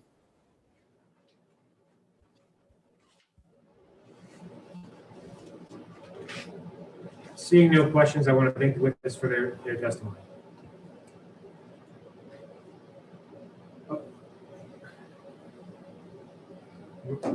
Next witness is Ranella Sheila.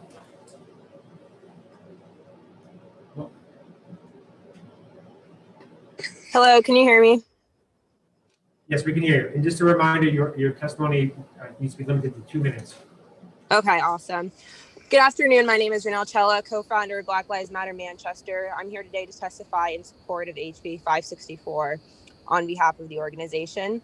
In June of last year, we held a peaceful candlelight vigil at Manchester and Stark Park. In the days that preceded, many advised us to cancel that event, and I was told by MPD, so this is the Manchester Police Department, that unfortunately things were going to get ugly. We had seen the aftermath of police presence at similar events all across the country. The use and misuse of tear gas and rubber bullets caused permanent physical and emotional damage to undeserving targets. Going into Sark Park that night, that was the #1 fear on our list. I thought of the possibility of spending the week of my 21st birthday in a hospital bed, recovering from injuries given to me by the one sworn to serve and protect. It could have been me. Let me be clear, New Hampshire is not immune to having similar events occur here, so the fact that these things are not used here that often is irrelevant. New Hampshire is by no means innocent. At any moment this past summer, our cities and towns could have made national news as a result of peaceful protests gone wrong, and that's when many of these events turn violent, by the way. It doesn't matter that we haven't seen these things happen in New Hampshire, because it could very well turn violent, not at the hands of us, the organizers, but at the hands of the ones who arrived under the guise of maintaining order. With that, Black Lives Matter Manchester enthusiastically supports this bill, and we're asking that you do the same. And I just would also like to say that I would ask the chair to reconsider his decision to not reprimand the representative that laughed during Jordan's testimony earlier. Thank you.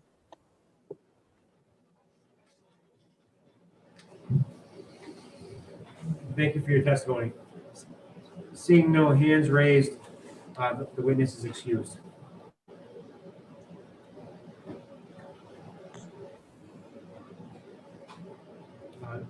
The next witness is J.R. Buell.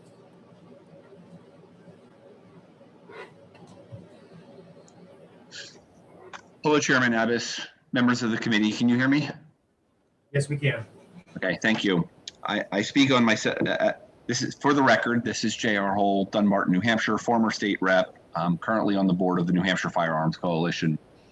I did not sign in favor or in opposition to this bill. I wanted to point out something that's important, which has to do with the use of lethal force. There is a policy known as escalation of force, from not response on the benign end all the way over to lethal force on the extreme end. And I want the committee to understand that if they pass this bill, they're going to limit the options. And I don't want to see a situation where a police officer is ever forced to make a tough decision between not responding at all and having to use lethal force. I do think that appropriate statute should be in place that if an officer misuses non-lethal force and it results in unintended consequences, for instance, firing a rubber bullet into a crowd and hitting an innocent bystander, that appropriate discipline is in place. And I think that's the message coming from those who are expressing a desire to pass this bill. And I'm not sure our statutes do a good job about assigning responsibility to the officer for misusing a less than lethal force tool.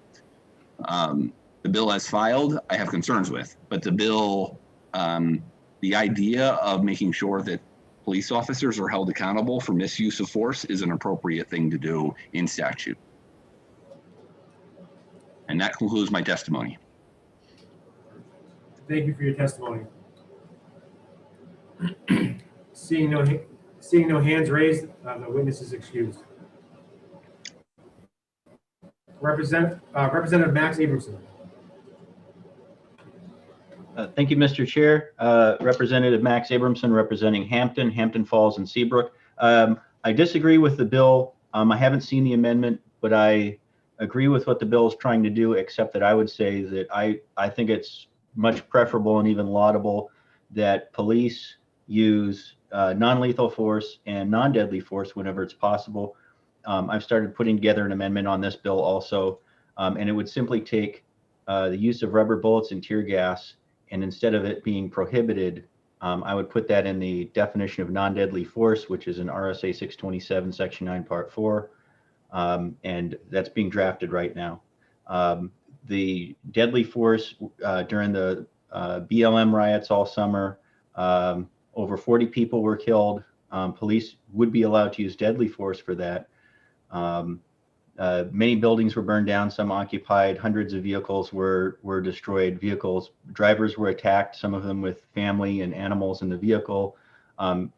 It's a question about whether or not an officer would be allowed to use deadly or non-deadly force in that situation. So that's a gray area we have to deal with.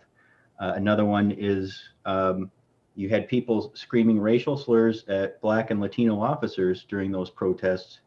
And that's also another question, because that type of screaming sometimes does lead to an escalation of violence. So I think to be absolutely clear, this committee's done it before with both deadly force and non-deadly force, is to add in the use of tear gas or rubber bullets as putting it under the definition of non-deadly force. That's my testimony.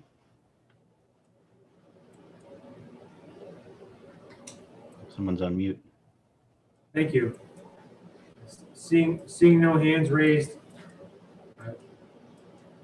the member is excused. The representative is excused. 2 minutes.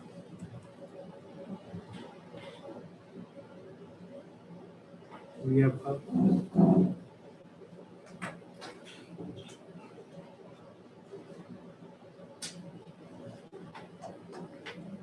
Yes, am I being called on to speak? yes. Sorry. Just please identify yourself. State where you're from and whether you are testifying in support or in opposition to House Bill 564. Thank you so much. Yes, my name is Asma El-Huni, and I'm here in strong support of HB 564. Thank you for taking my testimony. Just hearing from what happened today, just kind of want to express some things. I think it's very important that we're listening to vulnerable communities that took time out of their day today to let you know how they're feeling and how scared they are when they go out to express their constitutional right to express themselves. And we heard particularly from the Black community that this is needed. And I think we need to listen to our community members that are vulnerable. I also want to express my extreme disappointment that somebody was cut off earlier, a Black gentleman who expressed racism or expressed the fact that there is racism in our state, and there was laughing from our representatives. I think that is very inappropriate, and something should be done about that. That sends a wrong message to our community members that their experiences are invalid just because others don't face them themselves. So I think it's very important that we're passing something like this to protect vulnerable communities and to send them a message that we are there for them when they're coming to us and they're saying they need to be protected. And so when people say this doesn't happen in New Hampshire, they're basically saying we're not going to protect you from making sure it doesn't happen in New Hampshire. Thank you.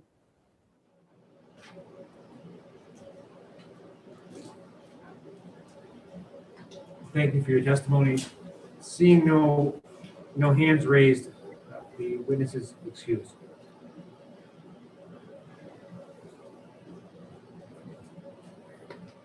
Is there anyone else? There is no. I'll just scroll real quick. No. Am I missing anyone? We will now close the public hearing on House Bill 564. We will now reopen the public hearing on House Bill 81.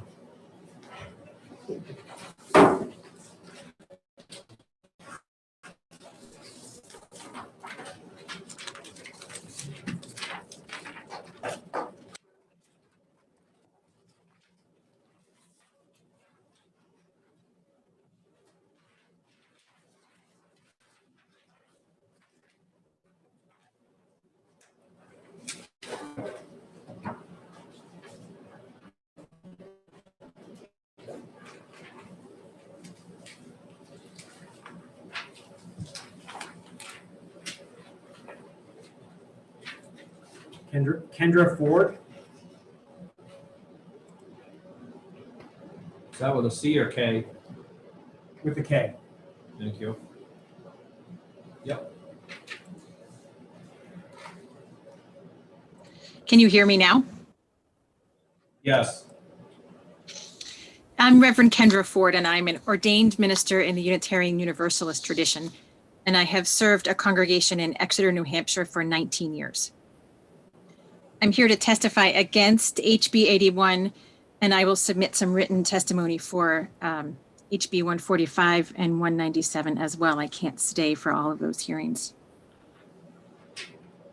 Many of the situations in which lethal force would be allowed are situations in which people make choices based on how they feel in a given moment.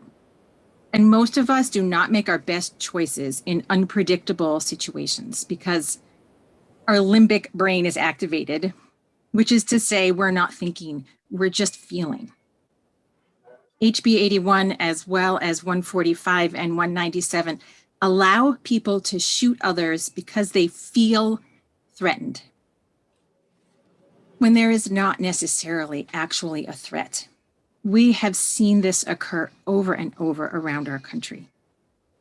African American people in particular have been shot because white people feel uneasy in their presence. Multiple studies have shown that white people are irrationally uneasy in the presence of people of color, even in objectively neutral situations. So these bills that allow the expanded use of weapons when people feel threatened are likely to be life-threatening for people of color. Expanding when people can use deadly force means that we are deciding to privilege the use of guns over the well-being of humans, and saying that we think it is more important to protect things than the sanctity of human life. Giving people wider authorization to solve problems by shooting doesn't solve any problems in our society.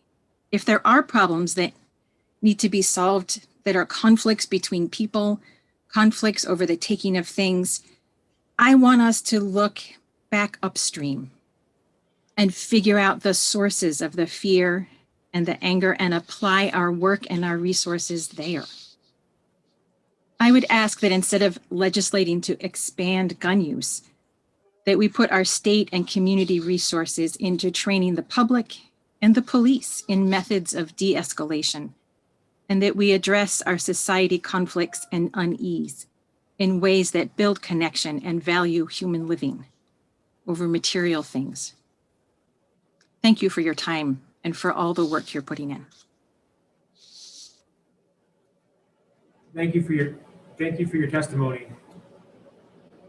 Representative Testerman. Thank you. Thank you for taking my question. I have a simple one.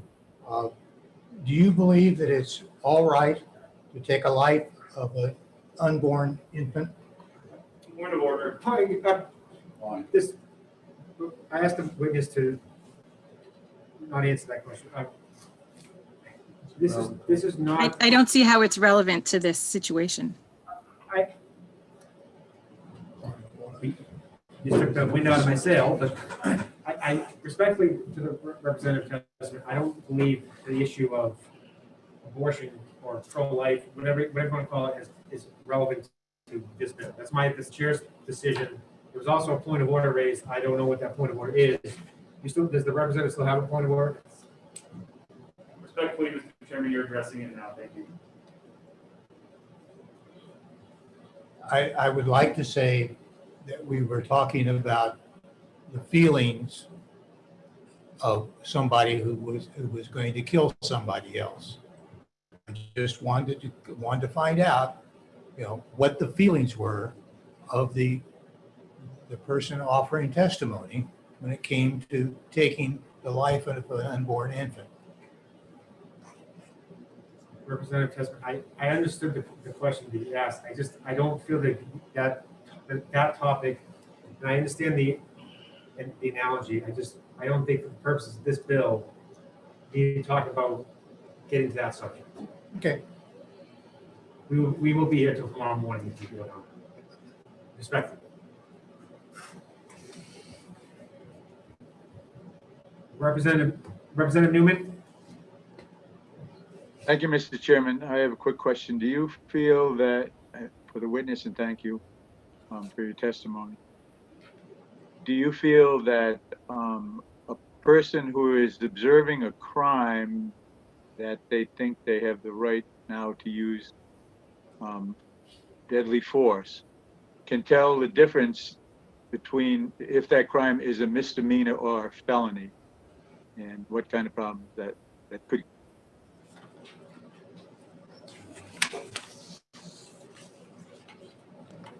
I think that most people in the general public would not have any such categories in their mind about what's a felony and what's a misdemeanor. Thank you. Representative Marston. Thank you, Mr. Chairman, and thank you for taking my question. I'd like to point out that the final part of this bill is talking about somebody acting in somebody else's dwelling or curtilage. I kind of get a kick out of that word, but in other words, somebody's trying to get into your house and your life is possibly threatened, and you're saying you don't want to be able to use force to stop them? That's my question.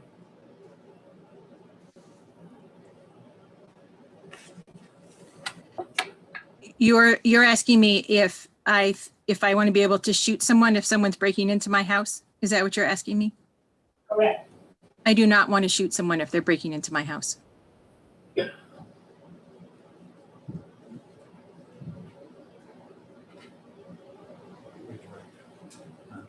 Seeing no further questions, I want to thank you for your testimony.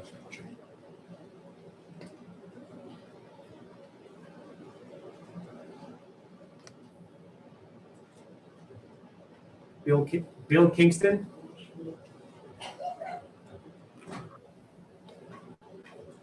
Can you hear me? Yes. Okay, I'm Bill Kingston from Newcastle, and I'm speaking for myself in opposition to this bill.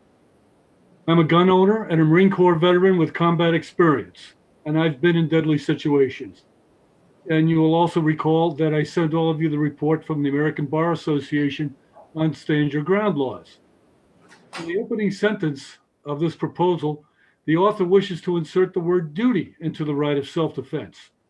Now, this is a radical departure from all previous statutes and court decisions, and it is not the New Hampshire way. The right of self-defense is one of the basic principles of every civilized society. This one word strives to change that and will have enormous impact on the people of New Hampshire. Article 2 of the New Hampshire Constitution guarantees our natural rights.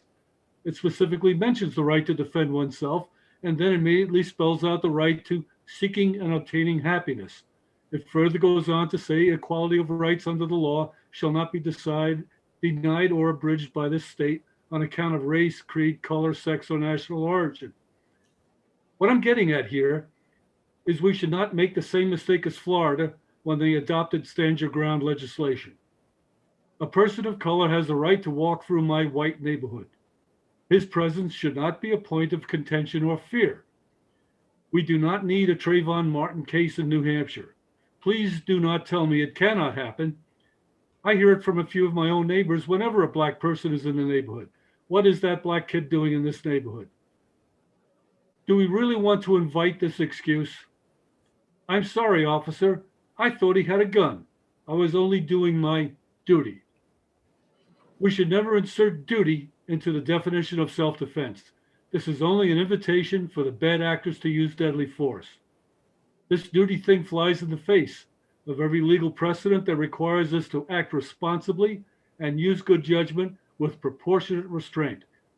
Since it is contrary to Article 2, I believe it is also unconstitutional.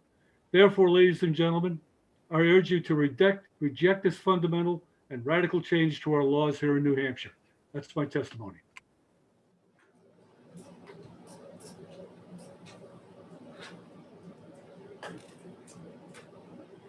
Thank you for your testimony. Representative Bradley. Hi, thank you, Chairman. Bill, thank you so much for coming to testify today. So it just sounds like you're opposing all the stand your ground bills being introduced today. Is that so? Yes, ma'am. I will be testifying on the other two. Great, thank you.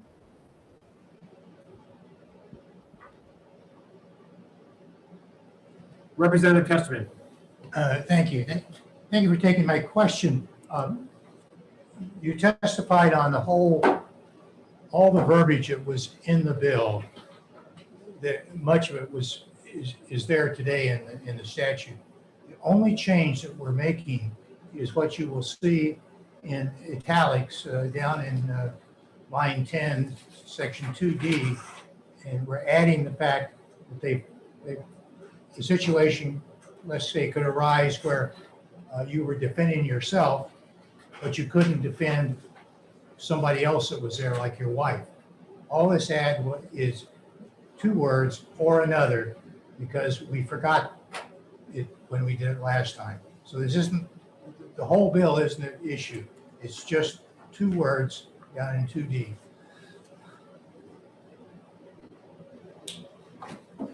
Yes, sir, I'm aware of that.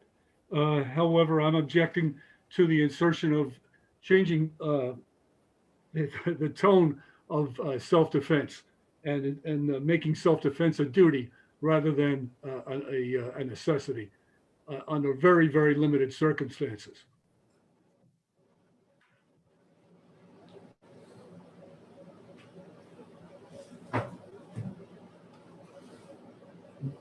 Representative Marston. Thank you, Mr. Chairman. Thank you for taking our questions. I'm confused by your statements that you ran through. And I'm just wondering, generally, you are against self-defending yourself, self-defense? Oh, no, that's an absurd that's an absurd interpretation of what I'm trying to say here. Everyone has the right of self-defense. I'm just saying that self-defense should not be made duty, because that leads to vigilantism, which is not the New Hampshire way, and it is never intended in our Constitution or our laws. Just before I go with Representative Marston for a follow-up, I just want to address when the members of the committee ask a question of any member of the public testifying, it's supposed to be done with the intent to gather information either about their testimony they provided or about the bill itself. We don't really, we're not supposed to really engage in debate style questions. I'm just saying we're getting a little close to that with some of the questions, so let's just be mindful of that, just to remind them. Representative Marston, you have a follow-up question. I'll pass, Mr. Chairman. Thank you. Seeing no hands raised, oh, excuse me, Representative Gafford. I looked at 627-4, Roman numeral 3A. It says here, retreat from the encounter except that he or she is not required to retreat if he or she is within his or her dwellings. It's curtilage. Or anywhere he or she has a right to be and is not the initial aggressor. So for me, why am I saying this when it's already covered in the statute?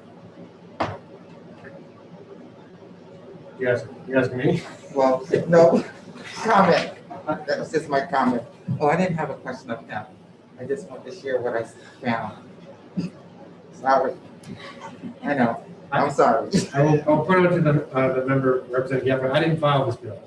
I know. I'm sorry.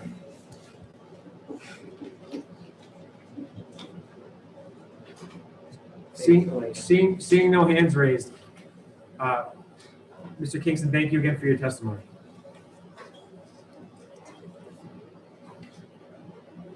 The next witness is Leonard Korn.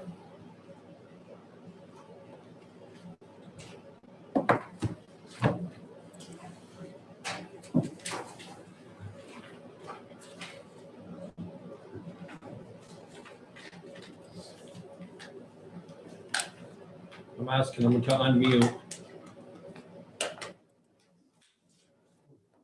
Mr. Korn. Yep, no.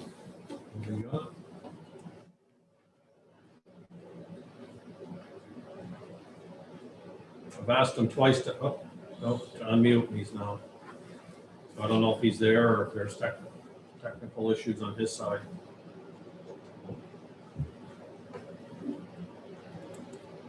Will maybe Mr. Korn, but please, if the committee wouldn't mind reminding me to recall Mr. Korn at a later time. Is Representative Rogers? She signed up this. Catherine Rogers, yes.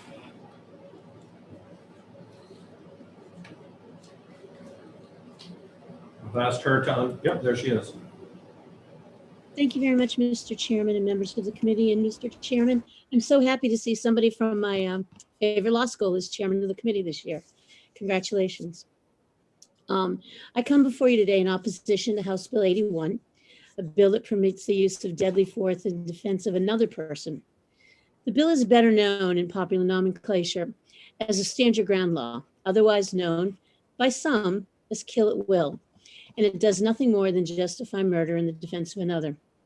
New Hampshire already has a so-called stand your ground law, giving people a license to kill when confronted with a perceived threat without even considering walking away or de-escalating the situation.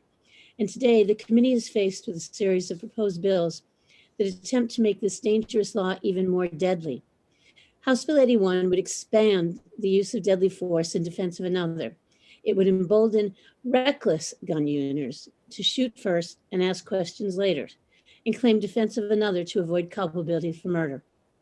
Time-honored legal principles and codified self-defense laws across the United States have long affirmed people's right to use proportionate physical force to defend themselves and others against imminent violence.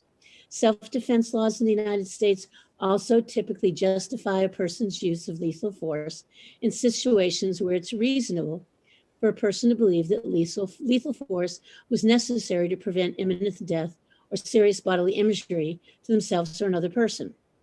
Traditionally, these laws have been clear that taking human life is not necessary and is therefore not justified if the person could have avoided using that lethal violence by retreating or simply stepping away from a confrontation. In most US jurisdictions, court precedents and or state laws have carved out an exception to this duty to de-escalate or retreat, called the castle doctrine, on the theory that a person's home is their castle. This legal principle has traditionally created a rebuttable legal presumption that individuals are justified in using force against someone unlawfully breaking into their occupied home without having to consider options such as leaving the home to avoid a threat or confrontation. Stand your ground laws upend centuries of legal. Representative Rogers, I have to interrupt. I do need to limit testimony to 2 minutes per witness. So if you don't mind bringing your testimony to. One final here, other than just the legal principles. If you don't believe that the unknowing public could be inadvertently affected by the violence and the possible death on House Bill 21, I would ask you to look to the cost of property taxpayers to this piece of legislation. The police now always have to be suspect, if this passes, to every citizen if they're armed and if they need more security on the stand the ground laws. Do police have to have more police on the beat? Do we have to worry that if I'm lost in a neighborhood and I go? Representative, we're on, I say our committee is on a time crunch. That's an understatement. I don't mean to interrupt again, but I do have to suspend the testimony. If anyone has any questions of the witness, they can ask. And I'd ask you to vote inexpedient to legislate. My testimony has been emailed to you. I hope you would read it instead of just voting.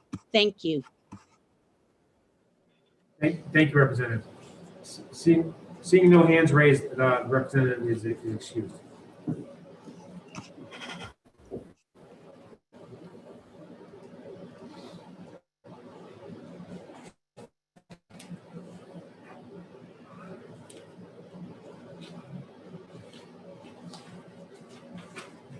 Romero. What's the first name? I think it's Dina. Oh, Romero. Yes.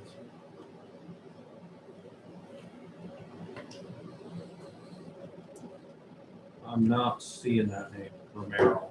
With an R, oh, right. R.A. Oh, R.A. I'm sorry, thank you. Not still seeing it. R.E. Who's on to the next? Allison Snell.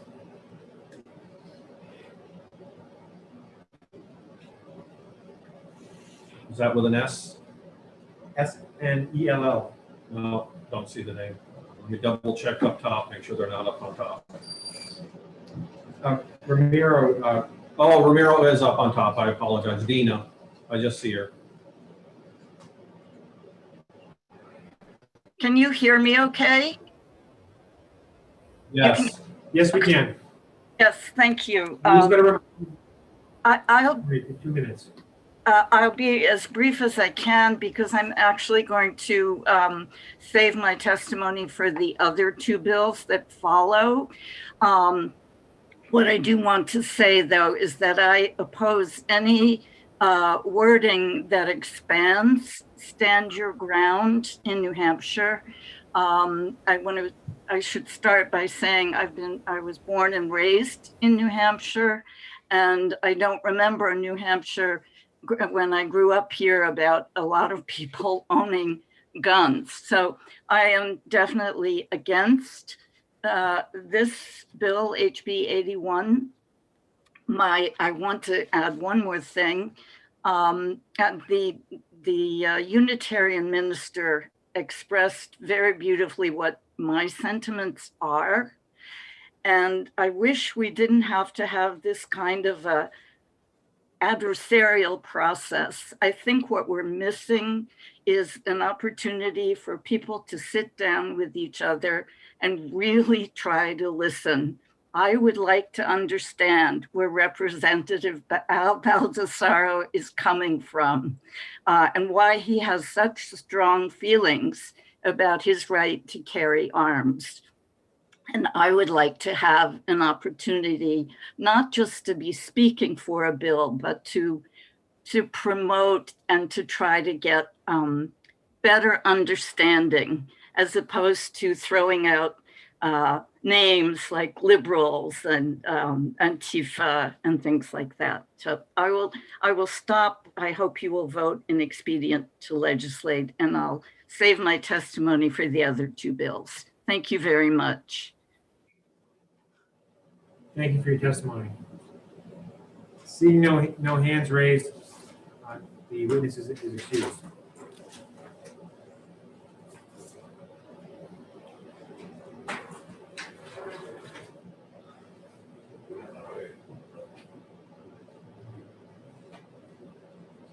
Lauren LePage.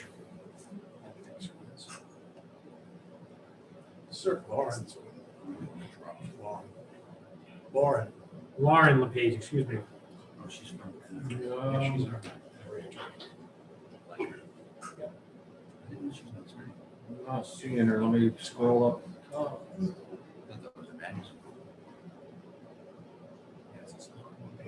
I'm not seeing that Ms. LePage. Alan Rice. Yeah, I know he's here.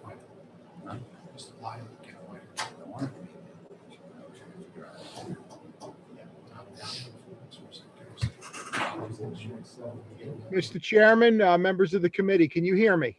Yes, we can. Thank you. For the record, my name is Alan Rice, and I am a resident of Bedford, New Hampshire. And I am here today as the New Hampshire State Director for Gun Owners of America. We are a national Second Amendment advocacy organization with close to 2 million members coast to coast. We support House Bill 81. It's a very simple bill. I've listened to some of the previous speakers, and they're adding levels of complexity that are really not needed. They're talking about feelings and emotions. Humans have an inalienable right to self-defense. And if a person is in your home or my home or even an opponent to this bill's home, and another person comes into that home to do criminal mischief, criminal actions, who is uninvited, the homeowner has a right to defend himself.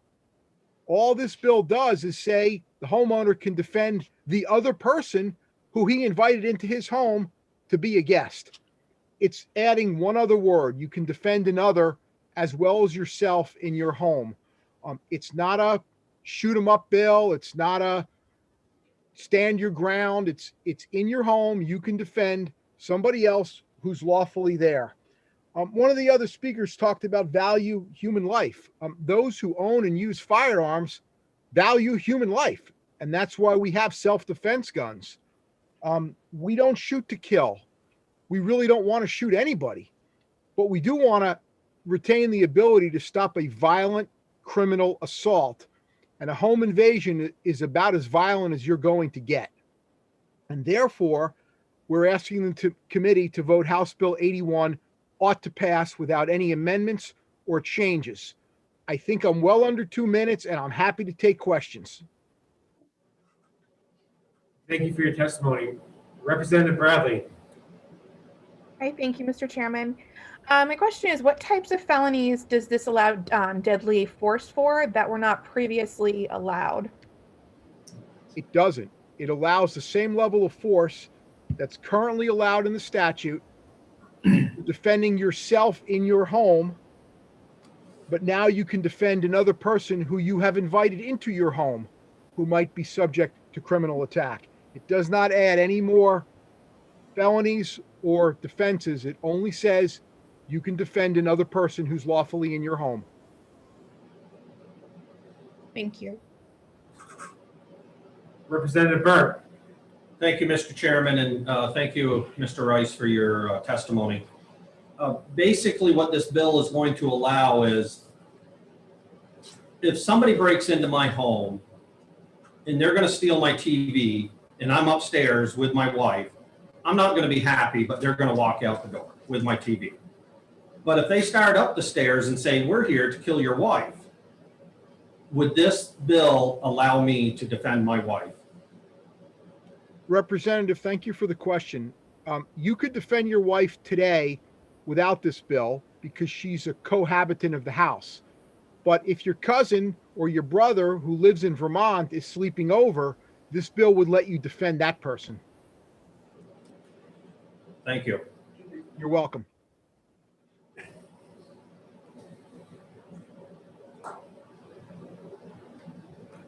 Seeing no hands raised, I want to thank the witness for their testimony. You're welcome.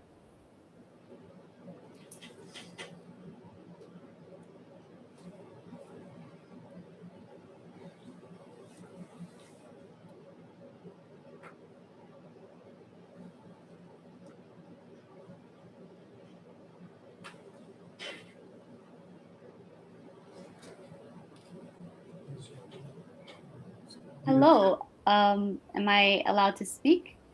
Welcome back. Thank you. Again, my name is Asma Elhini, and this time I'm speaking as the Movement Politics Director for Rights and Democracy New Hampshire, and I am speaking in strong opposition to HB 81, but also the other horrible bills, HB 197 and HB 145, that will be coming up towards the end of this committee. People all across the country are saying stand your ground laws, and this is exactly what these are, stand your ground laws, seem innocent upon face value, but are incredibly dangerous to innocent populations that already get targeted because of racism. And this will allow people to harm these already vulnerable community members and plead self-defense. This is not about gun laws, so let's make that clear. Today is Trayvon Martin's birthday. He would have been 26 today. In honor of his memory, I want to say I am not only appalled, but I am disgusted that bills like this are that allowed him to be murdered are being considered in our state. Trayvon Martin was born in Florida on February 5th, 1995. His parents, Sabrina Fulton and Tracy Martin, loved him. His parents wanted to expose him to the world. Martin experienced that included skiing, horseback riding, a trip to New York City to take in the sights. One of his favorite subjects was said to be math. He was tall and athletic and inclined with tattoos on his body with family members of names of family members expressing his love for them as they loved him. On February 26th, we all know the story. Trayvon was walking home from a convenience store. He wore a hoodie and was talking with his girlfriend when George Zimmerman felt threatened by this 17-year-old black boy with a hoodie in his neighborhood. He followed this boy. Trayvon realized someone was following him and started running. George Zimmerman shot and killed this boy because in his mind, he truly felt threatened by the presence of this boy in his community. This is the law we currently have in place in New Hampshire. And today, while Trayvon lays in his grave on his birthday, instead of living life We have to limit testimony to 2 minutes per person. I will just let the members of the public know, it's 2 minutes per bill, so at a public hearing later on today, that member would be able to also testify at that hearing, but I do have to ask you to conclude your testimony, the time is expired. They're on mute. Yes, I speak in honor of Trayvon Martin and also the many other Black lives and many other people that are affected by laws like this that allow people to shoot people and claim self-defense. And so we need to oppose any kind of expansion of stand your ground law. Thank you for your testimony. Representative Bradley? Thank you, Chairman. I really don't have a question. I just wanted to, Asma, thank you for that powerful testimony. Thank you for sharing. Thank you.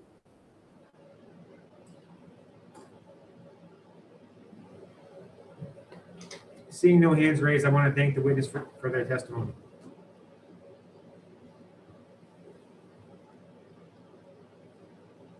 Lauren LePage?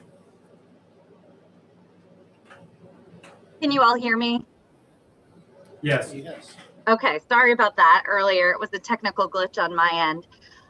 Dear Chairman Abbas and distinguished members of the committee, my name is Lauren LePage. I'm here on behalf of the National Rifle Association in strong support of House Bill 81. In the face of unlawful attack, law-abiding citizens should not be forced to retreat or run from a place they have a legal right to be. It is unreasonable that victims of crime should have to worry about being arrested or prosecuted if they are required to use force to defend themselves or their loved ones. Any victim should be able to presume that an unlawful attacker, especially in their home, or forcible intruder, is there for the purpose of doing harm. Two of the bills today clarify and strengthen New Hampshire's self-defense law. House Bill 81 is a common sense clarification in the law. All it's doing is making sure that people know if someone is unlawfully intruding into their dwelling or curtilage, that they both have a right to defend themselves, as well as a minor child, a wife, a guest in their home, against someone who poses a threat. Courts have consistently ruled that law enforcement cannot protect and are not required to protect every individual. In Warren versus District of Columbia, the courts have exception concluded that when a municipality or other governmental entity undertakes to provide police services, it assumes a duty only to the public at large and not to individual members of the community. For these reasons, we are in strong support of HB 81 and respectfully request the committee to support this bill. I have emailed you testimony as well. You should receive that in your email.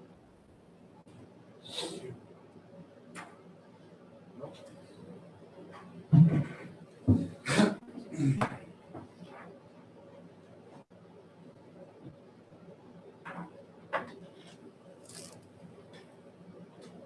Can the members participating remotely hear us?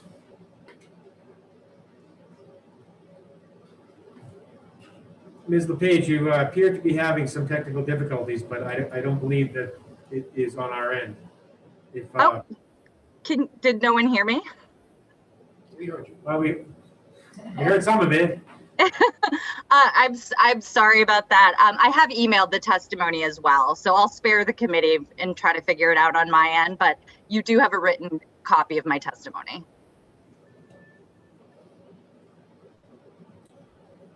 Thank you.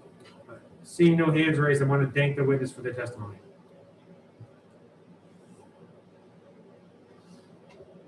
Joe Hannon.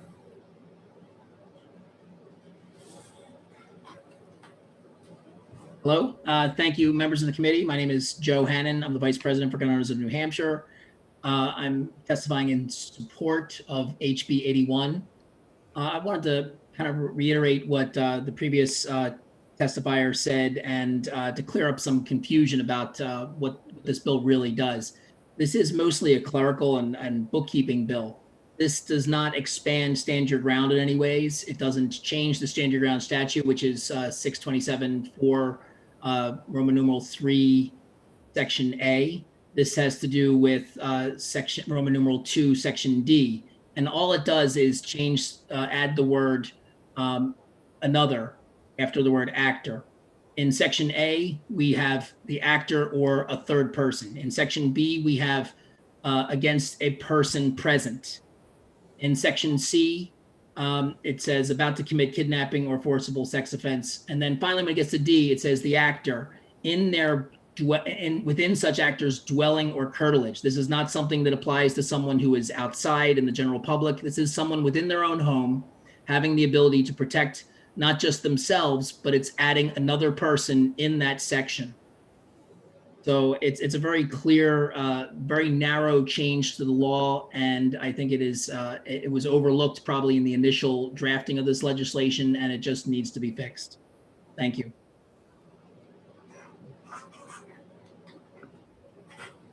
Thank you for your testimony. See, Representative Hopper. Thank you, Mr. Chair, and thank you for taking my question. When New Hampshire first passed stand your ground legislation, we were told at the time that there would be mass carnage in the streets or in the homes of New Hampshire of people using deadly force to stop people from attacking them. Representative Hopper, is there a question that you can ask? There is. So since we passed stand your ground, do you know of any mass carnage or instances where that's been abused?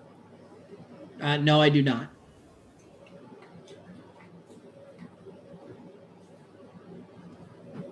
Did you hear me? Yes, we can. Okay, great. You didn't seem excited about my answer, so I thought I'd ask.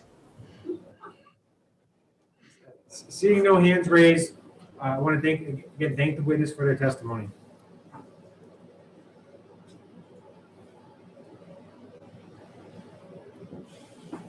Representative Max Abramson. And can I just, before the representative testifies, we've been trying to keep track of how long, the 2 minutes, and collectively we're struggling up here managing everything else. Is there a member present today that wouldn't mind being the, I don't know what you want to call that position? The timekeeper. Representative Wallace is doing it. Representative Wallace. So Representative Wallace, please just let me know when the 2 minutes is up. Thank you. All right, am I ready? Yes. Okay, under the gun. I introduced this bill last session as House Bill 208, the same wording. It just adds the words or another. This is not a stand your ground law, it's a typo correction. And I have to admit, I'm not the one who found it. It was actually, while doing the research in my self-defense case, it was Judge Delker. So if anyone gets credit for finding the typo, it should go to him. In response to Representative Bradley's question, there are many felonies in RSA 631 and 633 that are not necessarily defined as deadly force. Deadly force is a real gray area in the law, and that's something I've asked this committee to address in the past. But it simply says, so stand your ground would be, you have to stand there, before stand your ground, there are 30 states that are stand your ground states. You had what was almost considered a duty to retreat to the wall because the life of your attacker was considered so important. This is almost the opposite of that. There's no way that you can retreat to the wall to defend another person who's under attack. The gang leader who was involved in that violent brawl in my home from my self-defense case, later on, a few weeks after the police let him go, he cut up a woman's face with some type of glass candle holder or some such thing. And that could be considered felony assault. She could use deadly force to defend herself, but if he had attacked her 5-year-old daughter, she would not be allowed to use deadly force. Last session, every Republican and 11 Democrats on the floor voted for this. Every Republican on this committee voted for this bill. The term duty comes from Declaration of Independence. It wouldn't be added to the statute. It's just part of the findings. I'm one of the state's foremost experts in self-defense law. And I can tell you that the RSA 627, the justifications are absolutely full of inconsistencies. And I'm willing to take questions.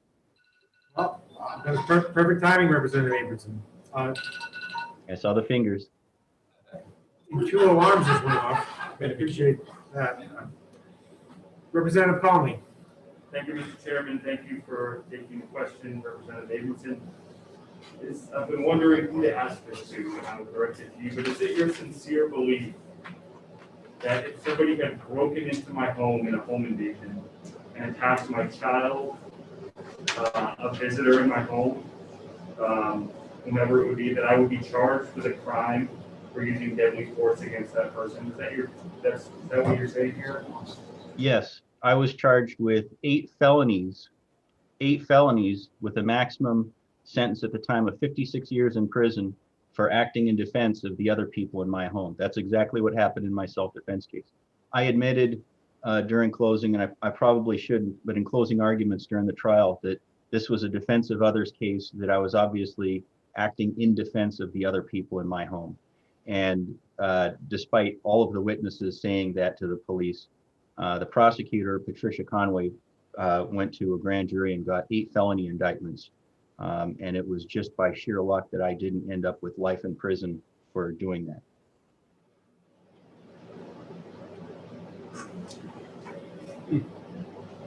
Representative Knight? I withdraw, thank you.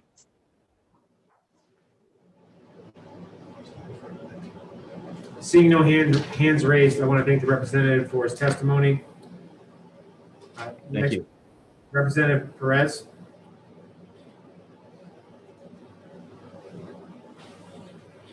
Thank you for giving me the opportunity to speak.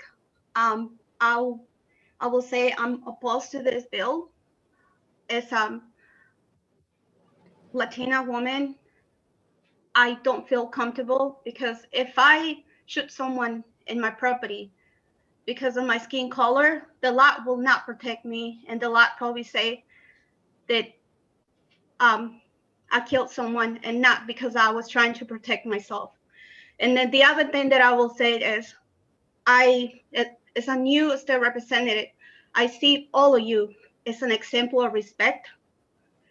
It's an example of listen and then have a compassion to everyone in the community, no matter where you're from, no matter what language you speak, no matter what skin color you have.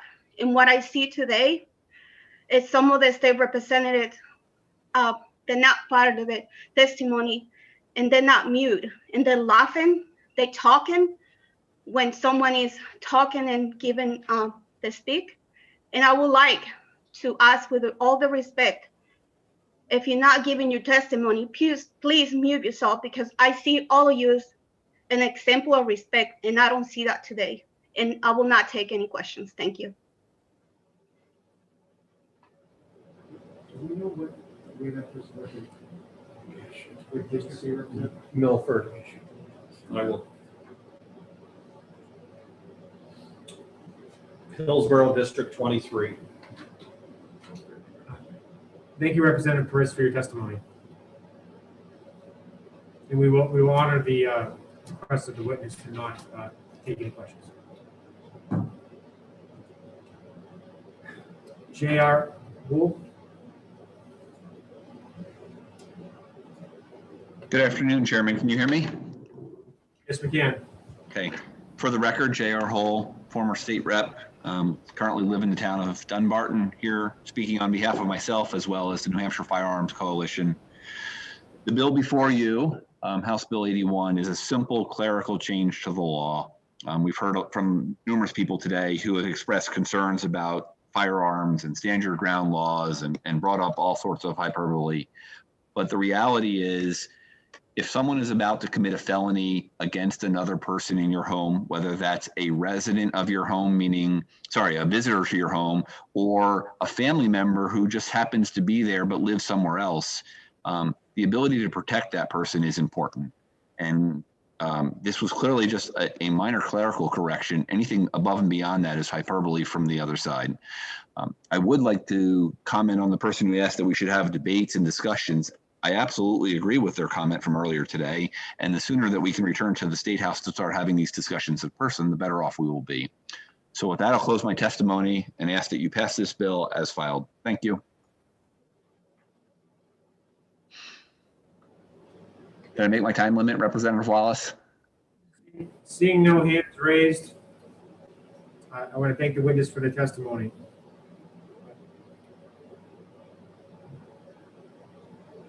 Doug Marino?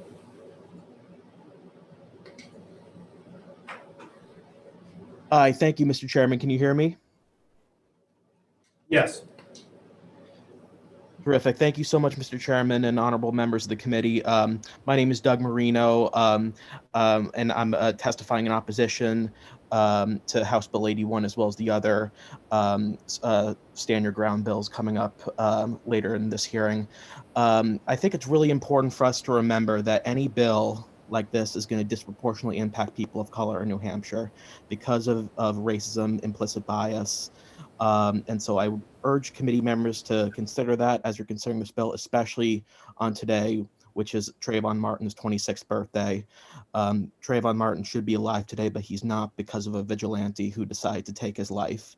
So I would strongly, strongly urge you to take these things into consideration and recommend that this bill is inexpedient to legislate.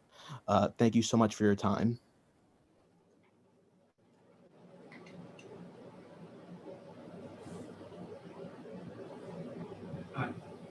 Mr. Marino, thank you for your testimony.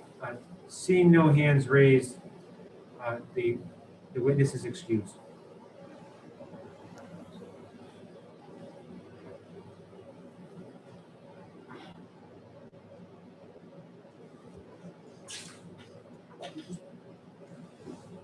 Leonard Korn, we'll figure out that should be the last.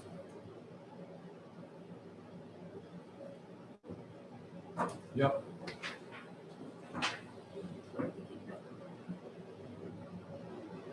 Can you hear me now? Yes, we can. Oh, good. Hello, my name is Leonard Korn. I'm a psychiatrist from Portsmouth, New Hampshire. I've practiced in New Hampshire since 1974. I also represent the New Hampshire Medical Society and the New Hampshire Psychiatric Society, and I've submitted my testimony.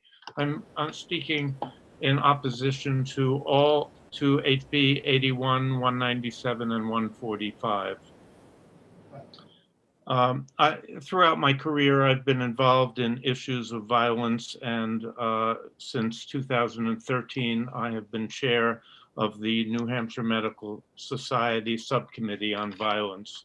Psychiatrists and physicians in general are intimately involved in issues of violence, and as psychiatrists, we treat patients who are potentially or actually violent. And as general physicians, of course, we treat them in our emergency rooms, our hospitals, and our offices. Many of us study the precursors of violence. So I've been quite concerned with the advent of stand your ground laws like the one currently in effect since 2011 in New Hampshire. Stand your ground laws are relatively new, controversial laws, and they introduce defenses that were never there previously.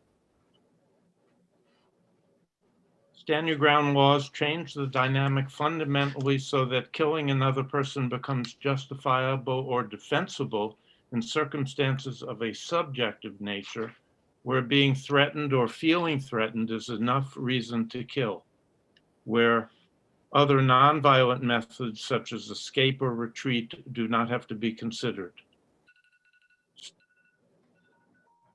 Mr. Corney, the 2 minutes has expired. You need to conclude your testimony.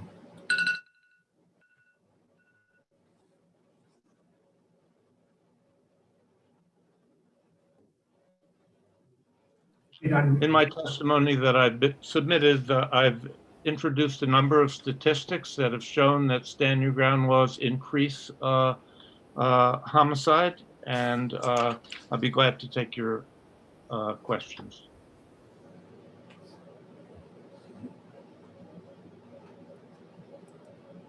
Seeing no hands raised, I will thank the witness for his testimony. Thank you. Seeing no members of the public with their hand raised, that will conclude the public hearing on HB 81.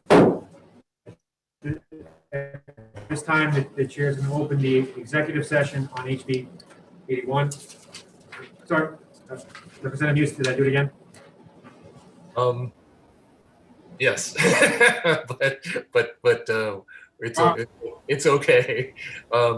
In terms of the sign-ons for HB 81, we had 78 people sign in support of the bill, and we had 862 sign in against the bill.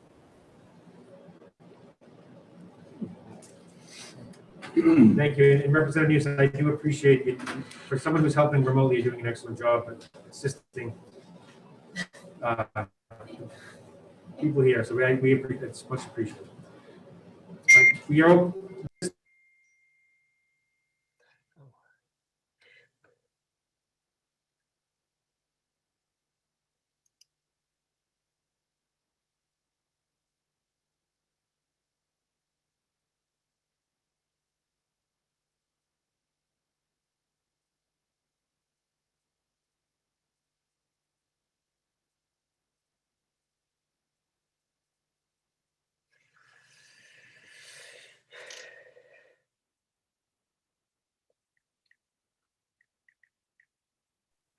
You guys are all muted.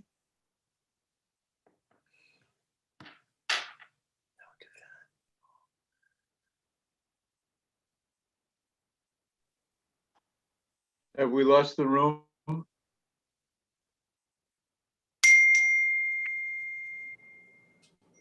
How would we get muted from all the way over there? Can you hear us now, Representative? Can you hear us now? Yeah, we can hear you now. What did we miss? Well, start over. Just there was a Representative Burt was recognized for a motion about to pass. That motion was then seconded by Representative Roy. I then asked Representative Burt if he would like to speak to his motion. Thank you again, Mr. Chairman. And the reason I support this bill is, like Mr. Rice said and several others, I have a right to protect myself and my wife in my home. But if my brother comes over from Vermont and visits me, apparently in New Hampshire, I don't have that right. And I feel I should. And again, it would be the last resort that I would ever, reach to. And again, if somebody wanted to steal my TV, I don't want to put that out on the internet, but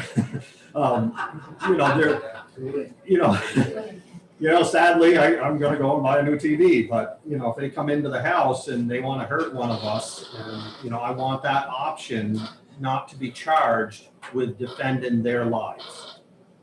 So this is a good bill. I think New Hampshire needs it, and we have not seen mass carnage since I voted for the first time in 2011 to pass, the original stand your ground, and this just changes a few words to add anybody in the house. Thank you, Mr. Chairman.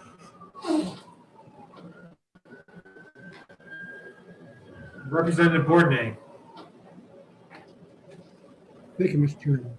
I'm not sure the committee has read all of section 2, but I'll start with a person is justified using deadly force upon another person when he is reasonably believes that such other person, A, is about to use unlawful deadly force against the actor or a third person, which is what I've really been hearing the purpose of this bill was.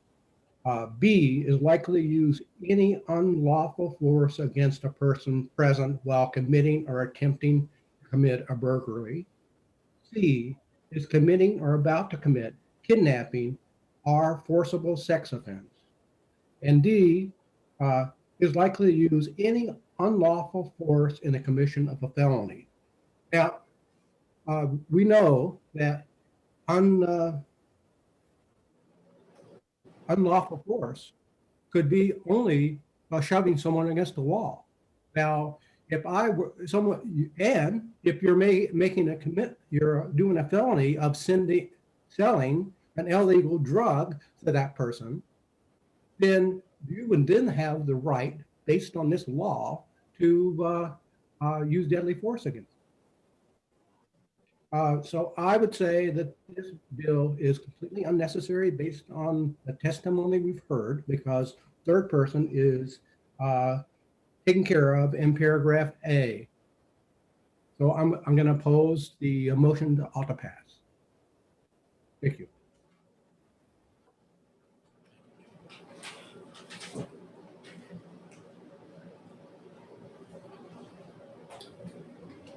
And just for point of discussion, I think paragraph A in Representative Bourdon, it says, is about to use unlawful deadly force against the actor or third person.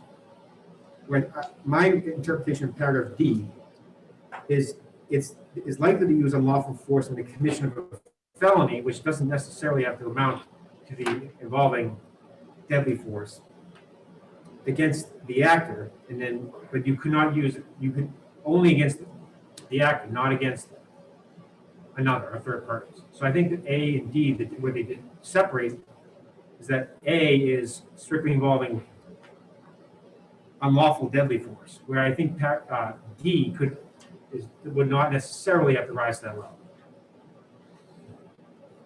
That's just my interpretation. Right?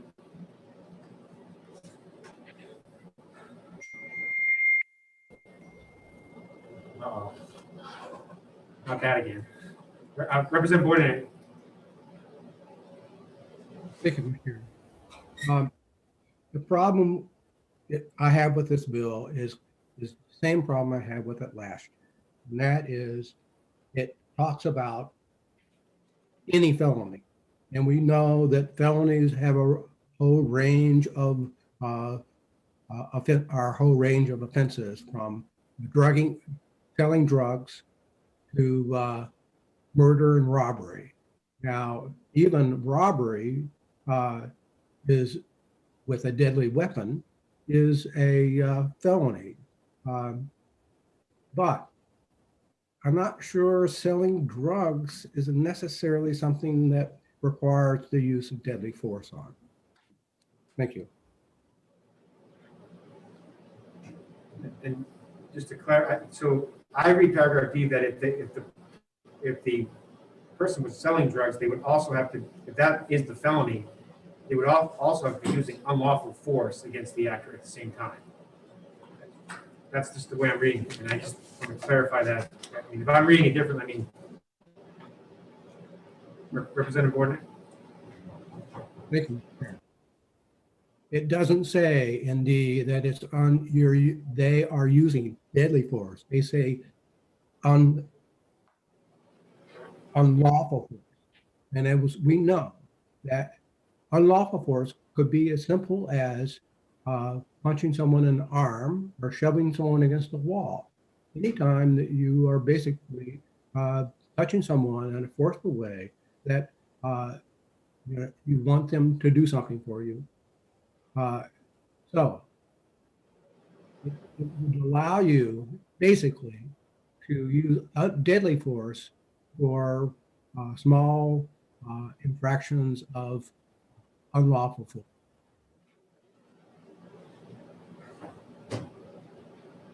Representative Bourdon, do you wish to speak on the motion? Thank you, Mr. Chair. I was listening to the testimony today. I heard a lot of testimony saying that this is a clerical change, and it appears that I get the impression when I hear the phrase clerical change that the sponsor who filed the legislation that resulted in this law originally intended for the law to have a broader scope than it was written to have. That's what I hear when I hear clerical change. But I'm interested to find out that this law goes back to 1971.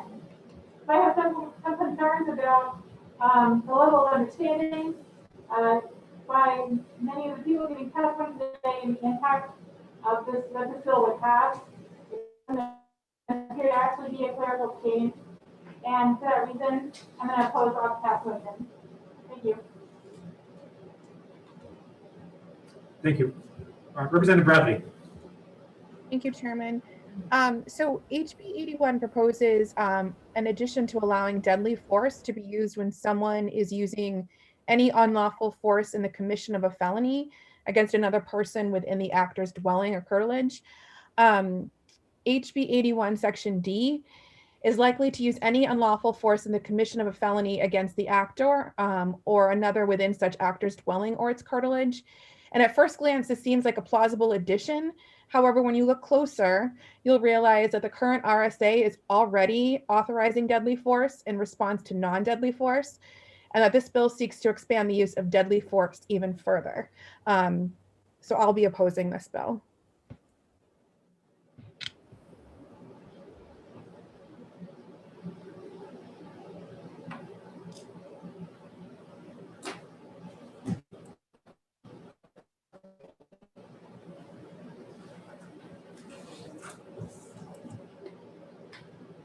Seeing no hands raised. Oh, excuse me. I kind of spoke to this earlier today. Probably should have saved it for now. But again, in section 627(4), it starts at Roman numeral 3. And if you read down through, at least through A, I think it already covers that situation.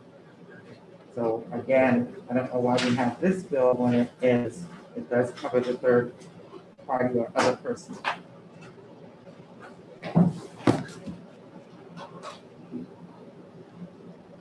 The first A tells you, the first one tells you what's not justified, but then A tells you what is justified. My understanding is we're going to actually address that portion is addressed in a different bill. Roman numeral 3. Is that 197 or 145? House Bill 145? You're talking, I know, but this bill talks about defense in your home. And that's exactly what this is on. So maybe it is part of another bill. I don't know. I'm just saying that this bill should be ITL because it's already covered what it appears he was trying to do. 2742D. My understanding is that there's a bill that it would actually file that would repeal that section. It's not. We probably should have scheduled those together in hindsight, which I will pause on that one.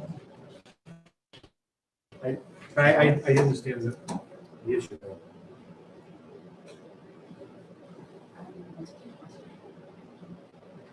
Representative Newman? Representative Newman? All I'm going to say is I believe that this, may I go ahead, Mr. Chairman? Yes. Can you hear me, Mr. Chairman? Yeah. Okay, I believe that the current law covers this sufficiently, so I'll be opposing this bill. And I don't know how to make the relationship with another bill that might be coming up. But I think that what this bill is trying to do is already covered by present law.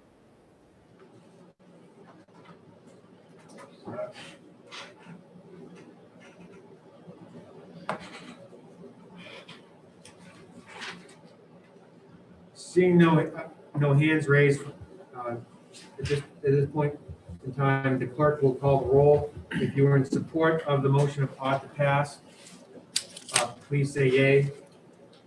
If you are opposed, please say nay.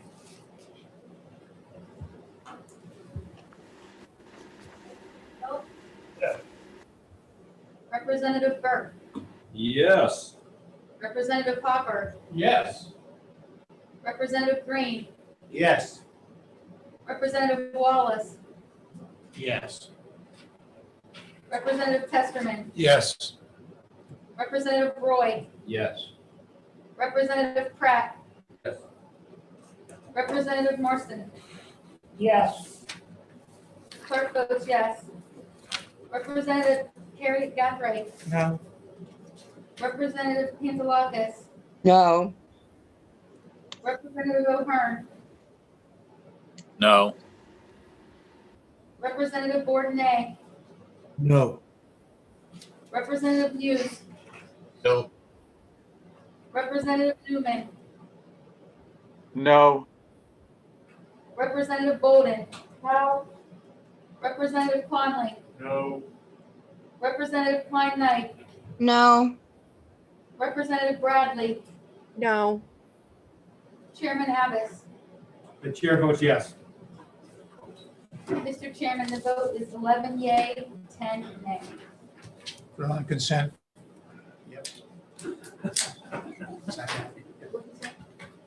Can it go on consent? By a vote of 11 to yeas and 10 nays, the motion ought to pass. Passes. Representative Burr, will you be preparing the majority report? Yes, thank you, Mr. Chairman. Will someone be preparing the minority report?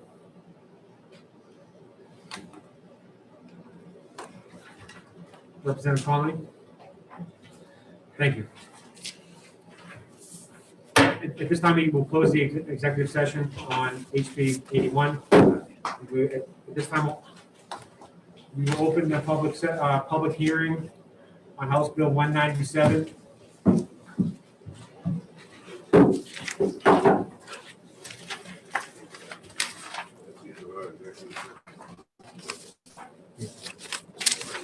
Mr. Chairman, the last hearing was closed, and at that point, Zandra Rice Hopkins and Penny Dean did raise their hands, but the hearing was closed, and their hands are still raised, so I don't know if they want to speak on this coming bill or not.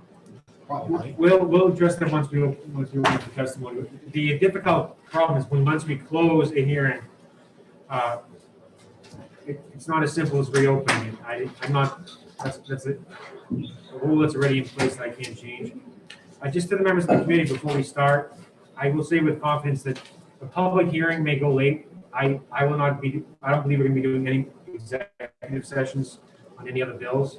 So just to let everyone know that as people are going to have to leave, and it's snowing. Well, it's still snowing, and I know some members have difficulty driving at night, but we can still continue the public hearings. I'll just leave it to the discretion of the members whether they wish to stay or not. But if you want to participate, to ask questions, you still need to be connected to the meeting. But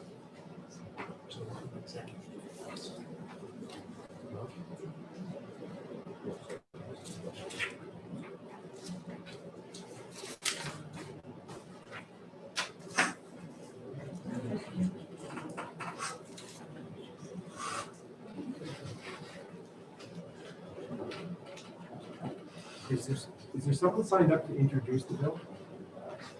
I stop. Yes, Representative, the seat is yours.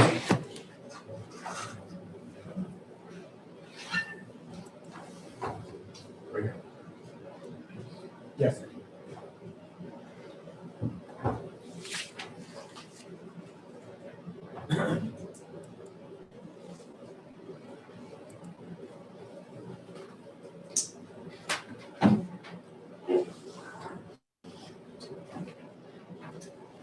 Let me take a seat.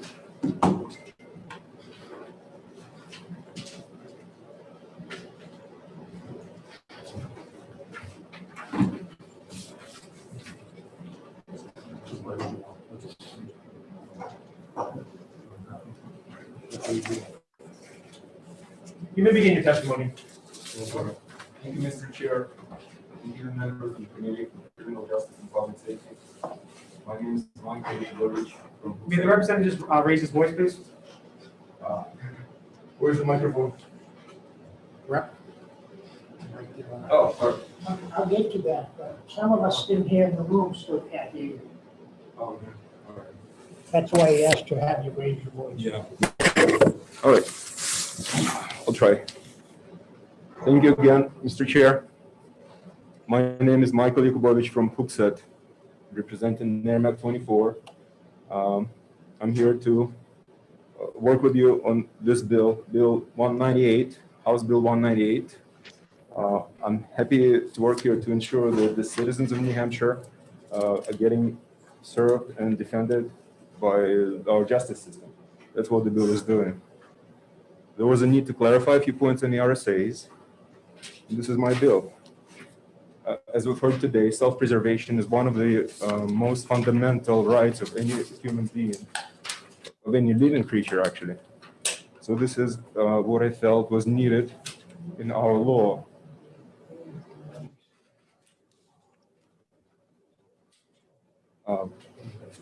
This is what the bill is doing. It's enshrining the need for self-preservation, and if a person is feeling threatened in face of violent attackers, he may resort to self-defense. So it's up to the state, it's up to the justice system to be aligned with citizens in preserving and defending the right of self-defense. And this is what this bill is doing, because you need to defend yourself, you need to be able to defend your loved ones, and especially your little ones when you're faced with violent mobs. So my testimony is going to be brief. I'm done, and I invite you to vote or to pass on this bill that clarifies the need and the right of self-preservation for all New Hampshire citizens. Thank you.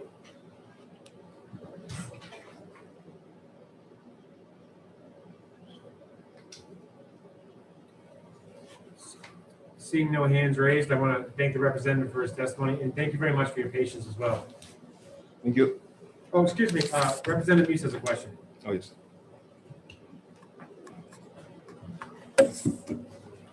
Thank you very much for taking my question. I'm curious, when I saw this bill, it really seems to dramatically expand the area where a person can claim self-defense. And it seems to me, as if I read the bill, anybody who wants to climb into their car and drive towards a protest and drive slowly towards the protest can actually start shooting at people if they bang on the windows.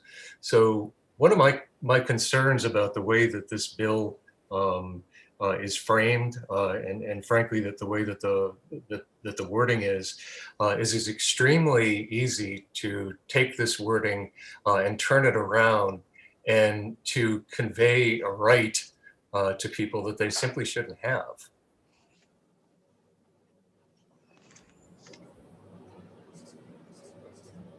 I'm not sure whether it's a question, but self-preservation again. I'm sorry. You're, Can't hear him.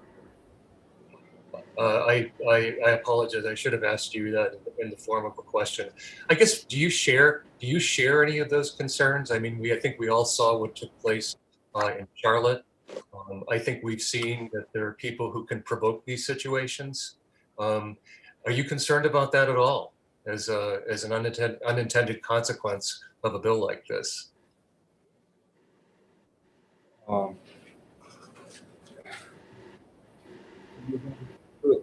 You're going to be facing a violent attacker. This is what the bill is saying, and that's where you're going to resort to self-defense. This is not talking about anything else, specifically a felony.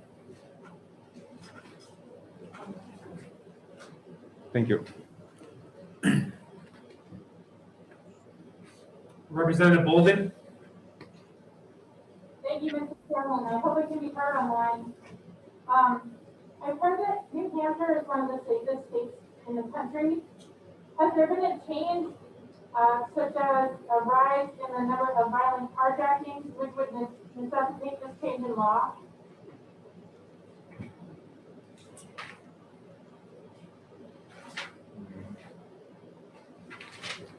I believe this is by omission, that the law already should have given the rights to people to be able to defend against such crimes.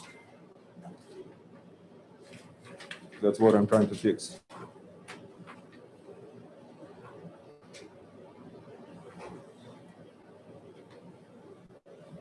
Representative Bradley?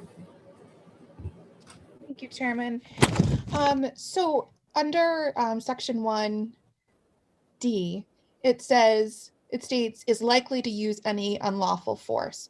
So isn't that basically based on an assumption that you can use deadly force?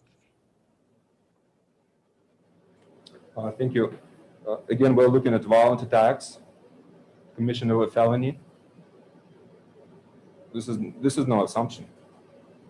This is commission of a felony.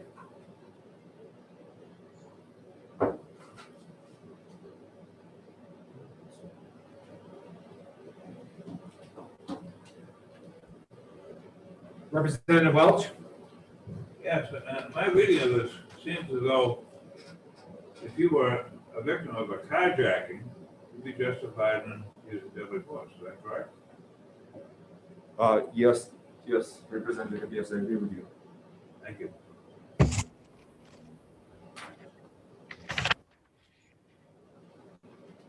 Representative Bourdon? Thank you, Mr. Chairman.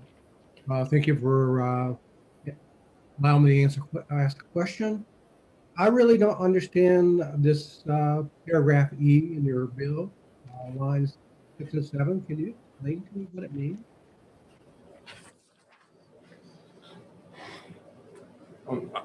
I'm sorry, I couldn't hear you. You're breaking up.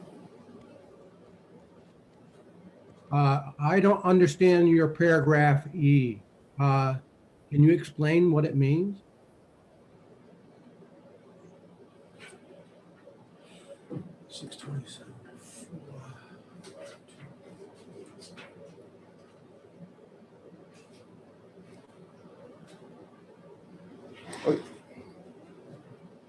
Oh, yes. Yes,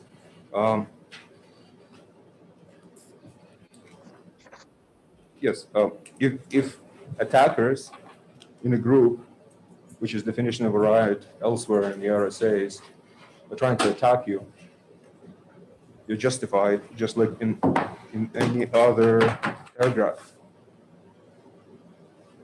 If would it assist the witness if we provide you a copy of the full art? We just got the books today, by the way, the members that are enrolling. We do intend on bringing these to the house session. So if you're there, please let me know and I'll make sure to bring the book for you. But I think Representative Boyd, what he has on the bill, the printout is just one section. I'm just asking if witness will need to look at the book, the full section. Representative Boardman? Thank you. Yes, Mr. Chairman, can I have a follow-up question? Yes, you may. Previously, you alluded that this has to do with people using deadly force, but I don't see the language in the bill that said that people perpetrating unlawful force was using deadly force.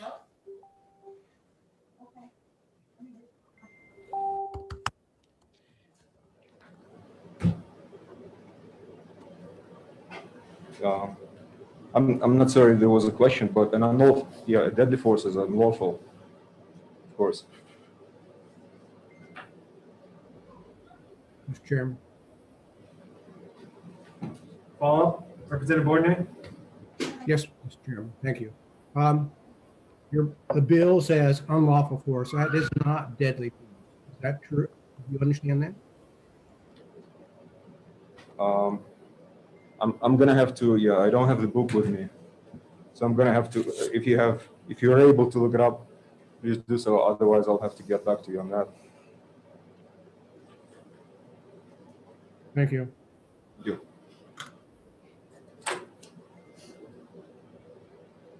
Representative Conley? Thank you, Mr. Chairman.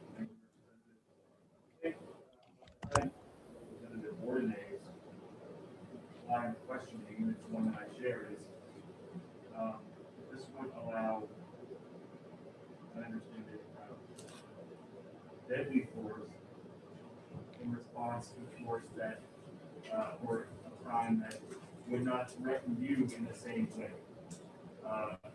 Do you feel as though if I walked up to you and said, give me your car, are you then justified to shoot me? I mean, I guess, you think about all English. No, I would probably laugh. I don't know why you would go with my car.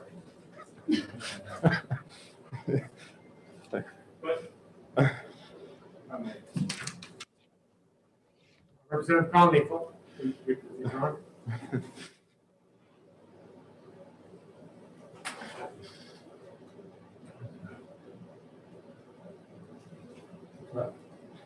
Seeing no hands raised,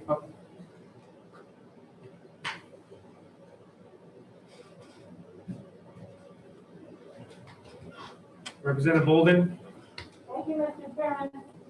I was just wondering, is there an incident that occurred that inspired this legislation?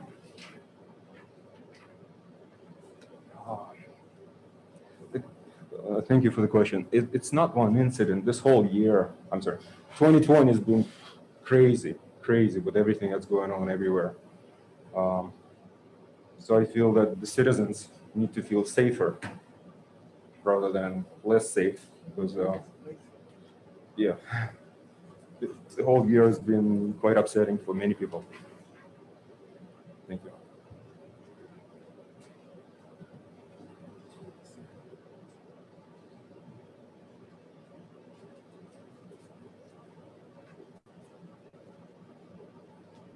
Representative Knight?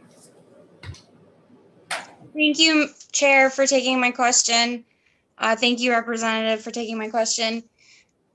If your goal is to make people feel safe, which we just heard, how would you feel if you knew most of the population in New Hampshire would feel unsafe if this were to pass? I would question that statistics.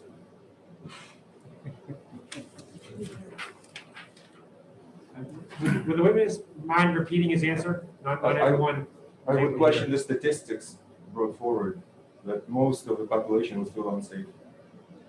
I don't understand where that comes from.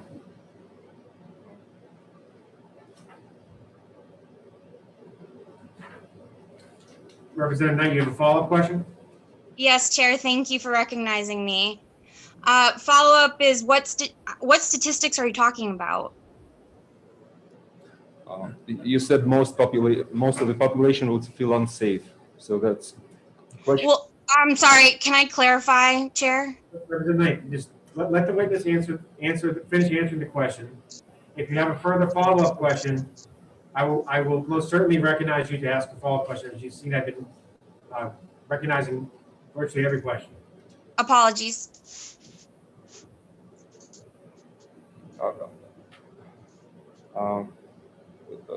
You said that population would feel unsafe. I don't know where you get that statistics from, and I would question that kind of study. That's my answer. Thank you. Representative Knight, a follow-up question? Yes, thank you. I just wanted to know, because you're talking about how many people feel unsafe that need this. So you must, I just thought you would have some of those statistics.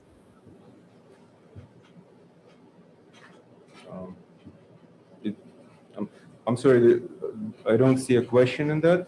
Do you have the statistics for how many people currently feel unsafe and need this law to pass? That will give us a clue on how many people would feel unsafe if it were to pass too. Well, to me, this law is an omission in statute that needed clarification. So if it passes, that means it's needed. That's what I'm going to go by. Those are the solid numbers.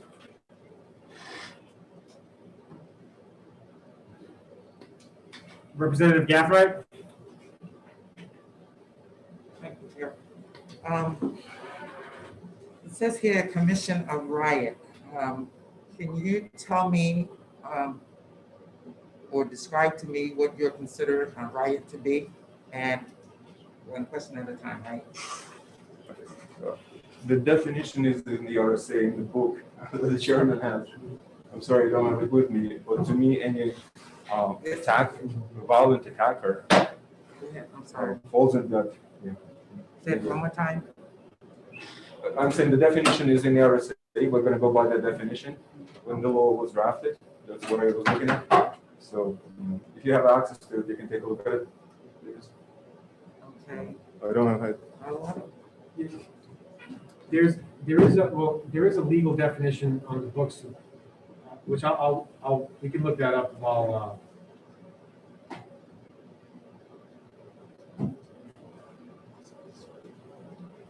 I believe Representative Gaffney does have a follow-up question.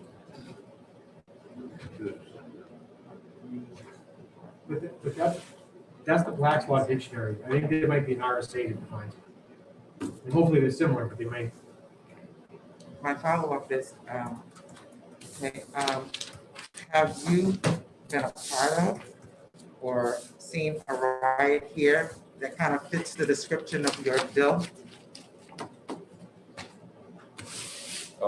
in New Hampshire? I have not been a part of any violent attacking groups. And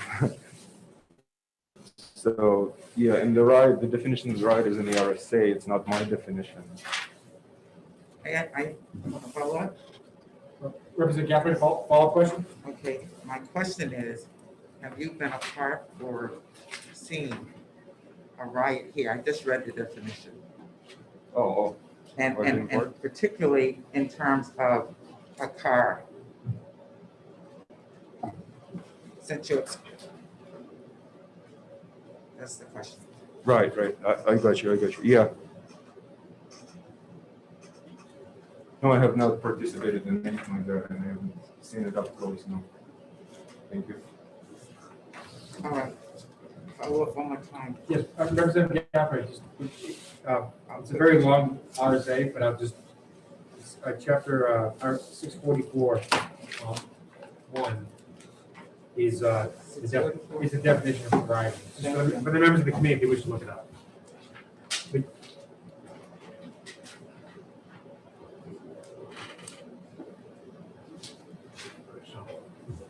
Yeah, similar to what we have before. Okay, I'm good. Thank you. Thank you. Take my question. Seeing no hands raised, I want to thank the representative for his time and his testimony. Thank you. And for your patience. Oh, no problem. Thank you.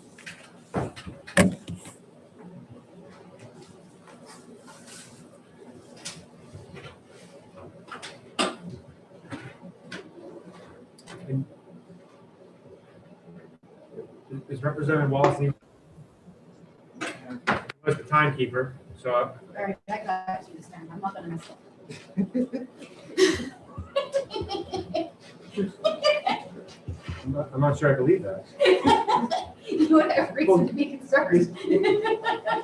You have enough, we have the duty of the clerk. Is there someone that would be willing to be in charge solely of the time that doesn't have any other technology tasks or reminding me to. Representative Conley, do you mind being the so at 2 minutes, just give me a thumbs up. Maybe go like this, 5 second one, 10-second one. So is it safe to say time ran out? We don't want people, Representative Hoffman, we don't want people speaking out of order. We don't need to go down there. So we're gonna get right with the testimony. We're gonna go with Kayla Turner. Is that with a C? Kayla Turner with a K. I apologize.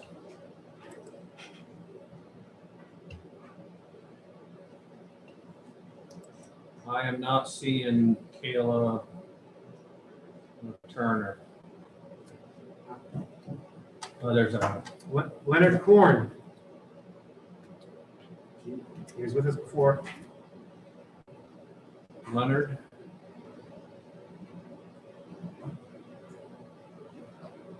That was with a K. I'm not seeing his name either.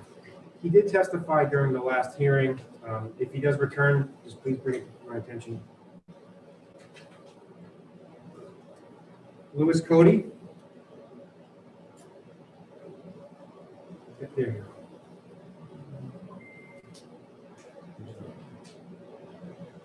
Can you hear me? Hello? Yes, we can hear you. Okay, thank you. Chairman Abbas and committee members, thank you for this opportunity to testify. My name is Lois Cody. I'm a resident of Manchester and a volunteer with Moms Demand Action, speaking today to urge you to oppose House Bill 197.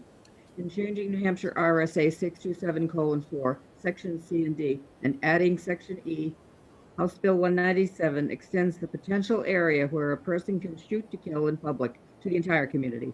Additionally, under the new Section E, for example, 3 people rushing to aid person or persons screaming in distress in any given setting could be mistaken for committing riot and shot or killed. These changes would open the door to unnecessarily and recklessly using deadly force in circumstances where there are clear alternatives to violent response. Under this stand your ground statute, the already narrowly drawn prohibitions against use of deadly force are seriously undermined additionally by the phrase in 627:4, Part 3, Section A, quote, or anywhere he or she has a right to be. HB 197 greatly expands this anywhere, seriously undermining people's sense of individual and public safety, especially in times of severe stress and high anxiety as we are living currently. As a retired child and family mental health counselor, I am paying close attention with great concern to the escalating levels of depression, anxiety, suicidal ideation, and suicide, particularly among those 18 to 24. Passage of House Bill 197 would lead to increases in public shootings and killings, creating ever greater stress, anxiety, and depression among the young people who grew up having to experience routine lockdown drills at school. To add fear of possibly... We do have to limit testimony to 2 minutes.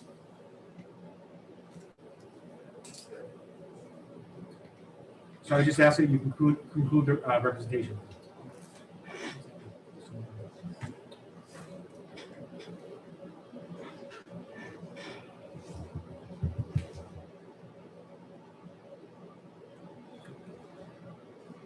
Did you want me to say more?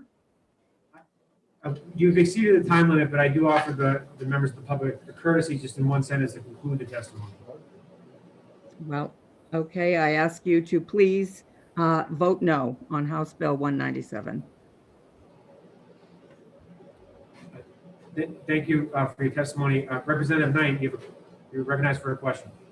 Thank you, Chairman, and thank you for taking my question.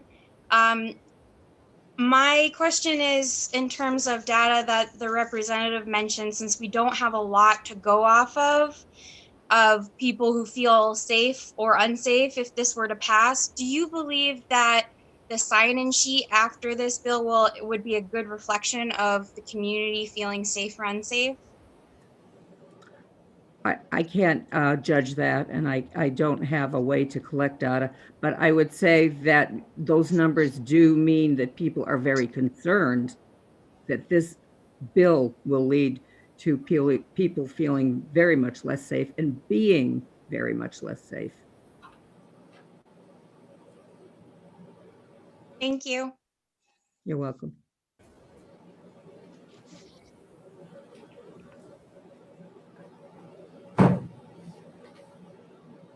Seeing no questions, I want to thank the witness for their testimony.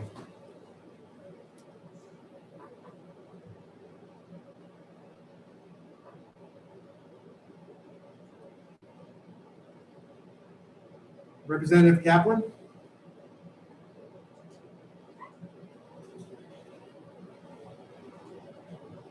Yes, hello. Thank you, Chair. Thank you for taking my question, or thank you for listening to me.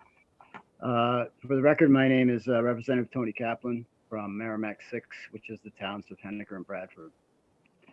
We heard today earlier in testimony that skateboards could constitute a deadly weapon.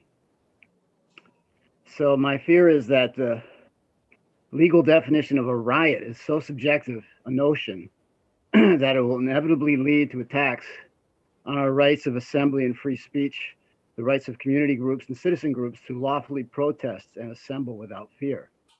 In effect, it's a declaration of war on our constitutional rights and traditions of tolerance and respect for the Constitution here in New Hampshire. As other people, I'm wondering, what problem is this bill attempting to solve? Are our streets and highways so lawless that we need to enable private vigilantes in New Hampshire? I don't think so. This proposed law would make us less safe. Stand your ground laws lead to greater homicides, greater gun deaths, and greater tragedies and traumas inflicted on the citizenry. So I would urge you to oppose this law and vote it inexpedient to legislate. That's all I'm saying today. Thank you. Thank you, Representative, for your testimony.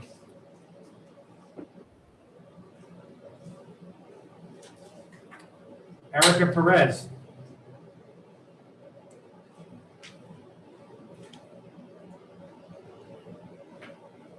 Hi, hello, again. So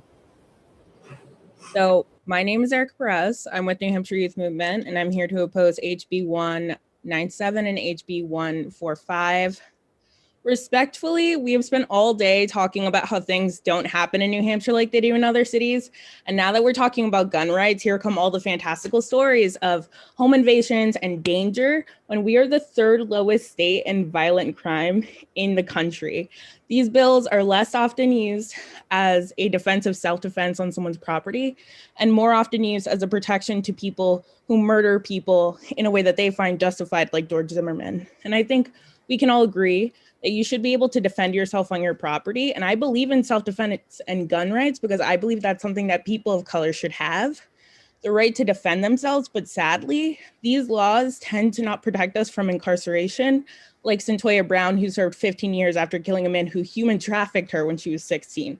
That being said, don't act like the point of bias and feelings people are making are irrelevant when in May, after the first BLM march in Manchester, 2 men pointed and attempted to shoot a gun at a group of protesters out of sheer anger in front of the police. This law would defend them. There's so much that's already covered in the current stand your ground laws that we already have, and we do not need to extend that right to shoot someone. There is plenty of protection already in our laws, and New Hampshire is not the Wild West. You should not be allowed to kill someone just because you're scared. This is how innocent people get killed. Do the right thing, retain these bills. Thank you.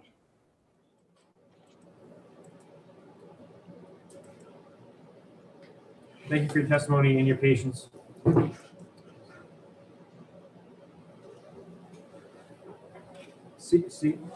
Seeing no hands raised, excuse me, Representative Knight. Thank you, Chairman, and thank you, Erica, for taking my testimony. I just have a question based off of your testimony and other bills we've heard too. Do you know what happened or how the conviction of those 2 men? If that's out of order, I apologize, but we've heard other testimony on sentencing reform, and I just wanted to know, I was curious, were they punished? Representative Knight, your question is not out of order. Thank you. Okay, awesome. I'm glad it's not out of order because I do want to answer it. Currently, they aren't protected by any laws, so they were in fact endangering people and are currently in the process of being charged. I don't know for what, and they haven't been yet incarcerated, but they are facing a few years for what they did because it was an attempt of murder. They were trying to hurt people that day. Thank you.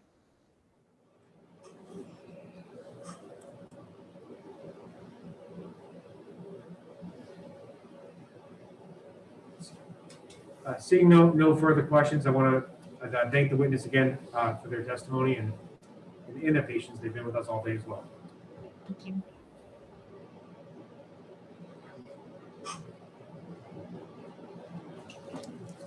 Jonah Wheeler, and just for the members participating remotely, if you have a question, try to put your hand up as soon as possible because I have to scan the room, then I scan the computer, and if you put up late, that's why I'm missing you.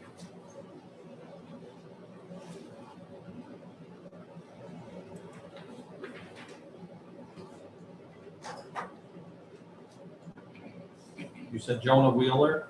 Yes. I do not see that name.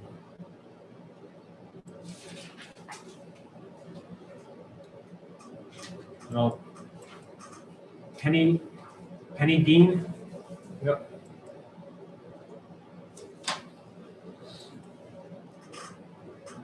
Yes, sir, I'm here. Can you hear me? Yes. Okay, thank you. Members of the committee, my name is Penny Deem. I'm a licensed attorney. I'm licensed in Maine, New Hampshire, Massachusetts. I'm admitted to practice before the United States District Court of the District of New Hampshire, the District Court of Maine, the District Court of Massachusetts, the First Circuit Court of Appeals, the New Hampshire Supreme Court, and the DC Circuit. And I'm an active litigator. And I'm neutral on the bill's language because I think it should be stronger, but this is an excellent bill that's absolutely needed. And when I hear people talk about we're the third lowest in violent crime, you might want to tell that to the X number of rapes, assaults, and murders that we've had here. And you tell the person that's been raped, oh, don't worry, New Hampshire's third safest in the nation. That might be true, but that gives them no comfort. And so we need this bill to protect people and to allow people to defend themselves.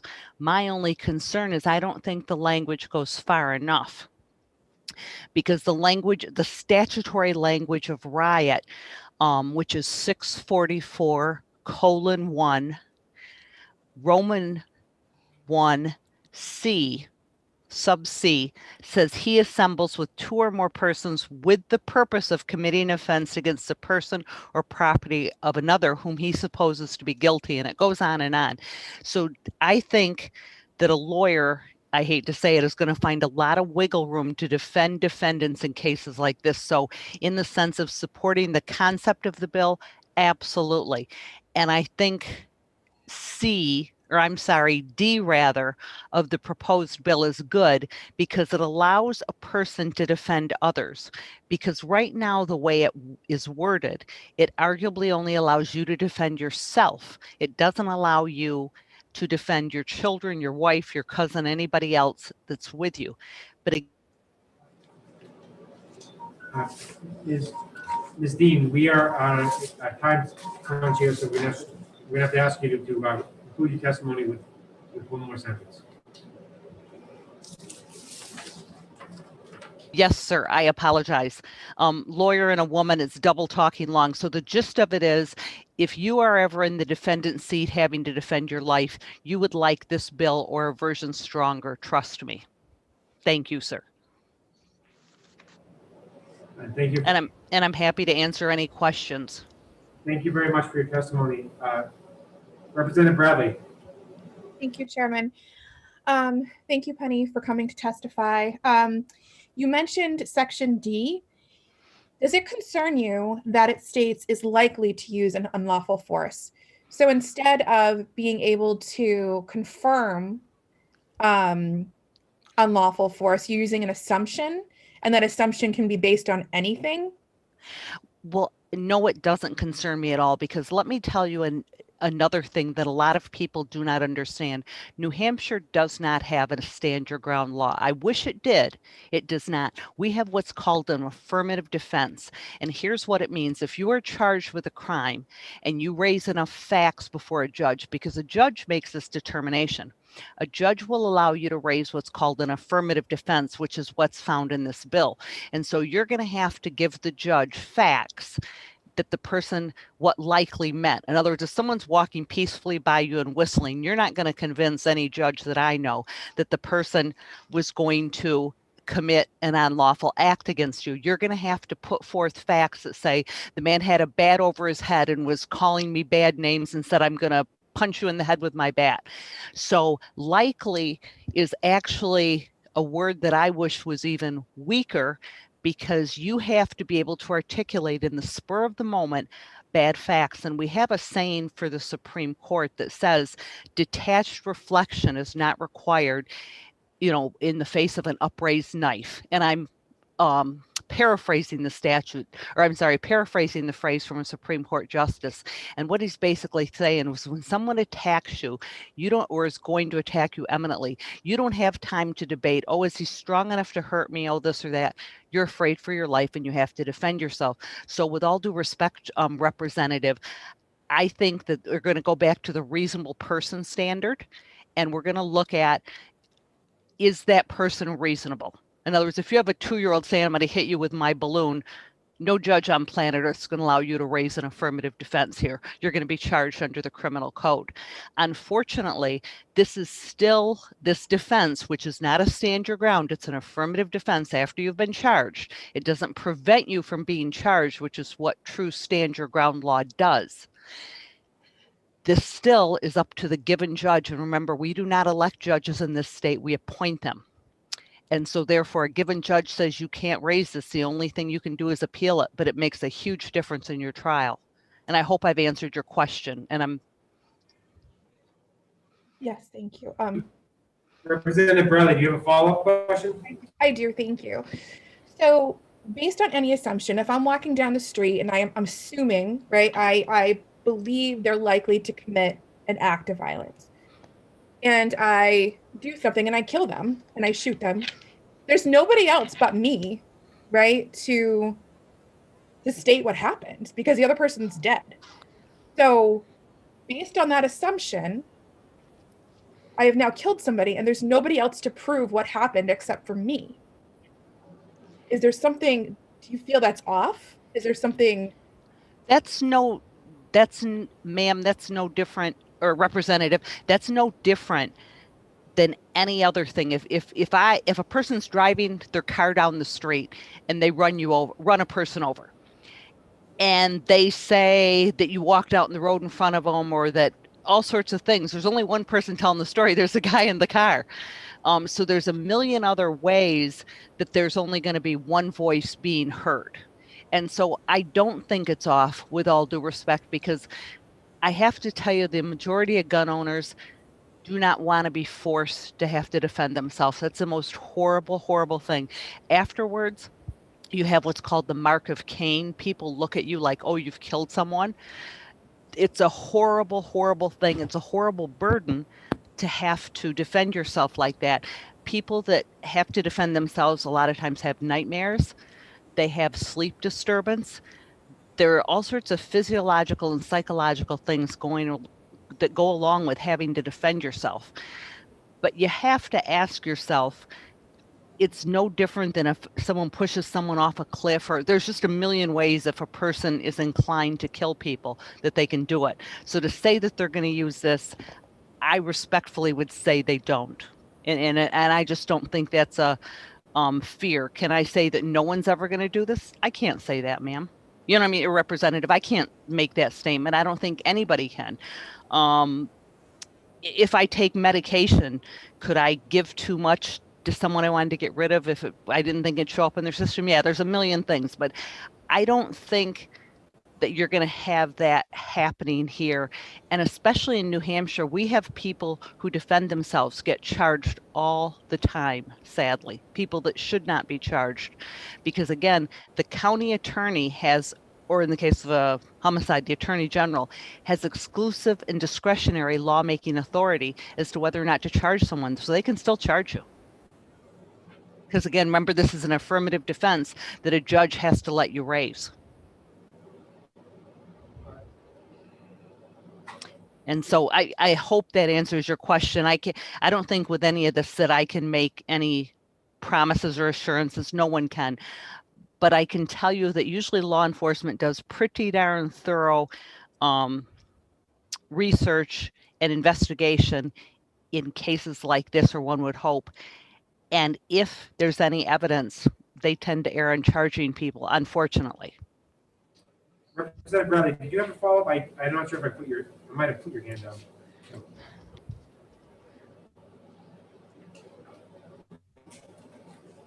Representative Knight?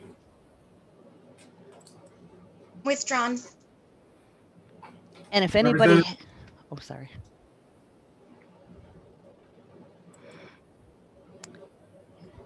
Representative Bolden? You may ask, you're recognized for a question. Thank you, Mr. Chairman. I hope you can hear me. We've seen over the past year and recently in January, a widespread disagreement over the definition of a riot versus a peaceful protest. Do you imagine that most people would be able to accurately identify a riot as the law seems to require in order to defend the force? I'm very sorry. I thought I heard, can people identify a riot? For some reason, I'm having trouble hearing you, and I apologize. It may be my equipment, but I think you asked me, Representative, could people identify a riot? Could you possibly maybe repeat part of the question so I can hear it? I think I can, and Representative Bolden, please correct any part of me asking the question that's incorrectly. I'm asking this on behalf of Representative Bolden. Are you asking the witness that, do you think an ordinary individual would understand the difference between a peaceful protest and a riot? And I think the legal definition of a riot is what is that the question? That's the question that Representative Bolden is asking. Oh, yeah, yes, Representative, I think they can. Because the riot definition is based on what's called common sense. And it's a part of it, which is 644:1, Roman 1, sub A, is a person is guilty of riot if simultaneously with two or more other person, he engages in tumultuous or violent conduct and thereby purposely or recklessly creates a substantial risk of causing public alarm. And it goes on, but basically, I think an average intelligent person can tell the difference between horseplay and violent attack towards you, or behavior that is going to become violent towards you. So a couple of young men or young people having horseplay and wrestling is not going to come up to the level of riot. But people that are making threatening gestures or statements, or making physical movements towards you, or displaying a weapon, or making threats, for example, men unzipping their pants and saying, we're going to have a good time. I think that's going to be the type of behavior, that factual scenario. And this is no different than when police officers say they arrest someone for certain behavior. They have to enunciate facts that rise to the level of the alleged crime. And so in this particular case, even though the average person may not be able to quote the elements of the statute, here's what I think they will be able to do. They will be able to identify a threat. I think everyone knows the difference, again, between the kid in the balloon or a 12-year-old saying, I'm going to punch you in the nose, and a larger and stronger person or a group of people coming towards you and making threatening gestures or saying things of a threatening nature. And I think that's going to make a huge difference in how this is interpreted. So no, I don't see a problem. This statute has been on the books, the riot statute, for quite some years. And I have not heard of there being a huge problem with defining it. It was enacted first in 1971. It's been amended in 1990, 2004, and in 2005. And this legislatures in New Hampshire are typically fairly proactive, and no one's attempted, that I'm aware, to amend it since 2005. Or if there is, it never caught my eye. And I don't believe there's any bills before the general court right now. So my thought is that the general court must think it's okay. I may ask a question, and this is perhaps a concern that may pre-exist this particular bill. How does, when it comes to rioting, how exactly in the law do we distinguish between 100 people who are peacefully protesting, and then 5 of those people deviate from the peaceful protest into what is now a violent protest? So really, you have 5 bad actors mixed in with 95 good actors. And I'm just wondering, for the sake of that scenario, how exactly does the law separate that? Because I understand that maybe the court of public opinion, all 100 are going to be considered bad, but from a legal sense, it seems that they're kind of all lumped together. But how do you, I'm wondering how the other 95 going to be faced charges potentially? I don't think they're going to. Not successful charges, and here's why. They're going to look at the behavior of individuals. Nowadays, businesses have cameras. There's rarely an event that there isn't everyone with their cell phone out taking video of it or taking snapshots of it. And so you're going to look at the behavior of each person. The person who's standing there yelling rah rah for this or no no for that, and holding a sign and kind of lifting it up and down and yelling, that person's no threat to anyone. The most they're is if someone doesn't like them yelling rah rah, well, tough luck. You know what I'm saying? They're just peacefully protesting. What they're going to look at is the person who's maybe smashing furniture or smashing things and picking them up in their hand and coming towards you and making threatening movements. But the person who's just marching along and yelling and holding a sign or maybe waving a banner, those people are not going to be, if you will, piled in with the bad actors, because you, if you use this, are going to have to again describe, in order to be allowed by a judge to raise this affirmative defense when you've been charged, you're going to have to describe to a judge specifically what that person was doing to be a threat to you. And in your scenario, you got 100 other witnesses. And if a person to address the former representative that asked me a question. I apologize, I've forgotten her name. You're going to have witnesses. If that person tries to lie and say this person did this, you're going to have 100 witnesses that say, no, we saw him or her do or not do X, Y, Z. Representative Bolton, you have an additional question? Thank you, Mr. Chair. I hope that she can hear me this time. I'll make sure to repeat it. Just Thank you. save us time. I'm trying to understand the relationship between threatening gestures and vehicles. And I'm reminded of road rage, and in particular the incident a couple of years ago in the North Country where someone was having a road rage thing with another person on the road, and then they got out of their car and shot the other person, and they're claiming self-defense, but they're in prison currently, I believe. So I was wondering if passing this would give someone the impression that a gun would be an acceptable way to respond to a road rage incident. I can answer that question, and there's kind of a very famous or infamous case on road rage and it happened at the Nashua Mall, and ironically, because the elements ended up happening over the line, a lot of people don't know that one end of the Nashua Mall is actually located in Tingsboro, Mass. So the case, even though it started in Nashua, New Hampshire, ended up being tried in Tingsboro, Mass. And it's Commonwealth v. David Bouchon. And I tried that case. And the answer is, in that case, David Bouchon did not have a gun on him. And he was accused of having a gun. What he had was a cell phone in his hand, a black cell phone in his hand, and a shiny silver watch. And it was conclusively proven at trial he was accused. But a automobile, depending on the automobile, is a 3 to 5 or 6,000 pound deadly weapon. It's as deadly as a firearm. And if a person rams you with that automobile or tries to run you off the road with that automobile, a firearm may be your only choice to defend yourself. If you happen to have, like Dave Bouchon had, he had a very small car, and the vehicle, it was a Toyota, I can't remember what model, and the vehicle was a giant 4-wheel drive, huge, it was either a 250 or 350, 3/4 ton, 3/4, maybe even a 1-ton truck that was trying to ram him. So a firearm, sometimes you have to use whatever self-defense tool is at hand. And in the case of a small Toyota, it didn't have the horsepower to outrun this large truck. And so I think when you talk about using a firearm, people generally use that as a last resort or to warn off danger. And so I think if you are facing a 5,000 pound or a 3,000 pound missile coming at you at 30, 40, 50, 60, or 80 miles an hour on the highway, that a firearm may be an appropriate self-defense tool. And I can't think of a better self-defense tool, because you're not going to have a police officer right behind you on the road at all times. And sometimes people have tried, in the Dave Bouchon case, it was Father's Day, and he determined not only was he not able to outrun this truck, but if he tried to get in a lane to get back out on the highway just to get away from this man, there was a huge line of cars. He couldn't get through them. He would have been rammed from the rear.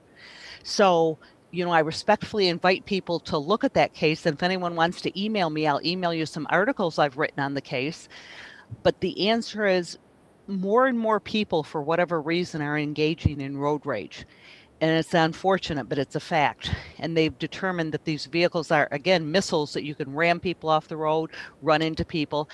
And having a firearm to warn away that type of situation is sometimes perfectly appropriate. So I see it being allowed to be used in this instance. And a person shouldn't be charged when all they're trying to do is warn away an aggressor who's improperly using a motor vehicle.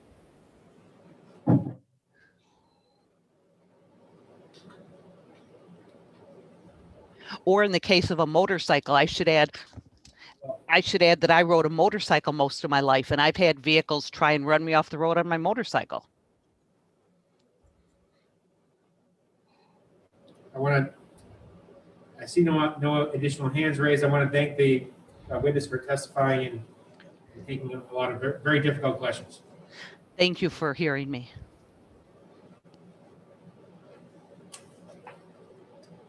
The next witness is Stephen LaFawn.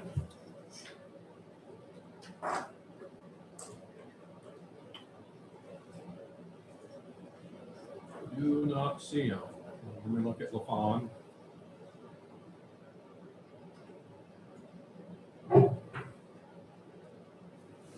I do not see him, Mr. Chairman. Deidre Reynolds? What was the first name? Deidre. Deidre with an E? D. Oh, D, I'm sorry. Deidre Reynolds. Yep, there it is. I'm sorry. Yes, she should be on. Hi, can you hear me? Yes, we can. Okay, thank you. Thank you for the opportunity to speak with you today. My name is Deidre Reynolds. I'm a volunteer with the New Hampshire chapter of Moms Demand Action and a resident of Nashua. I am testifying in opposition to House Bill 197. New Hampshire's effort to expand our already dangerous stand your ground law through H Bill 145 and H Bill 197 is not about self-defense, but is rather based in a racist policy and a disregard for the safety of granite staters. These two bills further codify shoot now, ask Christians later, and give bad actors a pass to unnecessarily use lethal violence against protesters, neighbors, and community members with whom they have disagreements. H Bill 197 would expand the section that currently permits the use of deadly force in order to protect yourself in your own home, to allow the use of deadly force to defend other person in any vehicle or dwelling or an area immediately outside any dwelling from a person they think is likely to use unlawful force in the commission of a felony. This bill would also authorize the use of deadly force to protect any person in any vehicle or dwelling or area immediately outside a dwelling from a person they think is likely to use unlawful force in the commission of a riot, a misdemeanor offense. Now, I know we went into the discussion of riot. I would like to say that it's the definition is extremely broad and could easily encompass nonviolent protests and demonstrations whose chanting or marching could be viewed as tumultuous, imposing a risk of causing public alarm.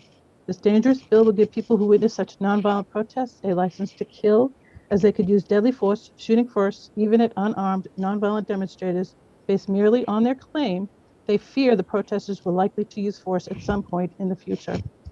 As a gun owner, it is alarming to see legislation come up year after year that weakens or repeals any existing common sense gun safety laws that we have in New Hampshire regarding firearms. Responsible gun owners see the need for reasonable gun laws and regulations. We see the gun violence that kills more than 100 people in the US every day, and more than 230 that are shot and wounded. Ms. Reynolds, we do have to limit testimony to 2 minutes per witness. So if you don't mind, just concluding your testimony with one sentence.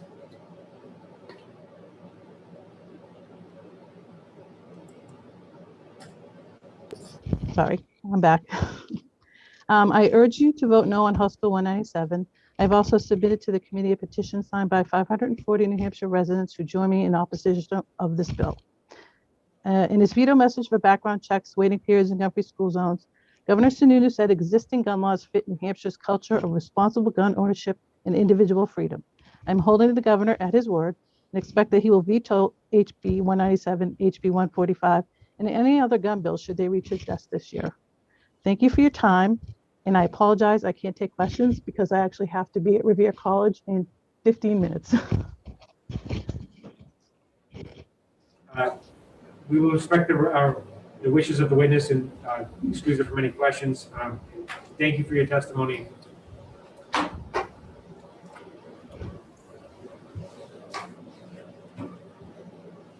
Revere College.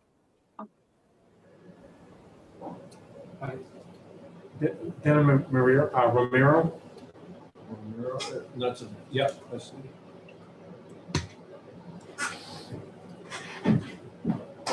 Can you hear me all right?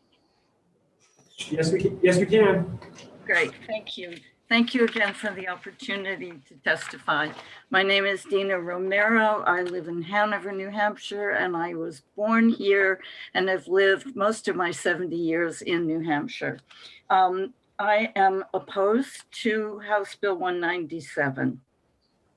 If the state of New Hampshire is going to allow ordinary civilians, regular folks, to protect themselves with weapons, then I think it is incumbent on the state of New Hampshire to prove that this is absolutely necessary.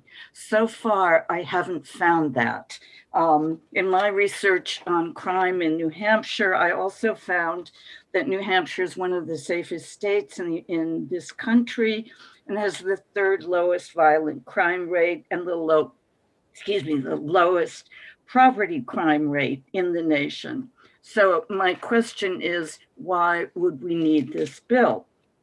We also, in this state, given that we have permitless carry and we don't have universal background checks, the public has no guarantee that the person with the firearm, A, knows how to use it, B, is mentally sound and would not shoot indiscriminately, and C, we have no guarantee that that person is someone who would do everything in their capacity to avoid discharging the firearm.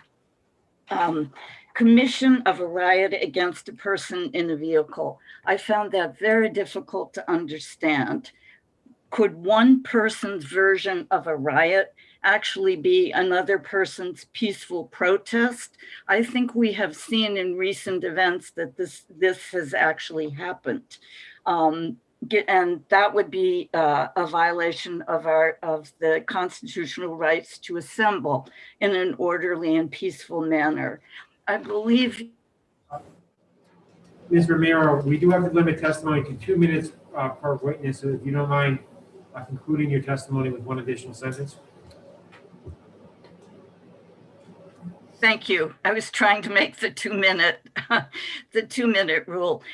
So I'll conclude my testimony. Absolutely. I think you have, I think if I were sitting in your seats, I would be looking at competing interests, the competing interests of the right to bear arms and the right of the public to be safe.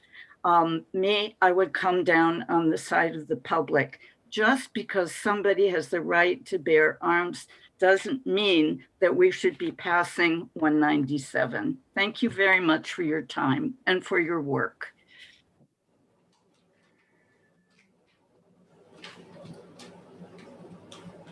Seeing no hands raised, I would thank the witness for their testimony.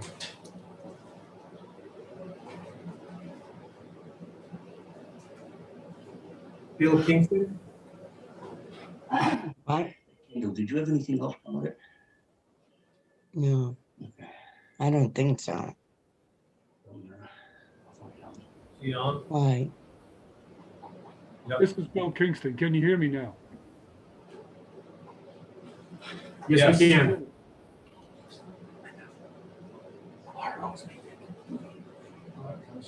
Hello? Yes, we can hear you. Okay. All right. Mr. Chairman, members of the committee, I'm Bill Kingston, the ex-Marine from Newcastle. I'm speaking for myself and echo the concerns of the other witnesses. In this proposed change to our current legislation, the author wishes to invent an entirely new and radical interpretation of the right to self-defense. This change eliminates the requirement for all of us to use good judgment and instead introduces the flimsy and vague phrase, likely to use any unlawful force. This change attempts to empower any person to decide for himself that another person is a bad guy and homicide is justifiable. This bill does not even mention the words violence or threat. A simple verbal assault would qualify as an unlawful force. This is contrary to our constitutional doctrine of self-defense and a radical departure from all our previous statutes and court decisions. Again, this is not the New Hampshire way. Therefore, ladies and gentlemen, I urge you to reject this poorly written bill. Thank you for your testimony. Seeing no hands raised, the witness is excused.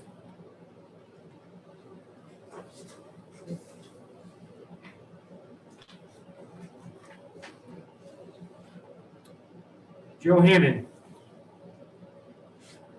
also with us all day. Yeah, thank you, Mr. Chairman and members of the committee. My name is Joe Hannon. I'm the Vice President for Gun Owners of New Hampshire, and I'd like to testify in support of HB 197. I'd like to start by saying my life and the lives of my loved ones are no less important when we're freely traveling in our car than when we are in our homes. That distinction should not be made in the law. We are guaranteed under the New Hampshire State Constitution the right to protect our lives and our property. And this law does not give someone indiscriminate ability to use vigilantism or to seek out trouble. If anything, it's only when the trouble has been brought to you. The people talking about riot, who determines what a riot is? If you read the statute itself, it doesn't say, you know, what the person perceives to be the riot. You know, there's a certain element of mens rea, the understanding of the criminal intent. Does the person committing the act think they're committing a riot? Now, they may not know the legal definition, but if they know that they are purposefully committing a crime with themselves or other people, then they would be. But the person, it's not just one or two people coming up to your car and starting trouble. A riot is two or more other people. So there has to be at least three people coming to you. And someone in their vehicle is at a distinct tactical disadvantage. They're in a seated position. They are belted in. They are unable to move. And if someone is coming with a violent intent and using force in the commission of a felony against that person in their vehicle or someone else, there's very little recourse other than running them over with the vehicle, which we've heard is just as dangerous, if not more than dangerous. Do we want someone in a crowded situation where there's a riot or some kind of mass protest, and there are some rioters at a peaceful protest? Do we want that driver to just hit the gas and run through the crowd and probably hurt some innocent people? Or do we want that person to be able to respond specifically to the threat at hand? And I think this bill is something very necessary to make that allowable in this state and very clear to people. Pretty much, we also heard that, you know, you can defend yourself on your property. Some people against this bill said they have no problem with defending yourself on your property. This kind of just changes it to defending yourself in your property, in a sense. So I'm in strong support of this bill, and I'd be happy to take any questions. Representative Marston? Thank you, Mr. Chairman. Thank you for taking the question. I didn't understand your last statement. Are you in favor of the bill or opposed? Strongly in favor. Thank you. Let me ask a question, Dr. Hannon. Yes. So where I get concerned is just, I mean, it really, this is something, again, it pre-exists, this HB 197 is, I mean, the definition of rioting, which is for the members of the committee, if you want, it's RSA 644(1). My concern is, what happens when you have 1,000 people in the street and all of a sudden, just because people are protesting very loud, or if 4 or 5 people out of those 1,000 deviate from the protest and all of a sudden become very violent, is how do you know, I'm having trouble distinguishing how everyone's staying separated. I understand if you're, you know, on one opposite end of the crowd as versus the other, but if the person standing next to me starts pounding on your window or trying to break your car window, I obviously wouldn't support that type of action, but the person's next to me. So I'm wondering, how do you separate that? And maybe we need to work on the definition of rioting as opposed to the policy itself. Well, the rioting chapter, thank you for the question. The rioting chapter was initially written in 1971, the same year that the section on justified use of force section was written. So there probably was some thought given in that year of the legislature. But if someone's, say, on the ground, not in a vehicle, and they're being beaten by a crowd of people, and there's 20 people around them, but only 5 of them are kicking that person in the head, and you know, they have a knife or a gun on them, does that person have to specifically determine who's kicking them in the head, decide to defend themselves? Their life is at risk. The lives of any potentially innocent bystanders would be on the shoulders of the people that are kicking them in the head, and maybe the crowd that's cheering them on or videotaping it to put on YouTube.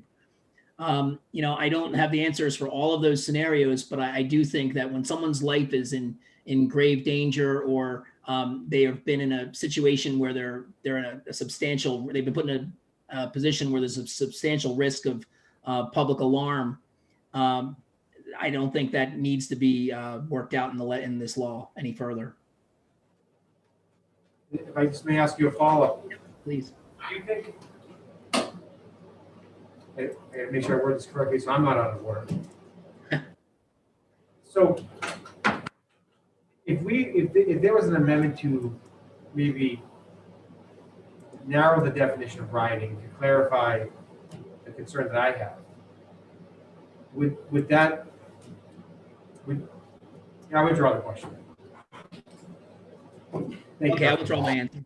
Long day for all of us. Representative Boardman. Thank you, Mr. Chair. Thank you, Mr. Hannon, for coming to testify. I'm wondering if you have read paragraph 2, a person is justified in using deadly force upon another person when he reasonably believes that such other person A is about to use unlawful deadly force against the actor or third person.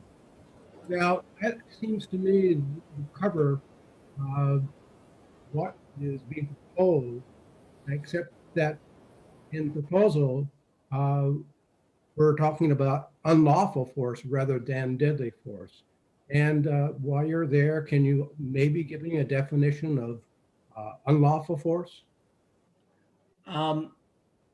Actually, I don't know if I can give you the specific definition, but it would have to be unlawful force in the commission of a felony. I can say that much because that is in the language of the existing law. The other thing I would say is, when someone is seated in a vehicle, they are at a distinct disadvantage. If someone approaches me on the sidewalk and I'm about a 200-pound, moderately fit, guy, I could probably defend myself against a single attacker without a lethal weapon. But say I'm in a wheelchair or I'm strapped into a chair sitting on the sidewalk, I'm at a distinct disadvantage. So having a law that protects someone sitting in a vehicle that is assumedly seatbelted in and unable to move is at a distinct disadvantage. So I think the law has to allow for more leeway for that person to defend themselves.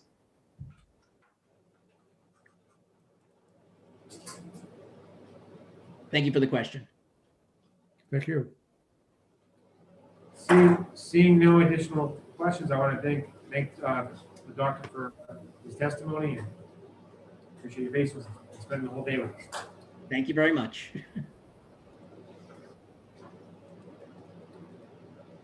Representative Abramson.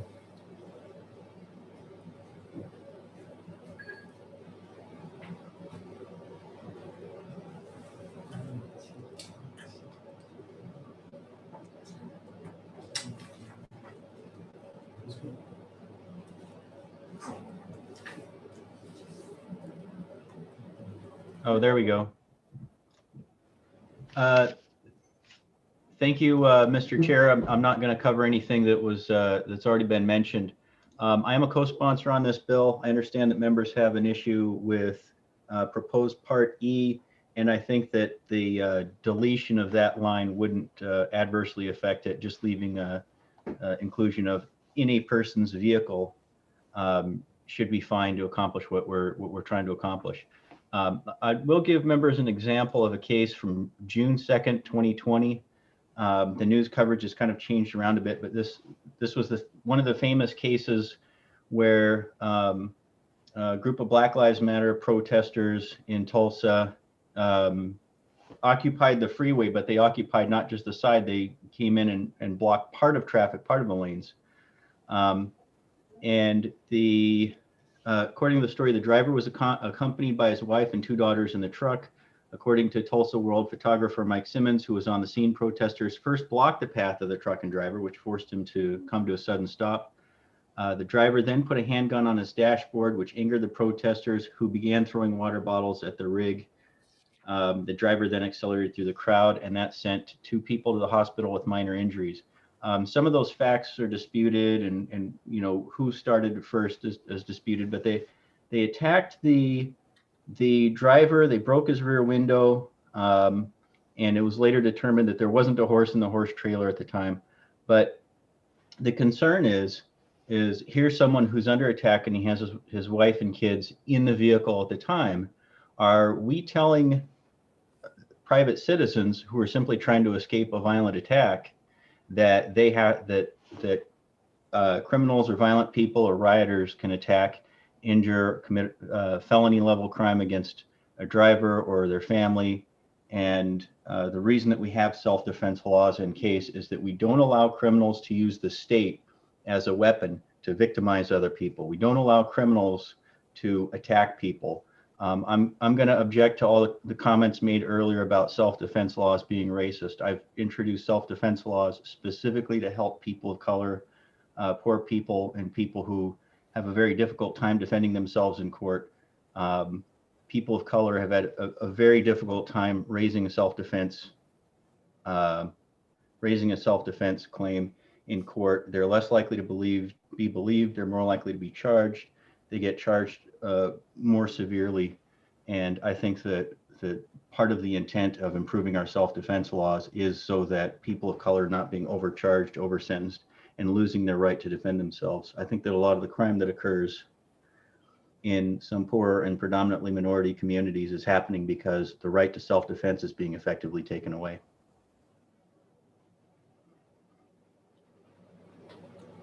Representative Abramson, I thank you for your question. If you don't mind, I have a question. You may have heard me ask a few of the prior witnesses about more concerns I have not with the goal. I understand the goal with HB 197 was attempting to accomplish. I'm just concerned with, by accomplishing that goal and then applying it to the definition of rioting. Do you have any thoughts on perhaps there being a misunderstanding? Because even what you described as the example that happened in, was it Tulsa? Mm-hmm. It sounds to me that, I'm not sure how many people were there, but I'm sure not every single person there was supportive of the violent acts. I'm just trying to distinguish between the two, because this will allow deadly force to be used, or physical force to be used.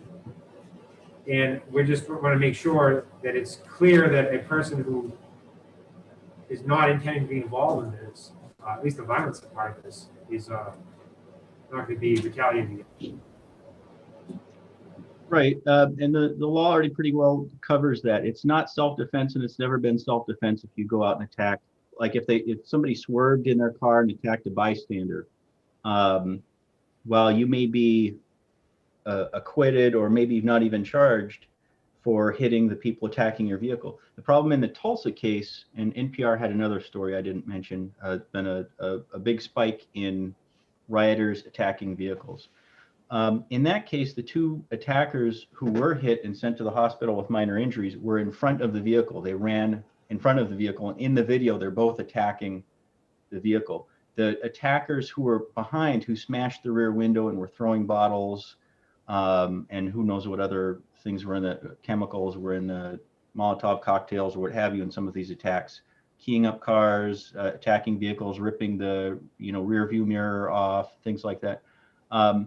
In that type of emergency, we're only looking at the driver. We're only looking at the what we call the actor.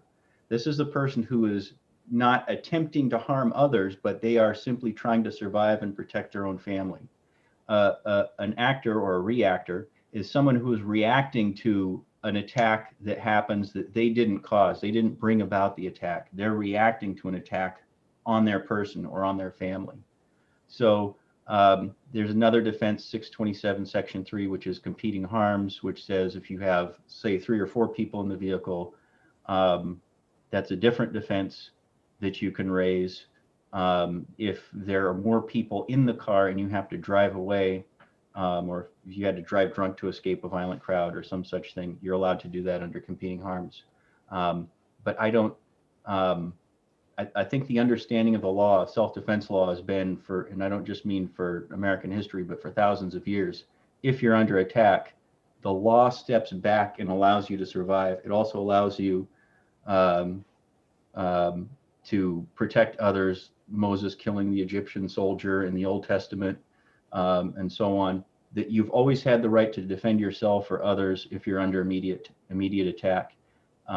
It's unfortunate if a bystander gets hit, but I've never seen a case where somebody jumps out in the road and attacks a vehicle or is in front of the vehicle and is just an innocent bystander. It's only supposed to be cars in the road. Representative, I may ask just a follow-up. I think when it comes to the actual individuals that are engaging in violent behavior, that's not the concern I have. My concern is in the definition of rioting is the tumultuous, where in that scenario, that person may be engaging in conduct that is not necessarily approved of, but it's not violent. But the person next to them becomes violent. I'm worried about the tumultuous person who, despite what they're doing, they're not engaging in violent things or committing any unlawful force against the person in the vehicle. That's what I'm concerned with. So perhaps, what is your opinion on an amendment that would maybe, for the purpose of rioting, we would exclude tumultuous? Well, as I mentioned earlier, I would simply strike out, because I'm really not sure that it's necessary, strike out proposed Part E, because I think that the additional wording in Part D is sufficient to accomplish what the prime sponsor is trying to do, so that would avoid the problem. Rioting in New Hampshire is 2 or more people engaged in a concerted attack. And as it's used in this proposed statute, in this bill, that use of the word riot is further narrowed as riot against a person in a vehicle, dwelling, or its curtilage. And in this one, it says, is likely to use any unlawful force in the commission of a riot against a person in a vehicle, dwelling, or its curtilage. So it's even further narrowed to just a group of people, 2 or more, attacking a vehicle, dwelling, or the people in a dwelling or curtilage. It's not any riot that occurs. It's only if it's part of a concerted attack. Thank you for taking my questions. Representative Bournet. Thank you, Mr. Chairman. Thank you, Representative Aberson, for taking. You seem to be a well-read person, especially in law. Can you define I know what the definition of deadly force is, but I don't know the definition of what unlawful force is. Can you provide me with a definition? It's not explicitly defined, but in RSA 627, force includes both deadly force and non-deadly force. So you could have somebody, while you're in your vehicle with your family, once they've started, sorry, my cat's decided to take right now to jump on my lap. There isn't an explicit definition, but it could be any type of attack on you or a family member under this bill in the vehicle, person, or your home.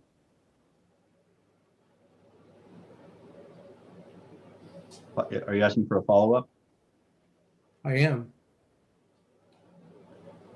Representative Bournet, you recognize for a follow-up. Illegal, unlawful force, if you're in your vehicle, for example, and 2 or more people came up and broke off the hood ornament, would that not be illegal force? And does this law then give you opportunity to use deadly force? No, it doesn't, because under the bill, it would have to be unlawful force against a person. It's not unlawful force just against the hood ornament. It's part of a concerted attack where it's likely that they're, the group has become so violent. We understand the better the group think that's involved in mob violence.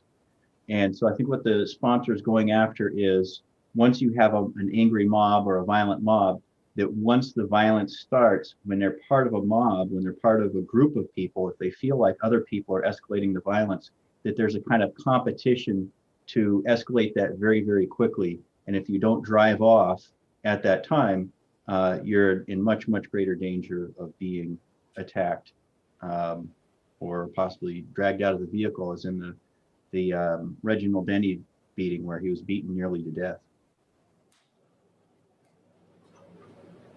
Thank you. Seeing no further hands raised, I want to thank the representative for his testimony. Thank you. Oh, Kat.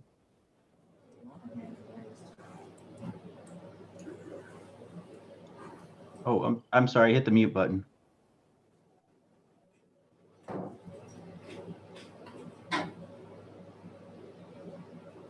Hello, can you hear me? Yeah, yes, we can. Did you say yes, you can hear me?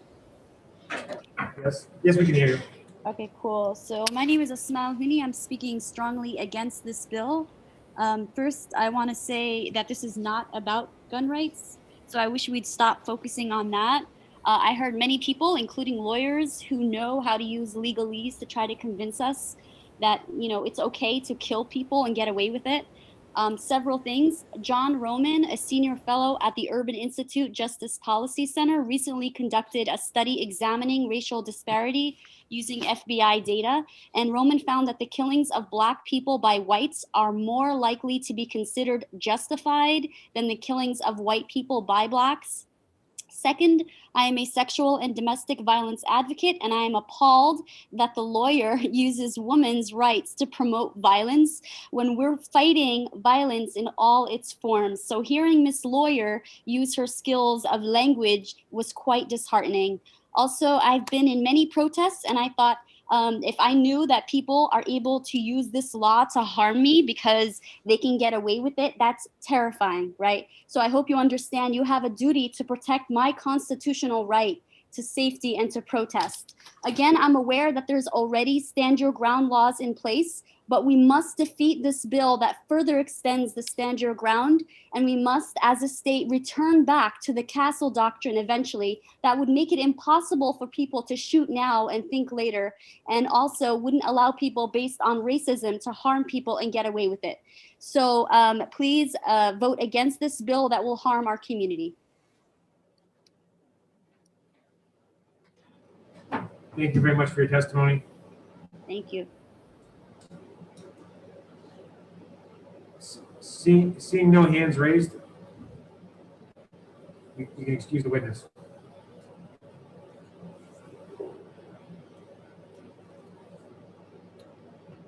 We're calling Roger. Roger, we do need your full first and last name, where you're from, and whether you will be testifying in opposition or in support of HB 197. Hello. Yes, my name is Roger Richard. I live in Newbury, New Hampshire, 03255. I am in support of this bill. I gave all my information. I also gave all my information to talk earlier, and I do believe we need to go back to the public hearings inside the State House. I am computer illiterate. You need to be able to see my hand, not my face or my hands, whatever it is, however you find out. Okay, with that said, I'm in favor of this bill. We have heard way too many times of people stopping other people on bridges. You have no place to go. They come, they take you out of your car, and they beat you or whatever. You cannot let people do that to us. We need the right to protect ourselves wherever we're at. We have that right, and I'm not saying we need to go and just do whatever to people. Protect yourself from being beaten or killed in your automobile. And also, I'd like to say, I am one of those people for the statistic on feeling unsafe. They didn't have any statistics, count me in. I feel unsafe in my country, in my state right now, because we have organizations that are calling us racist, and they are beating us, they are threatening us, and they are trying to subdue us. It's not correct. Hope I have a little bit more time. And I'm happy that the state is being proactive on this, because instead of hearing a representative or somebody, a police officer or something say, well, I wish we would have taken care of this early, it shouldn't have happened. Well, hopefully it won't happen because we're proactive. I'm glad to see the state is proactive. That's all. And I highly recommend we go back to the State House, please.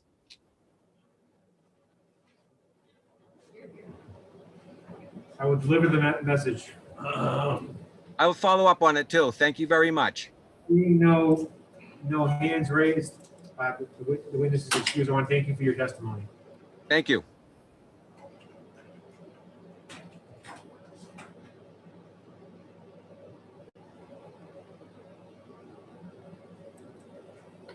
Tracy Burkett.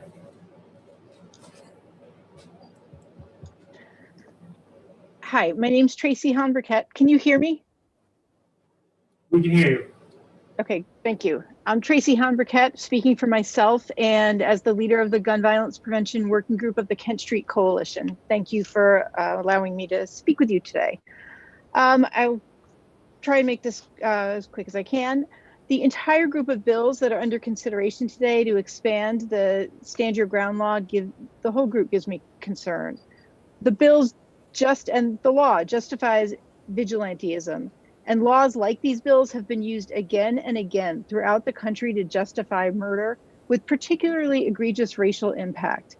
They encourage people to act before thinking by giving them a ready-made excuse to invoke. They don't have a place in a society that's based on community and individual responsibility. A lot of what I was going to say about 197 really has already been said, so I'll just put a point on a few of the things that have been talked about.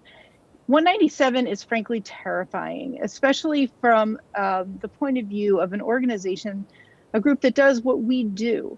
It takes a law with an already broad application and it expands it to situations where someone could potentially use deadly force, where things might just be tense or uncomfortable, but have no need to be deadly at all. And just to talk about the demonstrations point, one might recall, and I'm sure people will all recall this, the situation that took place this summer with the McCloskeys, who had a peaceful demonstration going by their house, but saw fit to step out in front of their house. It was a couple, both carrying firearms, and point them at that peaceful crowd, something that could easily have escalated and which would be, in all likelihood, this bill would have provided them with an excuse for their behavior. That is something that's really threatening to people who are active in. Ms. Burkett, we have to limit testimony to 2 minutes per person. So if you don't mind just concluding your testimony with one additional sentence.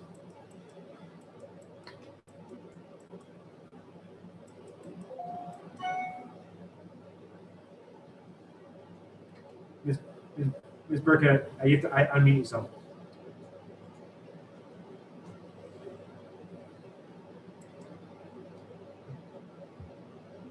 Oh, I'm sorry. I didn't realize you had muted me. Sorry. Last sentence was just members of my organization peacefully act and actively demonstrate on a regular basis. And so I would ask you to vote to ITL this bill. Thank you for your testimony. Seeing no hands, the witness is excused.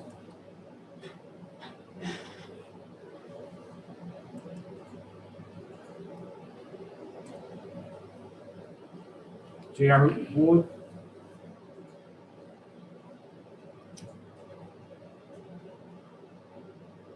Good afternoon, Chairman Abbas. For the record, J.R. Hall, can you hear me? Yes, we can hear you. Okay. I am speaking on behalf of myself as well as the New Hampshire Firearms Coalition. We are in support of this bill, in particular Section D as drafted and E with potentially small modifications. I think the important portion has been stated by some of those in opposition to this bill several times during the preceding hearing. They've mentioned on a number of occasions that New Hampshire is the third safest state in the nation. Actually, I think if I look at the latest FBI data, we're actually now number 2, not number 3. But I don't know that it matters whether we're number 2 or number 3. The reality is New Hampshire is much safer than states where they have the laws that they're advocating for. Chicago, for instance, which as of today has had 54 murders. A population roughly twice the size of us, and they've had 54 murders in the last, 30-some days. New Hampshire doesn't see that level of crime because people are allowed to defend themselves. And the mere fact that people can protect themselves is a huge deterrent. And I can't emphasize that enough. It's an enormous deterrent to crime, which is why New Hampshire is so safe. So I would ask that this committee pass the bill. Section D is an important change. And I want to testify as a dad. One of the things that is not covered currently is what happens about a kidnapping, which is clearly a felony level crime. If I'm strapped into the front seat of my car, and maybe we're in a parking lot, but for some reason my kids have unstrapped themselves and someone opens the door and grabs them, that's a real issue. And we should be allowed to protect our families. So I would ask that this committee pass the bill as filed. Thank you.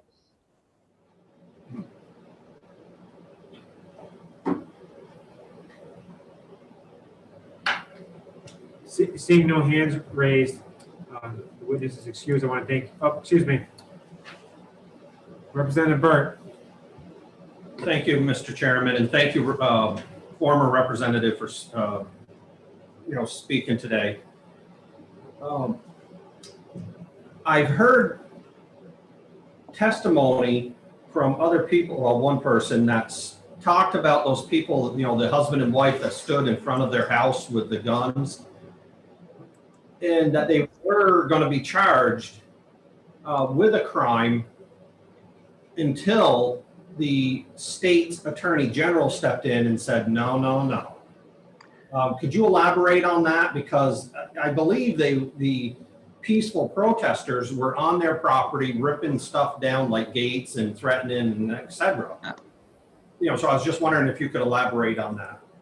And thank you, Representative Burt. It's a great question. The couple was in fact charged initially with a crime.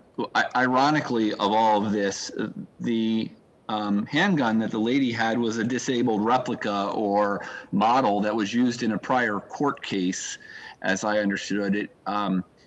And they were trying to keep people away from their property where they had already broken in and were on their curtilage, I think is the proper legal term, right? We're on their grounds already in a threatening way.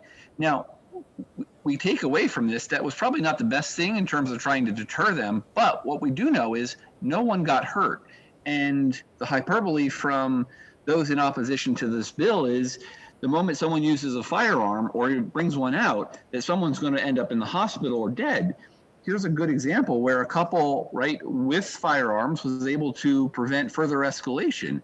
And I think we have great evidence in New Hampshire that those are current Constitution carry law, our current statutes that exist have made us one of the safest states in the nation. And as was pointed out by several people opposed to this bill, well, New Hampshire's the third safest state. We are, and we are as a direct result of having good policies that allow people to protect themselves. And I think it's something we should continue. There was clearly an oversight in the law that doesn't allow you to protect from other level felonies in the midst of a mob, whether it's the term is riot, mob, that can be figured out. But if your car is surrounded by people, if you put it in drive and start driving away, you'll be accused of manslaughter with a vehicle. So that's no longer an option to protect the occupants of the car. And I think we do need to allow for some level of protection, especially if you're surrounded on all sides by a mob. So that's why the bill was put in, and it makes perfect sense. Representative Bourdonnais. Thank you, Mr. Chair. Thank you, Mr. Hull, for taking my question. Are you aware under 2, paragraph C, that deadly force is allowed to use if the person is committing or about to commit kidnapping or forcible sex offense? Thank you. Yes, the bill that I'm looking at it does not have the entire section, right? It only, and I don't have 627:4 in front of me. I think the important part is the current list is abbreviated on what could be felonious level activity, and this is a reasonable expansion of that.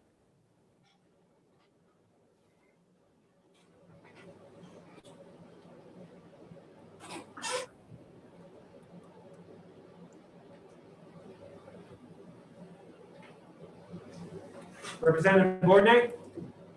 Thank you, Mr. Chair. So I don't have a big problem with the rest of the areas in this paragraph under column 2, but this one and C extends the use of deadly force, and we're only talking about unlawful force. It does not mention that there is deadly force involved. And it is quite an extension of the present law. So let me just, I brought up 627:4, right? Which is, this is opponents of these statutes want to call it stand your ground, but it really is a justification section in our statutes. and I quote, this is Roman numeral 2, a person is justified in using deadly force upon another person when he reasonably believes such person is, and then there's a list, right? And item 1 is to use unlawful deadly force. If current section D just says unlawful force already, right? It's unlikely to use unlawful force in the commission of a felony against the actor. The problem is, what about the third party person in the car? And I think this was clearly an oversight when this statute was put in, that it should be being able to protect themselves as well as another third party if they're trying to protect them. I don't expect my children to be carrying firearms around to protect themselves.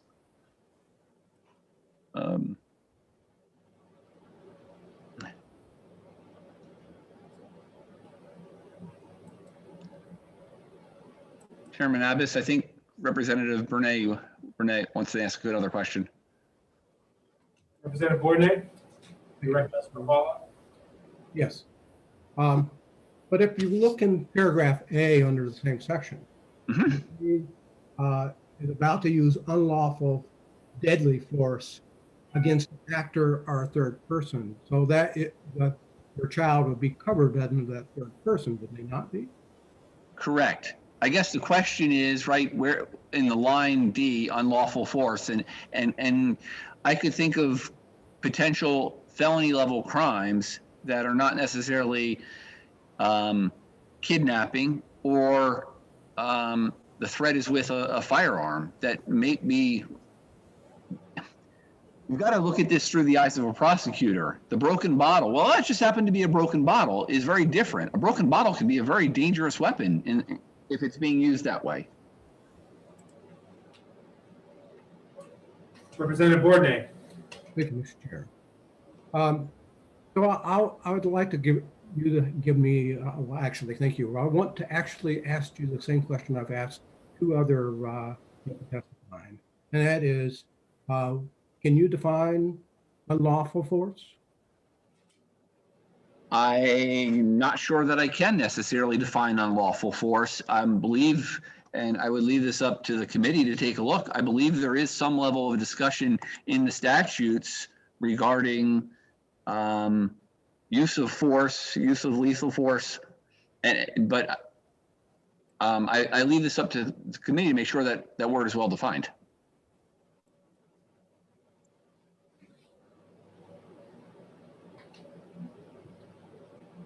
Seeing no hands up. Oh, Representative Knight.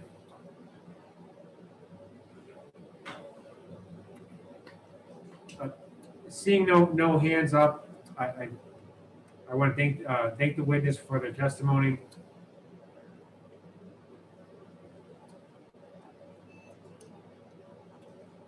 Lauren LePage. Yep, we'll find her.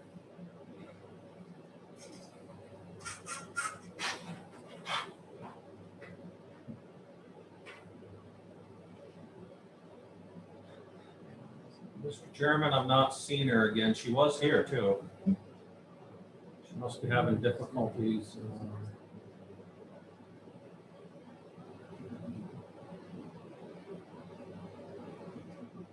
No, she's not on the list anymore, or on my list.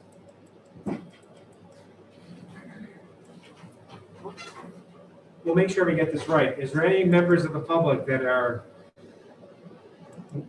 on the attendees that wish to testify, that haven't testified already?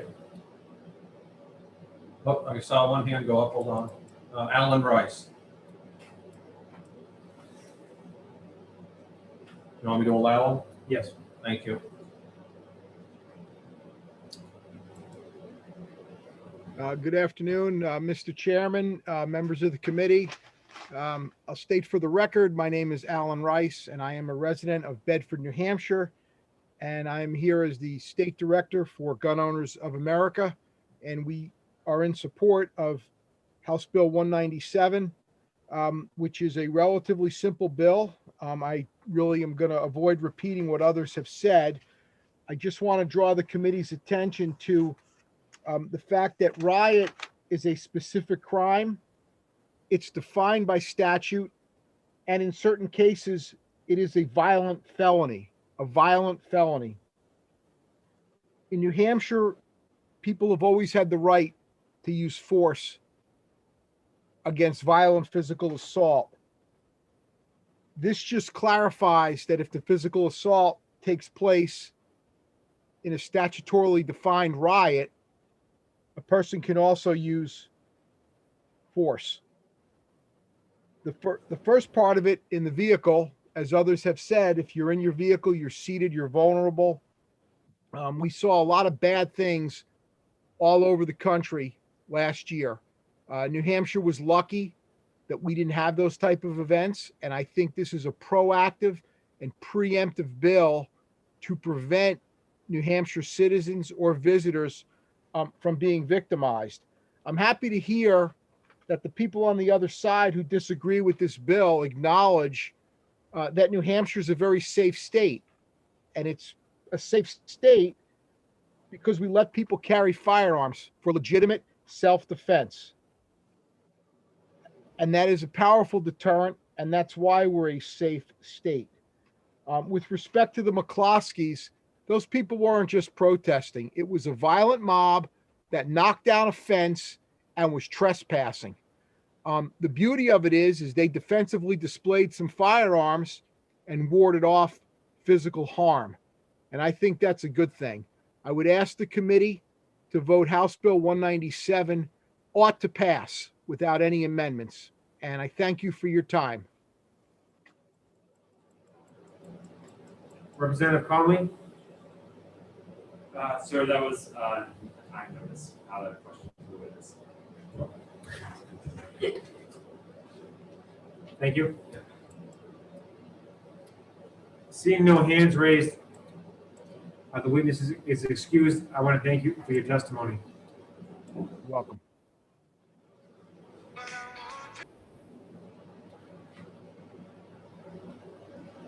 Just to make sure, is there any members of the public that are in the attendees that wish to testify that haven't testified already?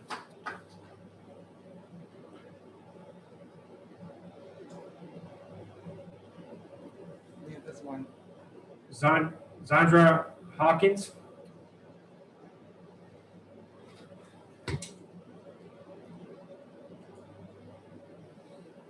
She's unmuted. Can you hear me? Yes. Hi, thank you. My name is Andrew Rice Hawkins. I'm the director of Gun Sense New Hampshire, a project of Granite State Progress. I'm here today to testify in opposition to both House Bill 145 and 197, which expand the use of deadly force. Stand your ground laws, otherwise known as kill at will, do nothing more than justify murder. As millions of Americans demand solutions to violence and racial injustice, these bills double down on the same white vigilantism that led to the murders of Trayvon Martin and Ahmaud Arbery. New Hampshire already has a so-called stand your ground law, giving people a license to kill when confronted with a perceived threat without even considering walking away or de-escalating the situation.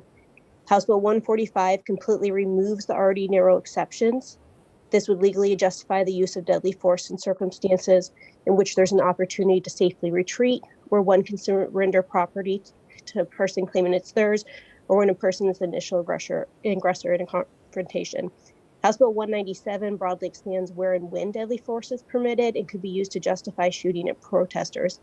The phrase likely to use any lawful force is particularly egregious and basically leaves the entire decision of whether or not there is legal justification to shoot and kill someone up to how the shooter perceives things in the moment. We absolutely cannot legalize the murder of people who pose, quote, perceived threats when systemic racism has weaponized Blackness as a perceived threat. We all know what happens when states pass stand your ground laws. People who look like Ahmaud Arbery and Trayvon Martin are killed and murderers walk free. House Bill 197 also references lethal response against unlawful force, which is a power or violence that is directed against a person without that person's consent, but it is not deadly force, which is a separate definition. Again, like House Bill 81 earlier today, these bills seek to expand the use of deadly force in response to non-life-threatening situations. All they do is protect white vigilantes and embolden reckless gun owners to shoot first, ask questions later, and claim self-defense to avoid culpability for murder. Stand your ground bills are not about defense, they are about legalizing murder. One of the earlier testifiers said it best. Traditional self-defense does not require that a person retreat from a situation if doing so would put them in danger. It only requires a person to avoid killing another person. Ms. Hawkins, we do have to limit testimony to 2 minutes per person due to time constraints. So if you don't mind concluding your testimony with one additional sentence. Absolutely. I'd encourage you to take a look at the original poster child for New Hampshire Stand Your Ground law, who had brandished a firearm during a road rage incident in years prior, and who was arrested again in 2019 after shooting another man in front of his family in a similar road rage incident. These are the types of people who want these laws on the books. This was a person looking for an excuse and this legislature's permission to kill at will. Please do not pass these bills. Thank you. Thank you. Representative Muse, recognized to ask a question. Thank you very much, and thank you for taking my question. I understand you've been listening to the testimony throughout the afternoon, and I'm curious if you've had the same reaction that I have, where most of the incidents that are being pointed out involve Black Lives Matter protesters in a state that's 95% white.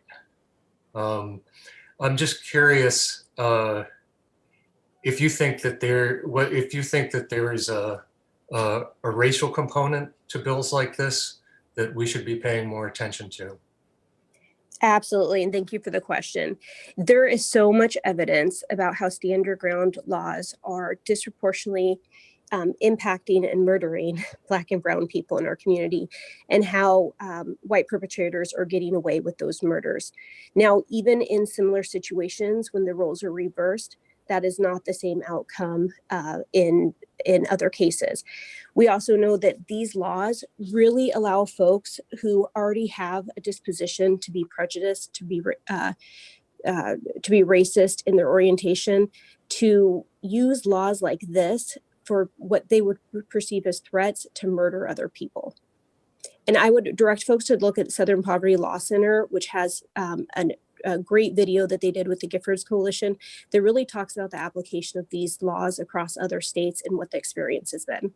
It is not an experience we want here.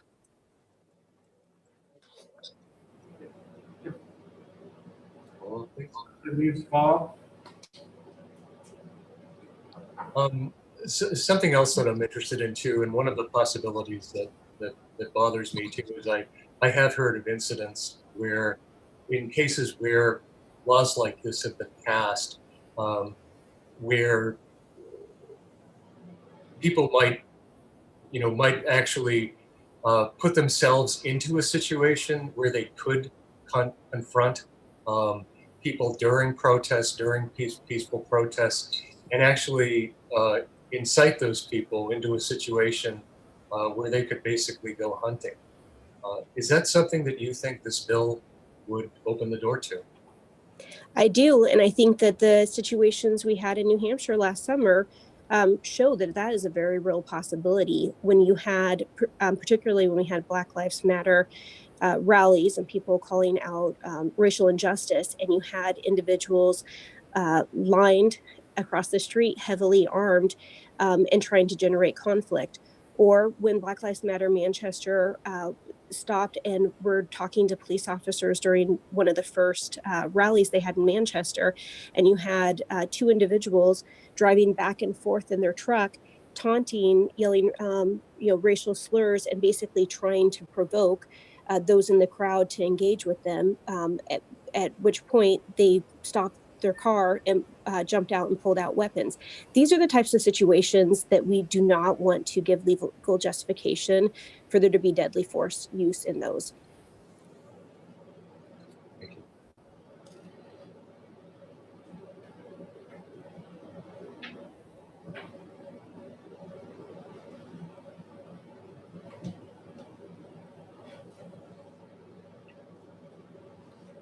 Representative Conley. Thank you, Mr. Chairman. Thank you, Ms. Rice Hawkins, for taking the question. One of the things I've been thinking about this testimony unfolded is proportionality. Is it your understanding under this provision that perception of threat would allow for deadly response. So the feeling of concern would then justify deadly action. Yeah, that is certainly probably the scariest part about this bill, is that it is really based off of perception versus anything based in reality. Now, I'm going to tell you, as a woman who, pulls out my car keys and holds it in her hand as I walk to my car late at night, like many other women do, and rightfully is very cautious about my surroundings. I do not want to have a situation for somebody who is in a situation like that and without doing due diligence or without having any actual threat, would feel justified to shoot and kill somebody else in a situation like that, just because they themselves were nervous, or again, at the intersection of how racial injustice plays into here. Again, people, we have people in our society who view our Black and brown brothers and sisters as threats just for being the people who they are. And these are the concerns that we need to have. So the language here is very, very broad. It basically opens up a license to kill for anyone at any point. And this is not the type of bill that we should have go through in New Hampshire.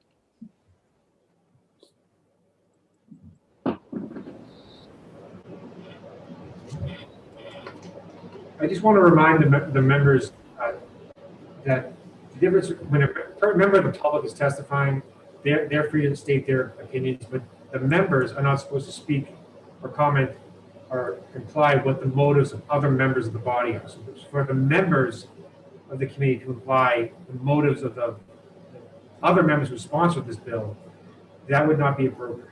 And I just want to make that warning to the members of the committee. Representative Hopper? Thank you, Mr. Chair, and thank you, Ms. Rice.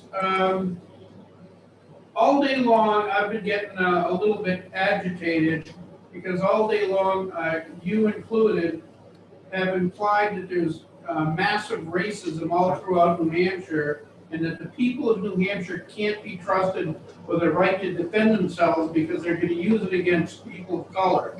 Where do you come up with that premise? I know you quoted the Southern Poverty Law Center, but that's not New Hampshire.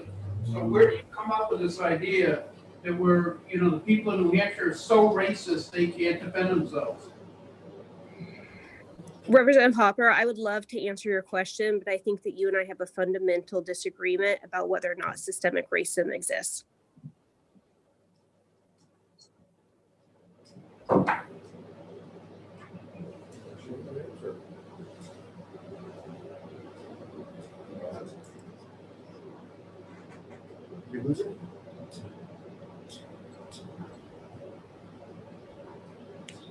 I'm still here. That was my response. I'd be happy to take any other questions. Representative Borney, do you have a hand up?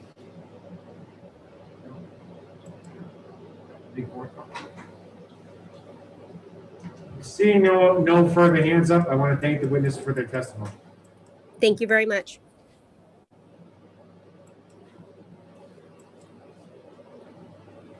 I just want to remind the members too, on this bill before the committee, the reason why I'm concerned about speaking about the motives of other members, there is a member of this committee who's a co-sponsor of the bill.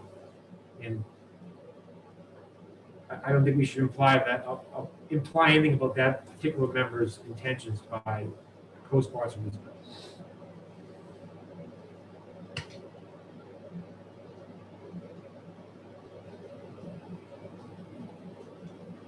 Mr. Chairman, we do have one more person in the attendee list with a hand raised. Ms. Spencer? Hi, thank you for allowing me to testify. My name's Louise Spencer. I'm from Concord, New Hampshire. I was going to testify on the next bill, but my comments apply to both. So I thought in the interest of time, I would go ahead and testify now. I have to say that it's already scary enough at times to walk around in New Hampshire and see people open carrying long guns. And with my having to assume that they have nothing but good intentions toward me, the idea that somebody doing this would now be able to assess me as a threat in a totally subjective way is terrifying. And I can only imagine that for people of color who are way too often perceived as threats, that this would be very extremely terrifying. I would note that in response to one of the questions earlier in the past, with the past speaker, that most of the comments being made about the threats are from Black Lives Matters events that took place outside of the state. I just want to make note of that. And then finally, I would say that it seems to me that if my loved one were killed by somebody claiming, subjectively claiming in an untestable legal way, that they had killed my loved one because they felt threatened, that I would hope that it would not be the case that they would not be able to be charged. As the prior attorney who spoke talked about the need for these laws, was that people should not have to be charged when they act in self-defense. I think that is something that really needs to be tested in a court of law, and that if somebody is willing to use deadly force and they kill somebody, that person is a human being and they also are entitled to justice. It should not be assumed that they were the person in the wrong. So I really, to ask someone to have to go to court to justify the action that they took, I think is a small price for taking somebody's life. So thank you. Those are my comments, and I'm happy to take questions, but that finishes my testimony.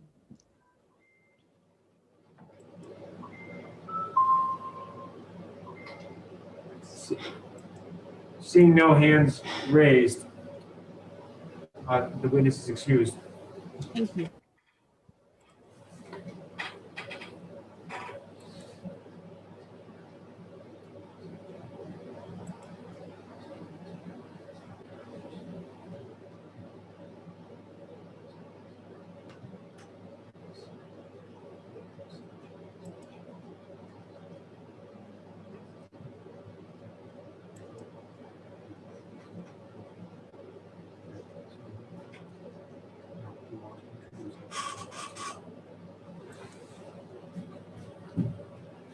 Seeing no additional members of the public that wish to testify, this will now close the hearing on HB 197. Representative Muse. Yes, Mr. Chairman, just to read the sign-ins on House Bill 197. There were 79 people who signed in support of the bill, and there were 971 people who signed in opposition.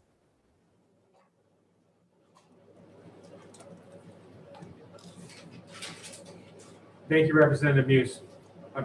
Before we go any further, I did tell everyone that the goal of this committee was to never go past 5 o'clock. Clearly that didn't work out so well. There are members, there is enough, for the public hearing purposes, we don't need to have a quorum in order to proceed. So I'm going to proceed with the public hearing on HB 145. But I'm just letting everyone know it's a Friday and it's 5:30, but it is scheduled, and I know the bill sponsors present, and I just want to get a feel for the committee, because I did make a promise and I try to honor my word, but here I am way past 5. Representative Marston. Can't hear enough of what you're saying to understand.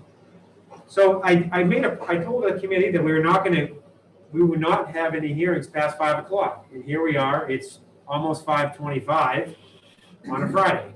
And we have one bill left that we haven't even began the public hearing for. So trying to be as close to keep my word as possible, I will say that if people do need to leave, I understand, but for the purposes of the public hearing, we don't need to have a quorum for that. So I would prefer to have the public hearing. The people who are here to testify, this was scheduled I believe at 2:30. And they're still here waiting, so I really think out of respect for the members of the public, we do it, but I just want to get a feel for the committee on that, because it's Friday at 5, it's Friday, and it's 5:24 p.m. Representative Marston. Thank you again, Mr. Speaker. I do have a question in regards to, I've seen some texts, and are we executing anything tonight? No. Well, that we will need a quorum for. I will say that for the people that aren't here, I would prefer that if there's, I will not do an executive session without the blessing of the ranking member of the other caucus. In fairness to all the people that are participating, because it is late, it is Friday, and so that's just my discretion. I normally would never do that, but in this scenario, considering how many bills we have in committee, I really would like to see what we can do.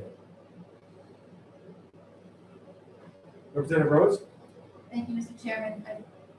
My opinion is we are here to do a job, and we're here, let's finish doing it. I understand it's Friday, but, you know, legislation doesn't have basically necessarily Monday through Friday. Representative Newman? Mr. Chairman, I believe that this committee has always waited long enough to hear the public when they had something to say, and if people are present, I'm more than willing to stay to listen to the people that are present. I'm happy to hear that you're not going to hold an executive session, because I think you'd probably lose your.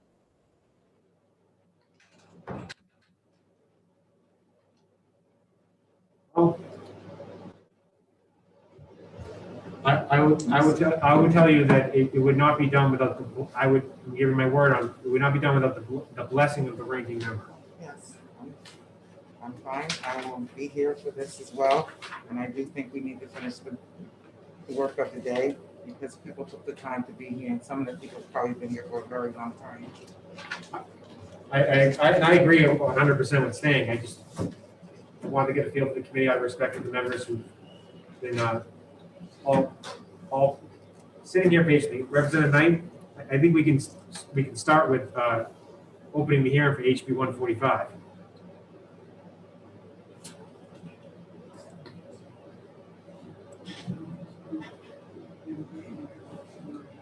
So at this time, at 5:26 p.m., we are now opening the public hearing on HB 145.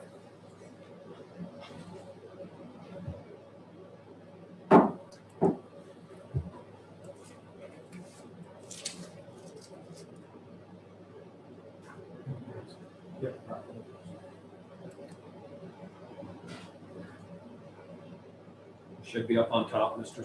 Chair. Representative Abramson. Thank you, Mr. Chair. And thank you, members of the committee, for staying late on this. House Bill 1, I'm Representative Max Abramson, representing Hampton Falls, and Seabrook, introducing House Bill 145, which is intended to simply completely remove the duty to retreat and enhance stand your ground. I did include an amendment that I emailed to all members of the committee to respond to some of the concerns by some of the defense attorneys and members of the House. But I want to give you a real quick talk, as quick as I can. The reason for this bill is that currently there's an exception to self-defense law that basically says that you do have a right to stand your ground. You don't have what I call a duty to die.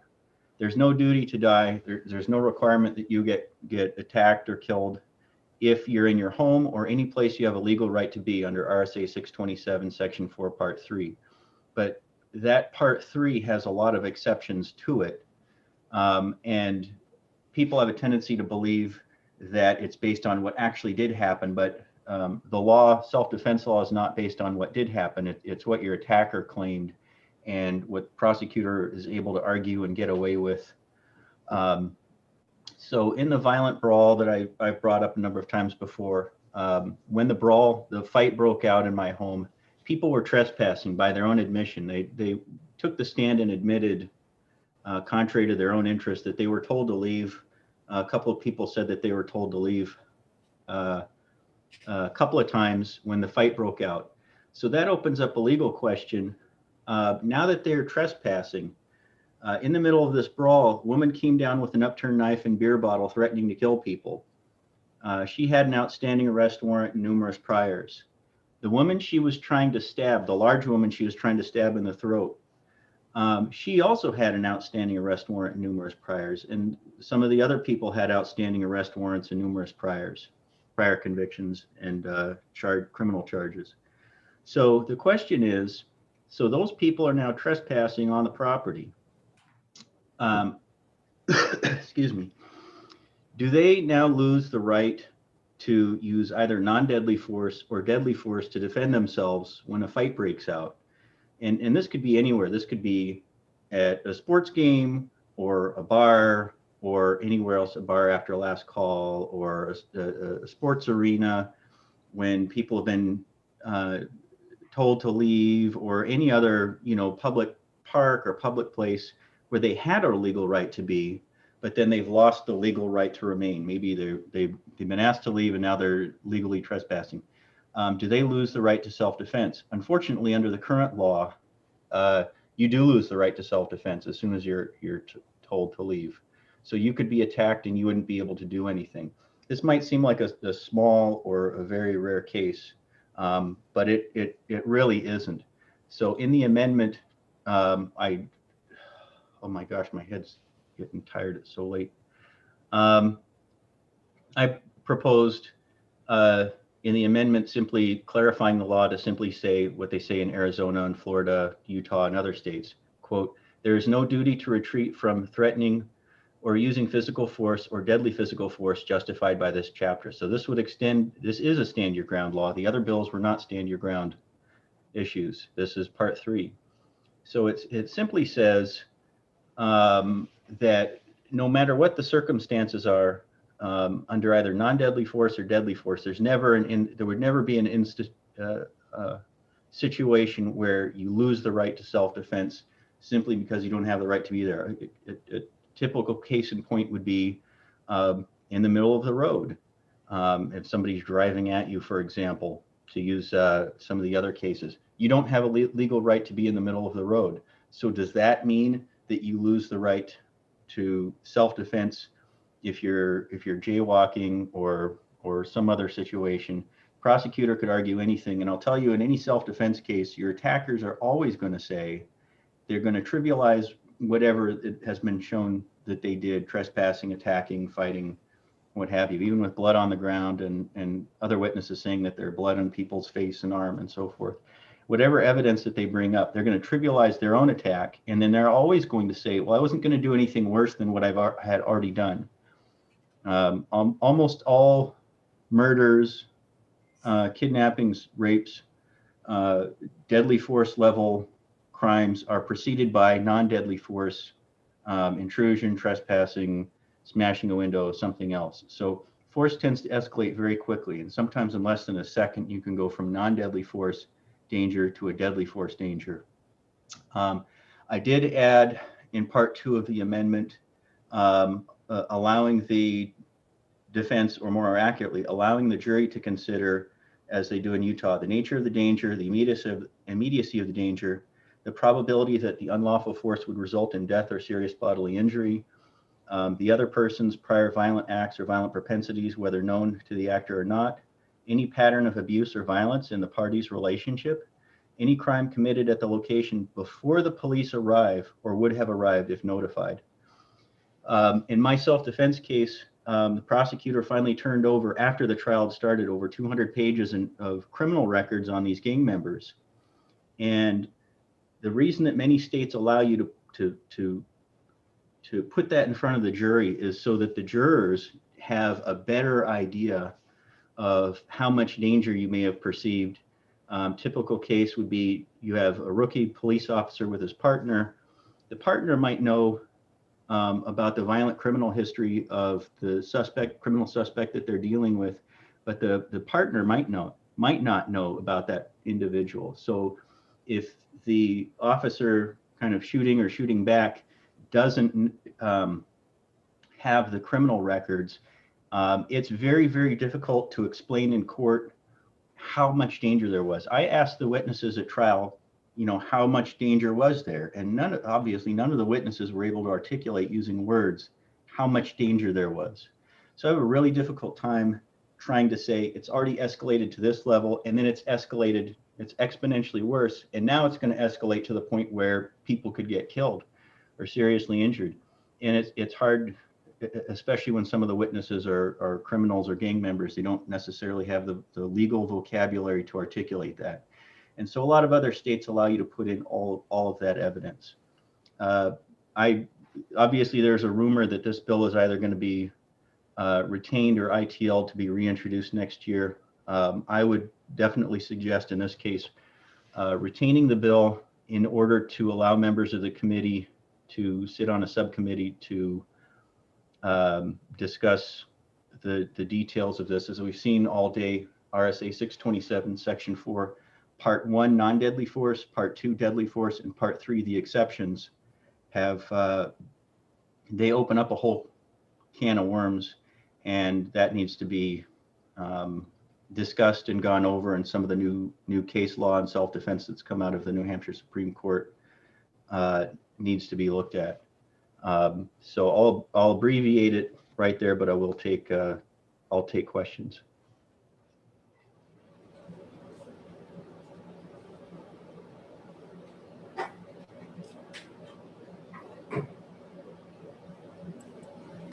Representative Boydell has a question. Thank you, Mr. Chairman. I'm not sure if this is a question for you or a point of order, but this particular bill is going into a section of this of 627:4 that we haven't paid any attention to this today. We're over 9 hours, no, 10 hours into this hearing. And I am sort of brain dead. I'm not sure I can listen to any more testimony or ask reasonable questions at this time. I would like to see us adjourn this hearing and start it sometime next week. I don't have any objection to that.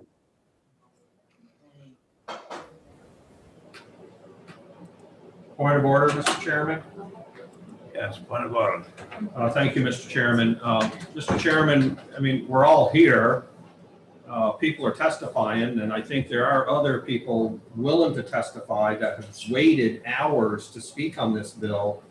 I just, the public, just see it bad for us to end it. I mean, if a representative's brain is fried and he cannot go any further, I think it's okay if he, takes a nap and stops, that we still continue with the ones that can function, and I'm one of them. Was the member recognized for who? Yes, he was. It was a point of order. But wasn't a suggestion to adjourn. It's a discretion of the chair. That's not a point of order. Because No. his brain is fried, he's tired. So, Well, there may be a lot of that going around, but I just, Representative Boyd, I don't believe that is an appropriate point of order. I don't know what happened to adjourn. I'm saying it is the discretion of the chair if the chair wants to adjourn this until another time. I don't object to that.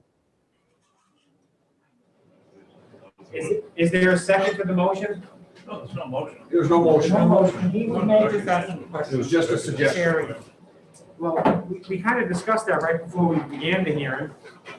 And I will tell you that the consensus of everyone who was speaking, my understanding was the members that did speak, actually all were unanimous in wanting to continue out of respect for members of the public. I do share the fatigue with that everyone's facing. I'm sure we're all tired, but what I would say is, for the people here that wish to testify, I would hope that we could keep going with that.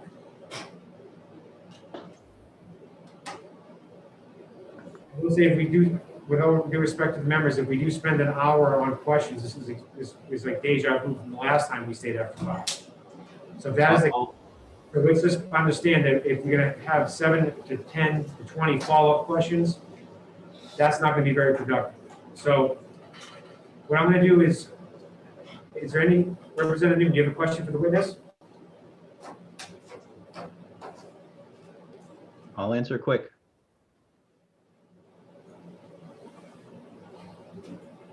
Oh, Representative Newman has a question, it looks like. I'll withdraw the question. Seeing no further hands raised, I want to thank Representative Abramson for his testimony. Thank you.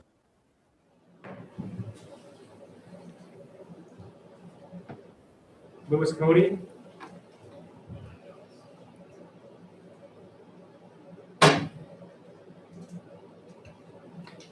Thank you, Chairman Abbas and committee members. I'm going to make this like a third of my testimony because a lot's been said. I would just like to note that in the FBI Supplementary Homicide Report, 2014 to 2018, it showed that for states with stand your ground laws, it did include New Hampshire, by the way, homicides in which white shooters kill Black victims are deemed justifiable 5 times more frequently than when the situation is reversed. And I just want to make one other point, and you've got my written testimony for the rest of it.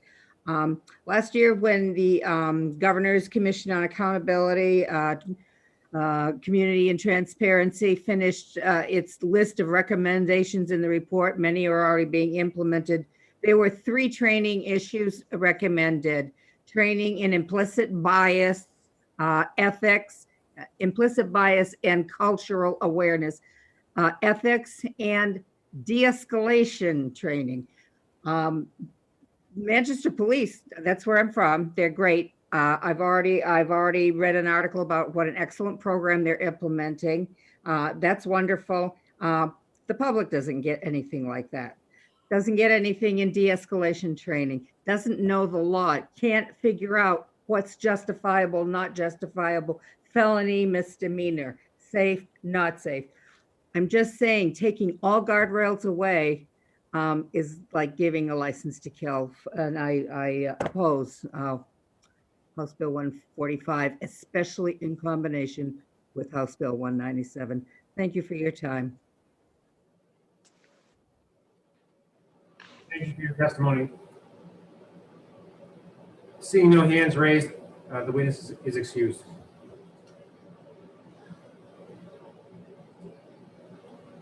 Louis Spencer.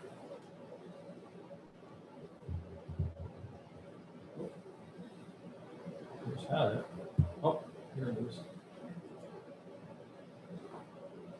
Hi, thank you. I actually ended up giving my testimony earlier so that you could all try to get home. So thank you very much.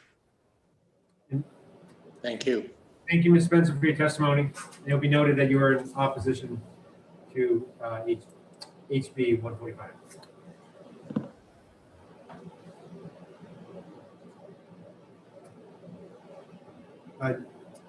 Dana Romero.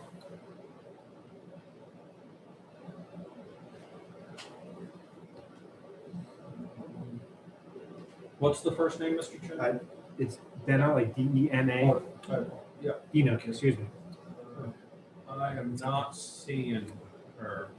I do recall when Ms. Romero did testify, she did state that she was in opposition to 145, and it's also listed on our list that she is in opposition to 145. So, to the extent that she's not in the attendees, it has been well documented that she opposes the bill, HB 145. Leonard Korn.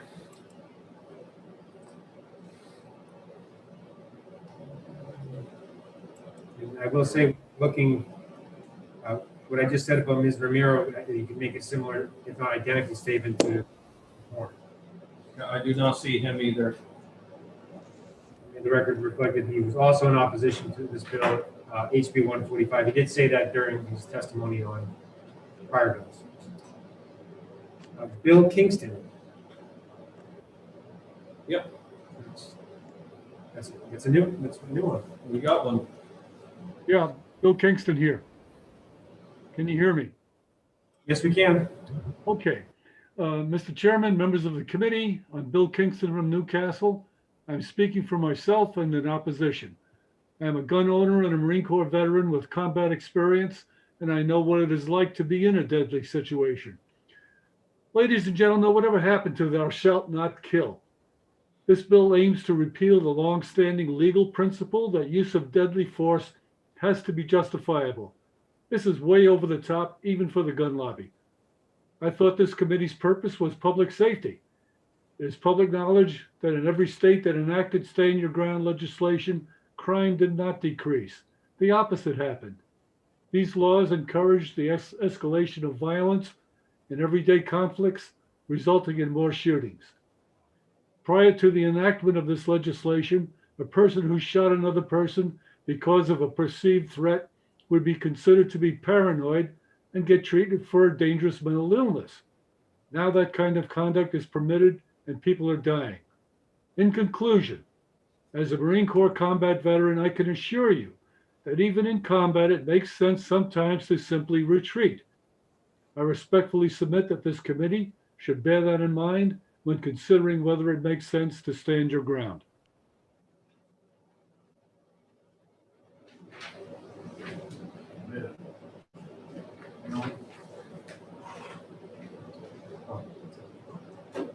Thank you, Mr. Kingston, for your testimony and your patience. You've also been with us all day, so we thank you for that.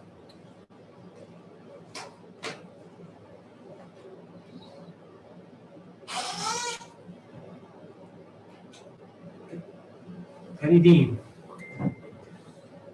I see no questions from Mr. Kingston. No, the witness is excused.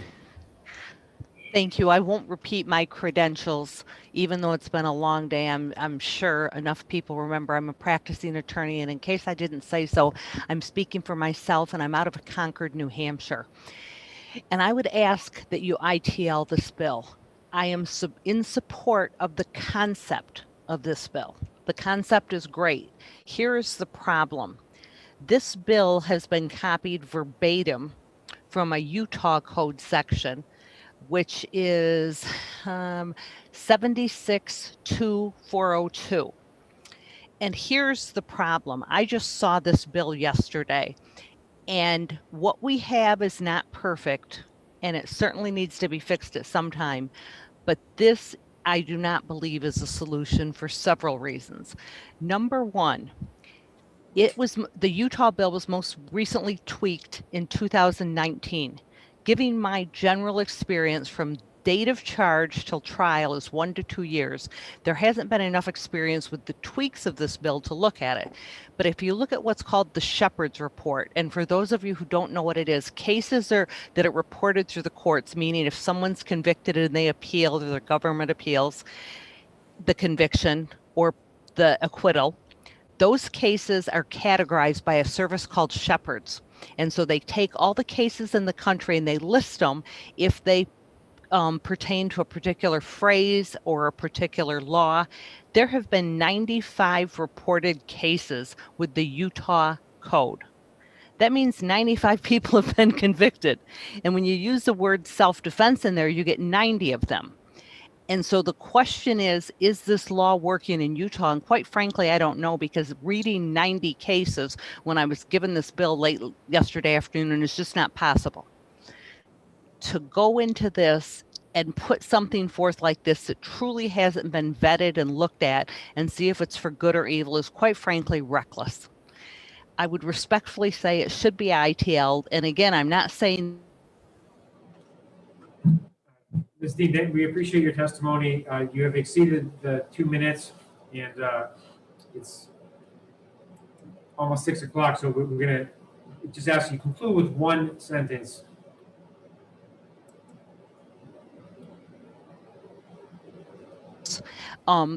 the bottom line is that this law is quite frankly too complex and enters into a lot more fact finding, which will make it more difficult and more likely a person may be convicted. And it really leaves the instructions up to a judge. So again, I respectfully agree with the concept completely, but disagree with this solution. Thank you. Thank you for your testimony. Seeing no hands raised, the witness is excused.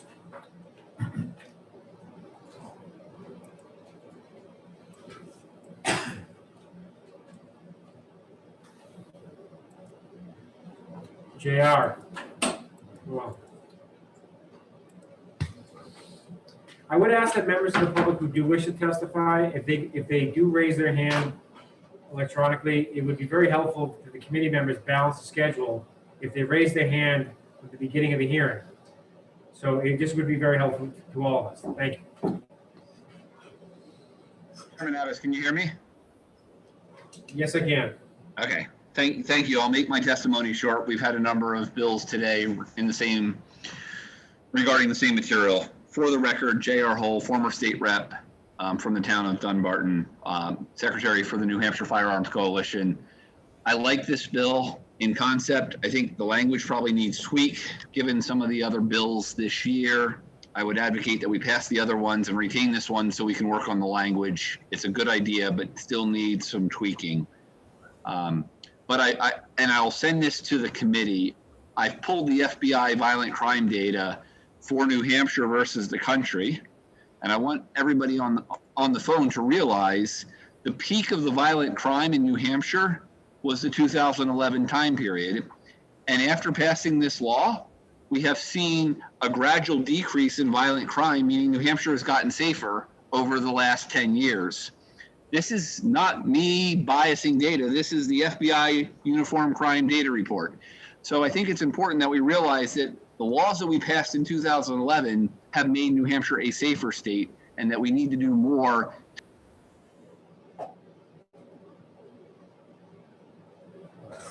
Well, can the members at home hear me? Yes. Yes. We may have lost. Oh yeah, he's right off the radar, Mr. Chairman. It's all right. Got a phone bill. We will move on to the next. Alan Rice. Good afternoon, Mr. Chairman. Once again, Alan Rice, a resident of Bedford, New Hampshire, State Director for Gun Owners of America. We are opposed to this bill. The original bill as introduced, yes, it repeals the person's requirement to retreat, but it also repeals all the exceptions to retreat that go along with it. And therefore, the courts would likely fall back on the common law, which requires a defender to avoid a conflict at all costs. The amendment that I was provided a copy by Attorney Dean, we haven't had a chance to review it with our counsel. It seems long, complex, and a carbon copy of laws in other states that could be impacted by court decisions. And in light of the other bills that on this topic that your committee is considering, we would respectfully request that you vote House Bill 145 inexpedient to legislate. Thank you for your testimony. Seeing no hands raised, the witness is excused. This is Dr. Joe Hannon. Welcome back. Hi, sorry. I know it's late. Joe Hannon, Vice President for Gun Owners of New Hampshire. I don't want to get too involved in testimony on this because it's already, most of what I was going to say has already been said by former Representative Hall and Penny Dean and Alan Rice. It's well intended, the bill. I think we need to spend more time talking about it. And as it's written, we oppose it. And if I'm incorrect, didn't the prime sponsor of the bill ask for it to be retained for more work to be done? And if that's the case, I would support that. Thank you. And good night, all. Seeing no hands raised. Seeing no hands raised, the witness is excused. Thank you again for your testimony.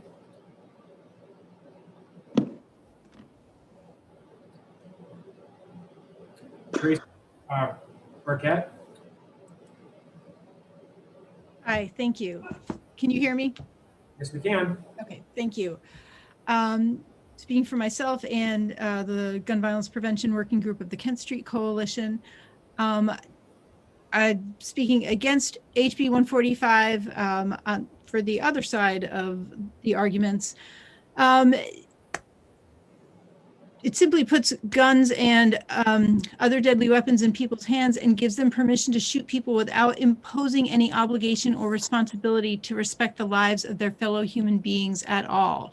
And much as don't really like the stand your ground laws, at least in 627.4.3, there is at least some effort to recognize that before using deadly force on another person, individuals need to try to make sure that there aren't alternatives to killing. Think before you shoot, think before you end someone's life. Reality isn't Rambo or the Wild West. In real life, you take a moment or even a second, if you have it, and make sure that you don't have the option of retreat or handing over a piece of property or something like that before you kill someone. But HB 145 would take away that civic and moral obligation. It says if you feel threatened, go ahead and shoot and ask the questions later. There's no accountability if this law is passed because you, the shooter, have no obligation to think about that feeling of being threatened. You shot, someone is dead, a family and a community is devastated, but you go on with your life as before. I'm not saying that finding yourself in a scary or a potentially violent situation doesn't happen. Of course it does. And genuine mistakes occur as well. But as much as I dislike the current law and I think it needs amelioration, it at least attempts to strike a balance between interests of the various parties in a situation. HB 145 would wipe all of that away and ensure that the shooter is always right, even when he or she is the one who starts the altercation. And that's not balance. It's a shooter's fantasy. So, Ms. Berg, I want to thank you for your testimony. You have reached the 2-minute mark. So I'd ask you to just conclude your testimony with a single sentence. the second half of that sentence was, I urge you to vote ITL on HB 145. Thank you.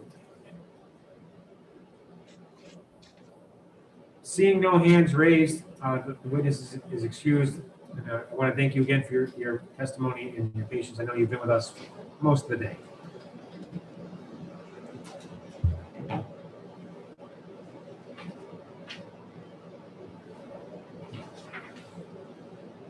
Seeing no members of the public that wish to testify, at this point in time, we will close Did we call Dina Romero? Because she's here, this. We did call With this one? Dina Romero. I don't think she was called for this 145.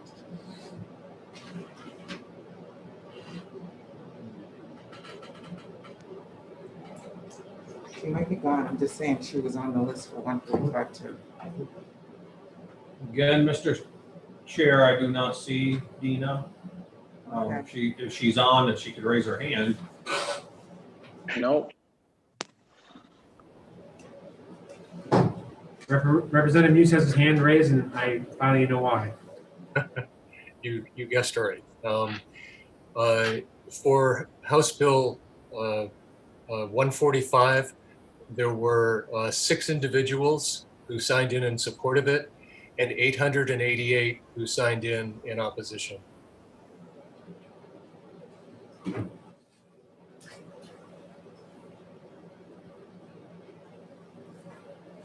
Thank you, Representative Muse. At this time, we are going to close the public hearing on HB 145. And at this time, what we're going to do, and this will be the only executive session we have, we're going to have an executive session on HB. The chair is going to open the executive session on HB 145.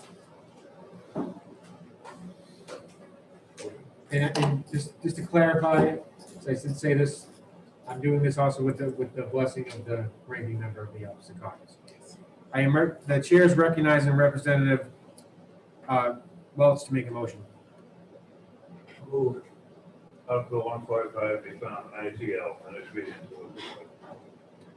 Second. Second. Representative Gafford? Second animal. The motion to ITL and expedient to legislate has been seconded by Representative Gafford. Representative Welch, you wish to speak on the motion? I think it's pretty obvious that 800 people opposed to it. I am too. I will say for a day where there was a lot of testimony that were on opposite ends, to end on a bill where all that testimony came together to agree on a topic was refreshing. So, is any other members wish to speak on the motion to ITL?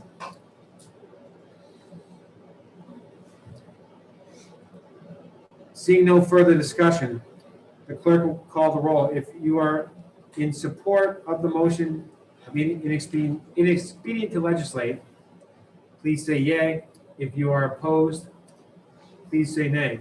And I will say, although we don't have a full room, I believe we do have a quorum. I think I counted 15. Vice Chairman Welch, Yes. Representative Burt, Yes. Representative Hopper, Yes. Representative Green, Representative Wallace, Yes. Representative Testerman,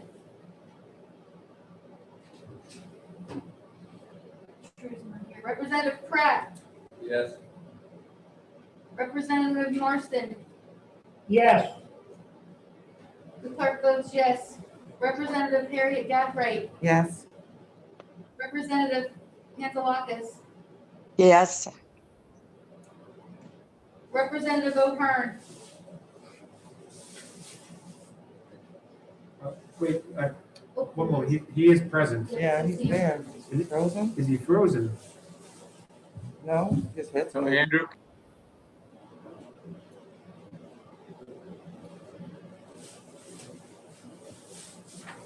Yes, if, I didn't hear the, Wake up. Representative O'Hearn, you said. I didn't hear the clerk. I'm yes. Representative Bordenay, Yes. Representative Muse, Yes. Representative Newman, yes. Representative Bolton. Oh, I'm sorry.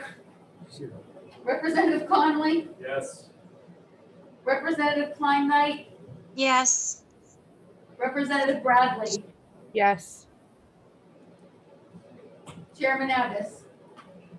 The chair votes yes. Can I make a motion to move to consent?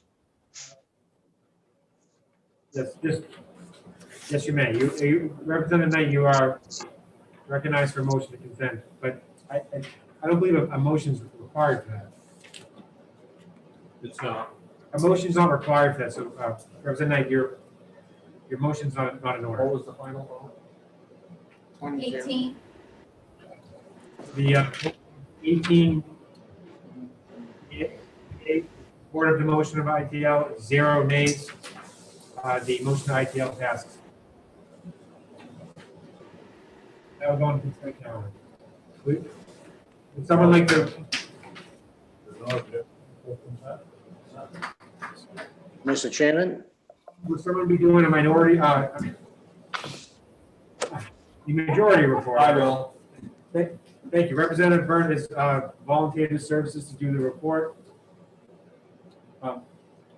And at this time, we can the executive session on HB 145.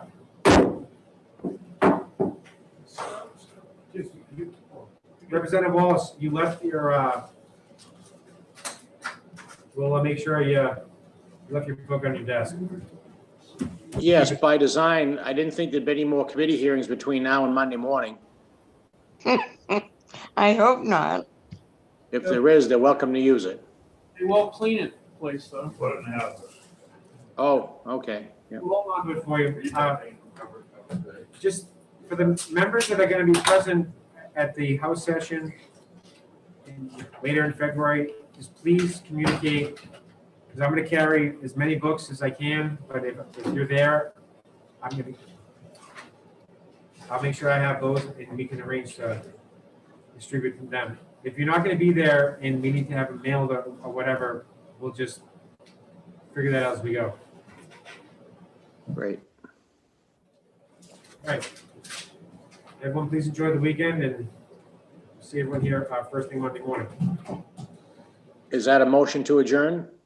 A motion to adjourn is not necessary. I know that there was some chatter about that last time. It's not in, for the members that serve on the committee last term, I don't recall a single time that there was a motion to adjourn any executive session. Okay. Oh, very good then. Everybody have a good, safe weekend. Enjoy the snow. Just so everyone knows, any motion must be done by roll call. Okay, we can't do the voice votes, so that's part of it. So it's not, the chair will adjourn the hearing.